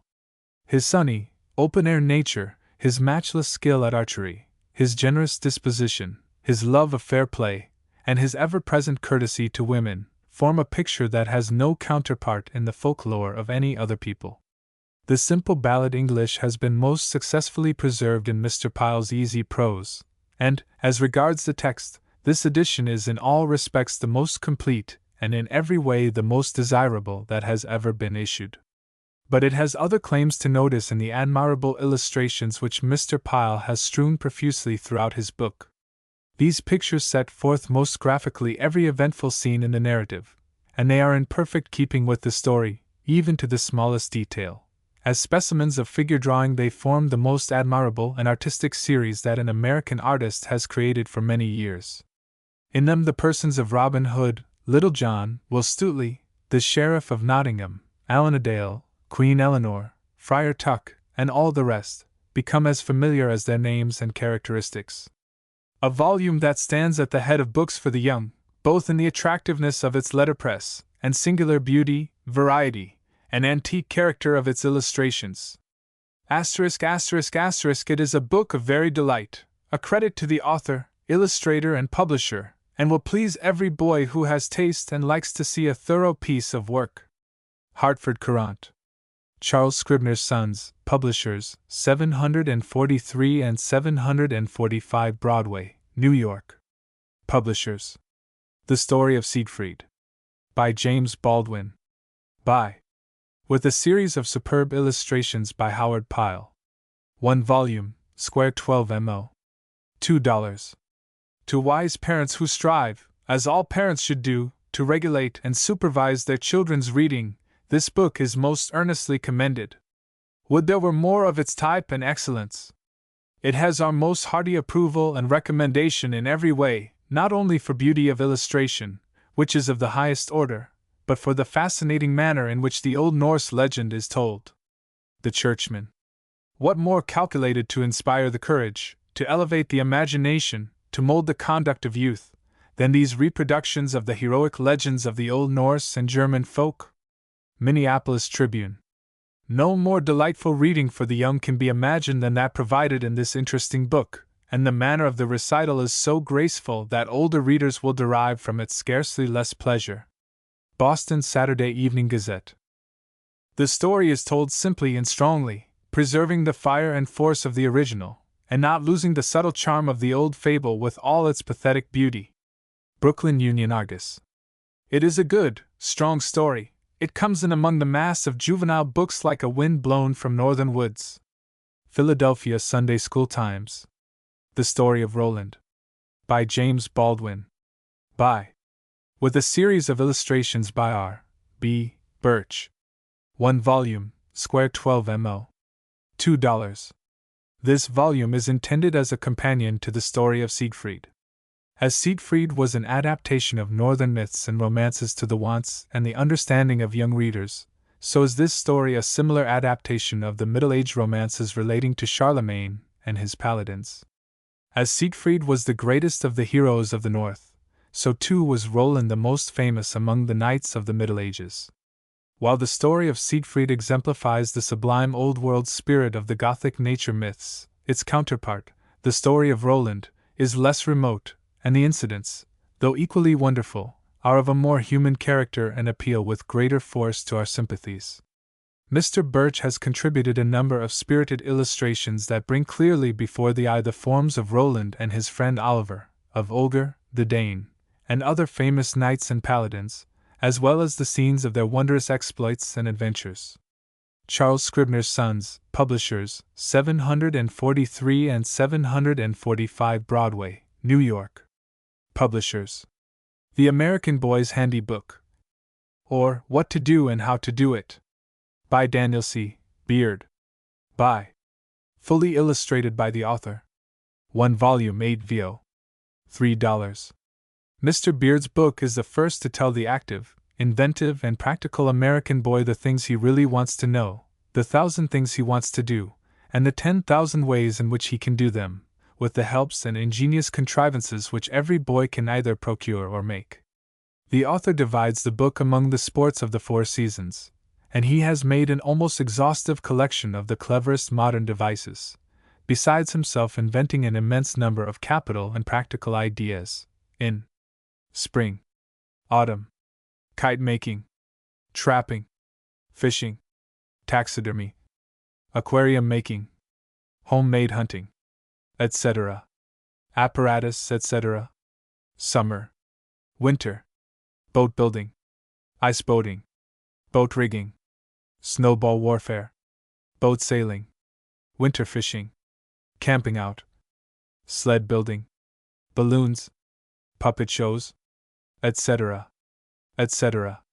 We can conceive a few books more useful and interactive to the average boy than this. Troy Times.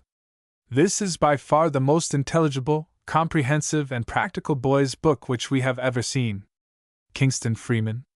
When selecting books for a boy, it should be remembered that such a one as this tends to make him handy, skillful, and self-reliant, and that the boy would probably choose it himself.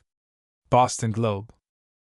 Each particular department is minutely illustrated, and the whole is a complete treasury, invaluable not only to the boys themselves, but to parents and guardians who have at heart their happiness and healthful development of mind and muscle. Pittsburgh Telegraph. The boy who has learned to play all the games and make all the toys of which it teaches, has unconsciously exercised the inventive faculty that is in him, has acquired skill with his hands, and has become a good mechanic and an embryo inventor without knowing it. Milwaukee Evening, Wisconsin. Charles Scribner's Sons, Publishers, 743 and 745 Broadway, New York. Publishers. The Boy's Library of Legend and Chivalry. The Boy's Percy. Edited with an introduction by Sidney Lanier. Sidney Lanier. With 50 text and full-page illustrations by E. B. Bensel. 1 volume, 12 mo. $2. He who walks in the way these following ballads point will be manful in necessary fight, fair in trade, loyal in love, generous to the poor, tender in the household, prudent in living, plain in speech, merry upon occasion, simple in behavior, and honest in all things. From Mr. Lanier's Introduction. Knightly Legends of Wales, or The Boy's Mabinogion, being the earliest Welsh tales of King Arthur and the famous Red Book of Her Jest. Edited for boys, with an introduction by Sidney Lanier. Sidney Lanier. With 12 full-page illustrations by Alfred Fredericks. 1 volume, Crown 8 vo, extra cloth. $2. Amid all the strange and fanciful scenery of these stories, character and the ideals of character remain at the simplest and purest. The romantic history transpires in the healthy atmosphere of the open air on the green earth beneath the open sky. The figures of right, truth, justice, honor, purity, courage, reverence for law are always in the background, and the grand passion inspired by the book is for strength to do well and nobly in the world. The Independent. The Boy's King Arthur. Being Sir Thomas Malory's History of King Arthur and his Knights of the Round Table. Edited for boys, with an introduction by Sidney Lanier. Sidney Lanier. With 12 full-page illustrations by Alfred Capus. 1 volume, Crown 8 vo, extra cloth. $2. Unconsciously, as he reads of the brave deeds wrought by the gallant soldiers told of by Froissart or fancied by Malory, the boy's heart is thrilled and his higher nature throbs with knightly longings. He craves for himself the sturdy courage of Bevis of Hampton, the courtly grace of Lancelot, the purity of Galahad, and he hates with an honest hatred that unleal scoundrel, King Mark. He learns that he should protect those who are less strong than he is himself, that a man should never be rude to a woman, that truth must never be sacrificed, and that the most cowardly thing that a man can do is to flinch from his duty. Philadelphia Times. The Boy's Froissart. Being Sir John Froissart's Chronicles of Adventure, Battle and Custom in England, France, Spain, etc. Edited for boys, with an introduction by Sidney Lanier. Sidney Lanier. With 12 full-page illustrations by Alfred Capus. 1 volume. Crown 8 vo, extra cloth. $2. It is quite the beau ideal of a book for a present to an intelligent boy or girl. Mr. Sidney Lanier, in editing a boy's version of Froissart, has not only opened to them a world of romantic and poetic legend of the chivalric and heroic sort, but he has given them something which ennobles and does not poison the mind. Baltimore Gazette. In sets. 4 volumes put up in a box, uniform binding, $7. Charles Scribner's Sons, Publishers, 743 and 745 Broadway, New York. Publishers. William O. Stoddard's Capital Stories for Boys. The Boston Globe says of Mr. Stoddard's books for boys, "It was a bold attempt, in the face of the great success of sensational literature for the young, to seek to bend boys to self-reliance, duty, and honor, by interesting them in the incidents and rewards of manly boy life at home and at school, and in its games and sports, and a good deal of knowledge of boy character, of sympathy with boy nature, and skill in reaching boy interest and regard, were required to accomplish his purpose. The plan was a noble one, and its results are a triumph which shows that it is possible, without thrilling adventure on the ocean or in western wilds, in exciting scenes of peril and death, or unnatural and bad characters and situations, to secure the earnest attention of boys and their approval." Saltillo Boys. 1 volume, 12 mo. $1. The story appeals to boys not only on their better side, but on the side which is strongest and highest in the boy view of the matter. The Independent. Dab Kinzer. A Story of a Growing Boy. 1 volume, 12 mo. $1. It is written in that peculiarly happy vein which enchants while it instructs, and is one of those thoroughly excellent bits of juvenile literature which now and then crop out from the surface of a mass of commonplace. Philadelphia Press. The Quartet. A sequel to Dab Kinzer. 1 volume, 12 mo. $1. The quartet is marked by all the brightness and incident which made Dab Kinzer such a favorite with the boys. Examiner and Chronicle. Among the Lakes. 1 volume, 12 mo. $1. Mr. Stoddard's bright, sympathetic story, Among the Lakes, is a fitting companion to his other books. It has the same flavor of happy, boyish country life, brimful of humor and abounding with incident and the various adventures of healthy, well-conditioned boys turned loose in the country, with all the resources of woods and water and their own unspoiled natures. Mr. Stoddard's stories, Dab Kinzer, The Quartet, Saltillo Boys, and Among the Lakes, are furnished in sets, in uniform binding, in a box. Price $4. They are especially recommended for Sunday school libraries. Charles Scribner's Sons, Publishers, 743 and 745 Broadway, New York. Publishers.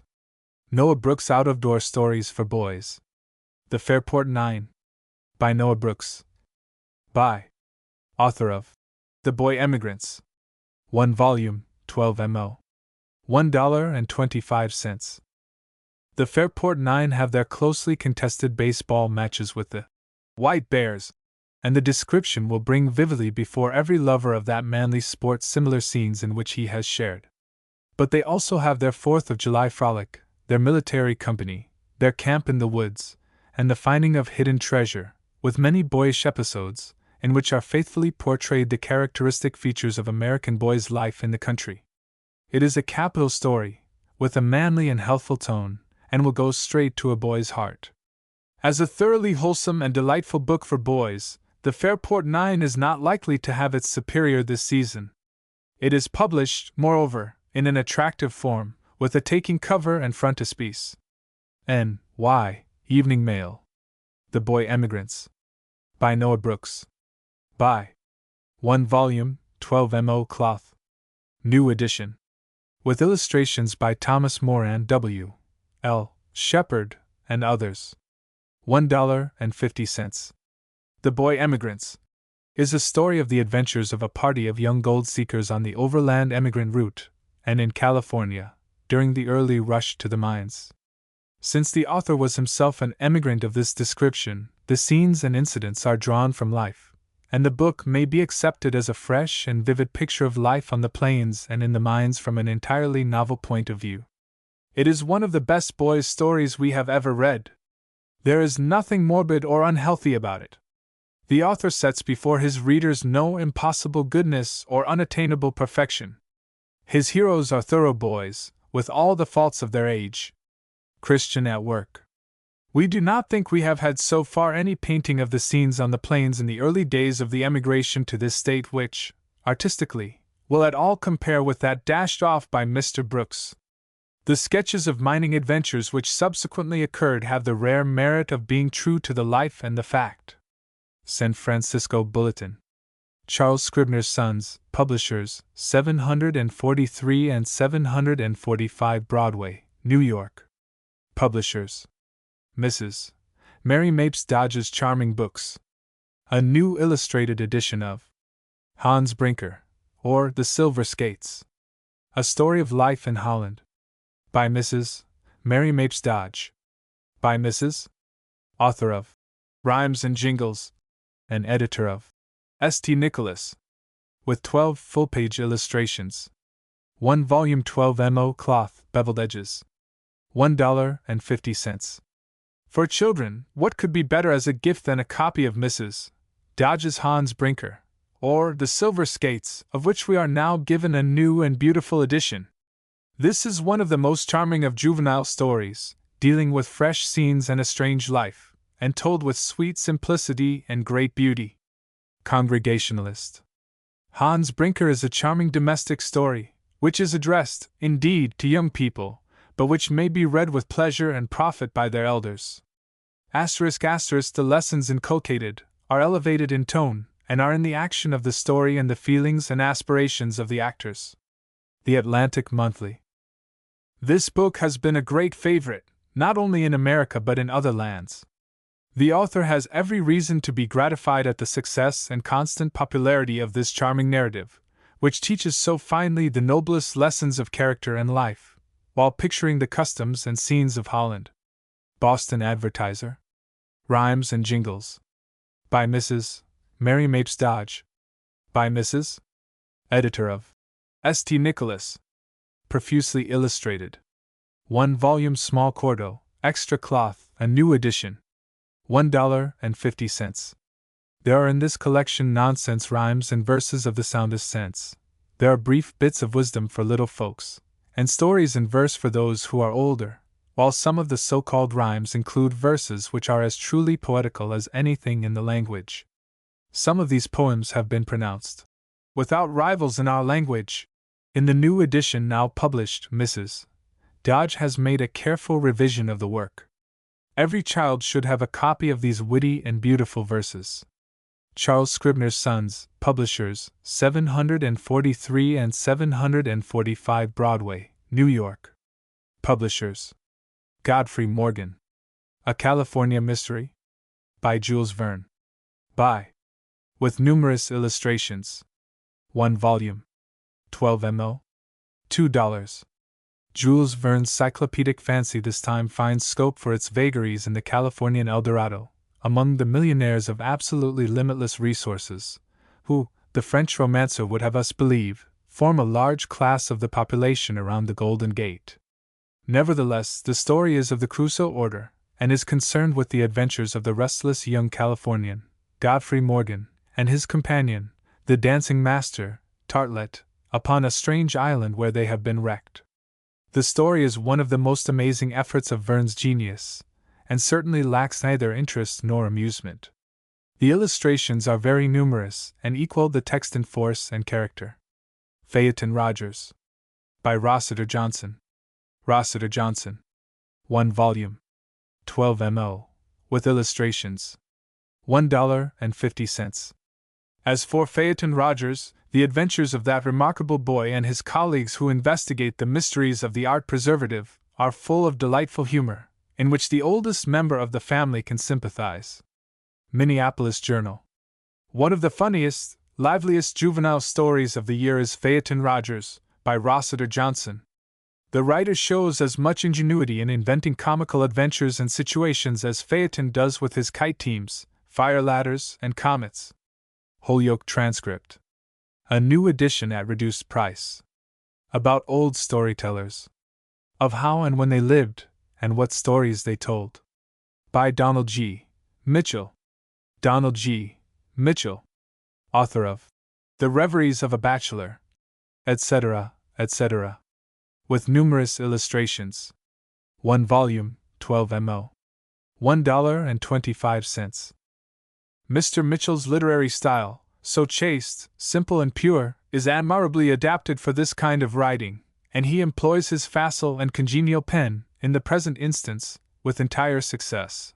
About Old Storytellers is made up of the best of the old stories, gathered from all sources, retold in Mr. Mitchell's inimitable manner, and interwoven with lively sketches of the original writers and the times in which they flourished. New Haven Journal and Courier. Charles Scribner's Sons, Publishers, 743 and 745 Broadway, New York. Publishers. Frank R. Stockton's Popular Stories. Stockton has the knack, perhaps genius would be a better word, of writing in the easiest of colloquial English without descending to the plane of the vulgar or commonplace. The very perfection of his work hinders the reader from perceiving at once how good of its kind it is. With the added charm of a most delicate humor, a real humor, mellow, tender, and informed by a singularly quaint and racy fancy, his stories become irresistibly attractive. Philadelphia Times. A Jolly Fellowship. By Frank R. Stockton, author of Rudder Grange. Frank R. Stockton. Illustrated. 1 volume, 12 mo. Extra cloth. $1.50. The Floating Prince, and Other Fairy Tales. By Frank R. Stockton. Frank R. Stockton. With illustrations by Bensel and others. 1 volume, quarto, boards, new edition. Price reduced to $1.50. New editions of old favorites. The Ting-a-Ling Tales. By Frank R. Stockton. Frank R. Stockton. Illustrated by E. B. Bensel. 1 volume, 12 mo. $1. Roundabout Rambles in Lands of Fact and Fiction. By Frank R. Stockton. Frank R. Stockton. 1 volume, 42 boards, with very attractive lithographed cover, 370 pages, nearly 200 illustrations. A new edition. Price reduced from $3 to $1.50. Tales Out of School.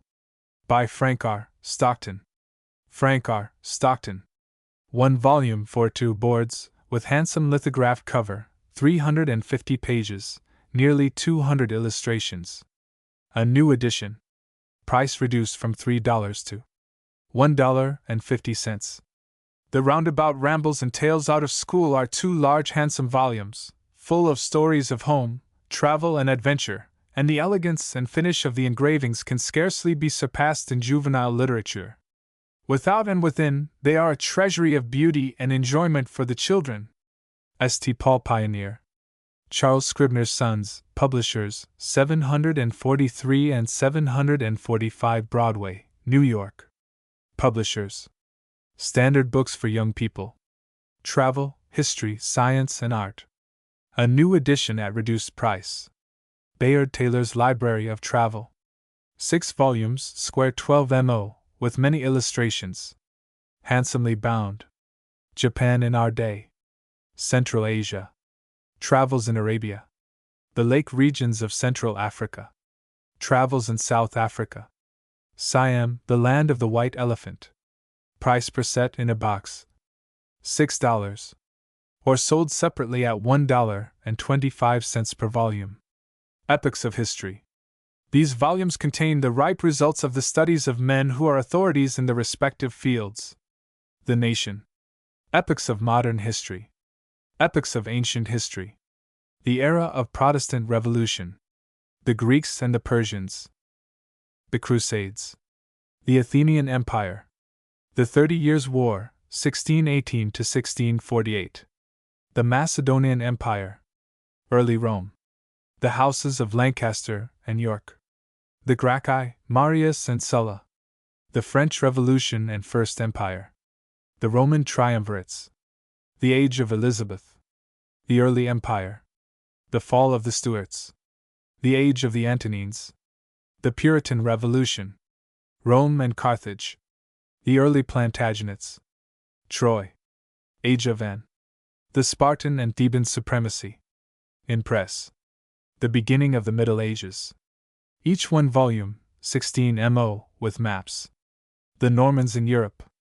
Each one volume, 16 mo, with maps. Each volume complete in itself, and sold separately. Frederick the Great and the 7 Years' War. Price per volume, in cloth, $1. The Epoch of Reform, 1830 to 1850. The same in sets, Roxburgh binding, gilt top, at the rate of $1 per volume. Illustrated Library of Wonders. The first series comprises Alice.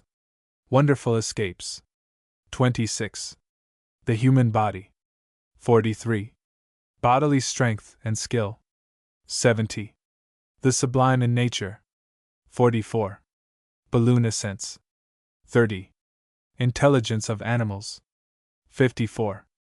Great Hunts. 22. Thunder and Lightning. 39. Egypt 3,300 years ago. 40. Bottom of the Sea. 68. The Sun by Guillemin. 58. Italian Art. 28. Wonders of Heat. 93. European Art. 40.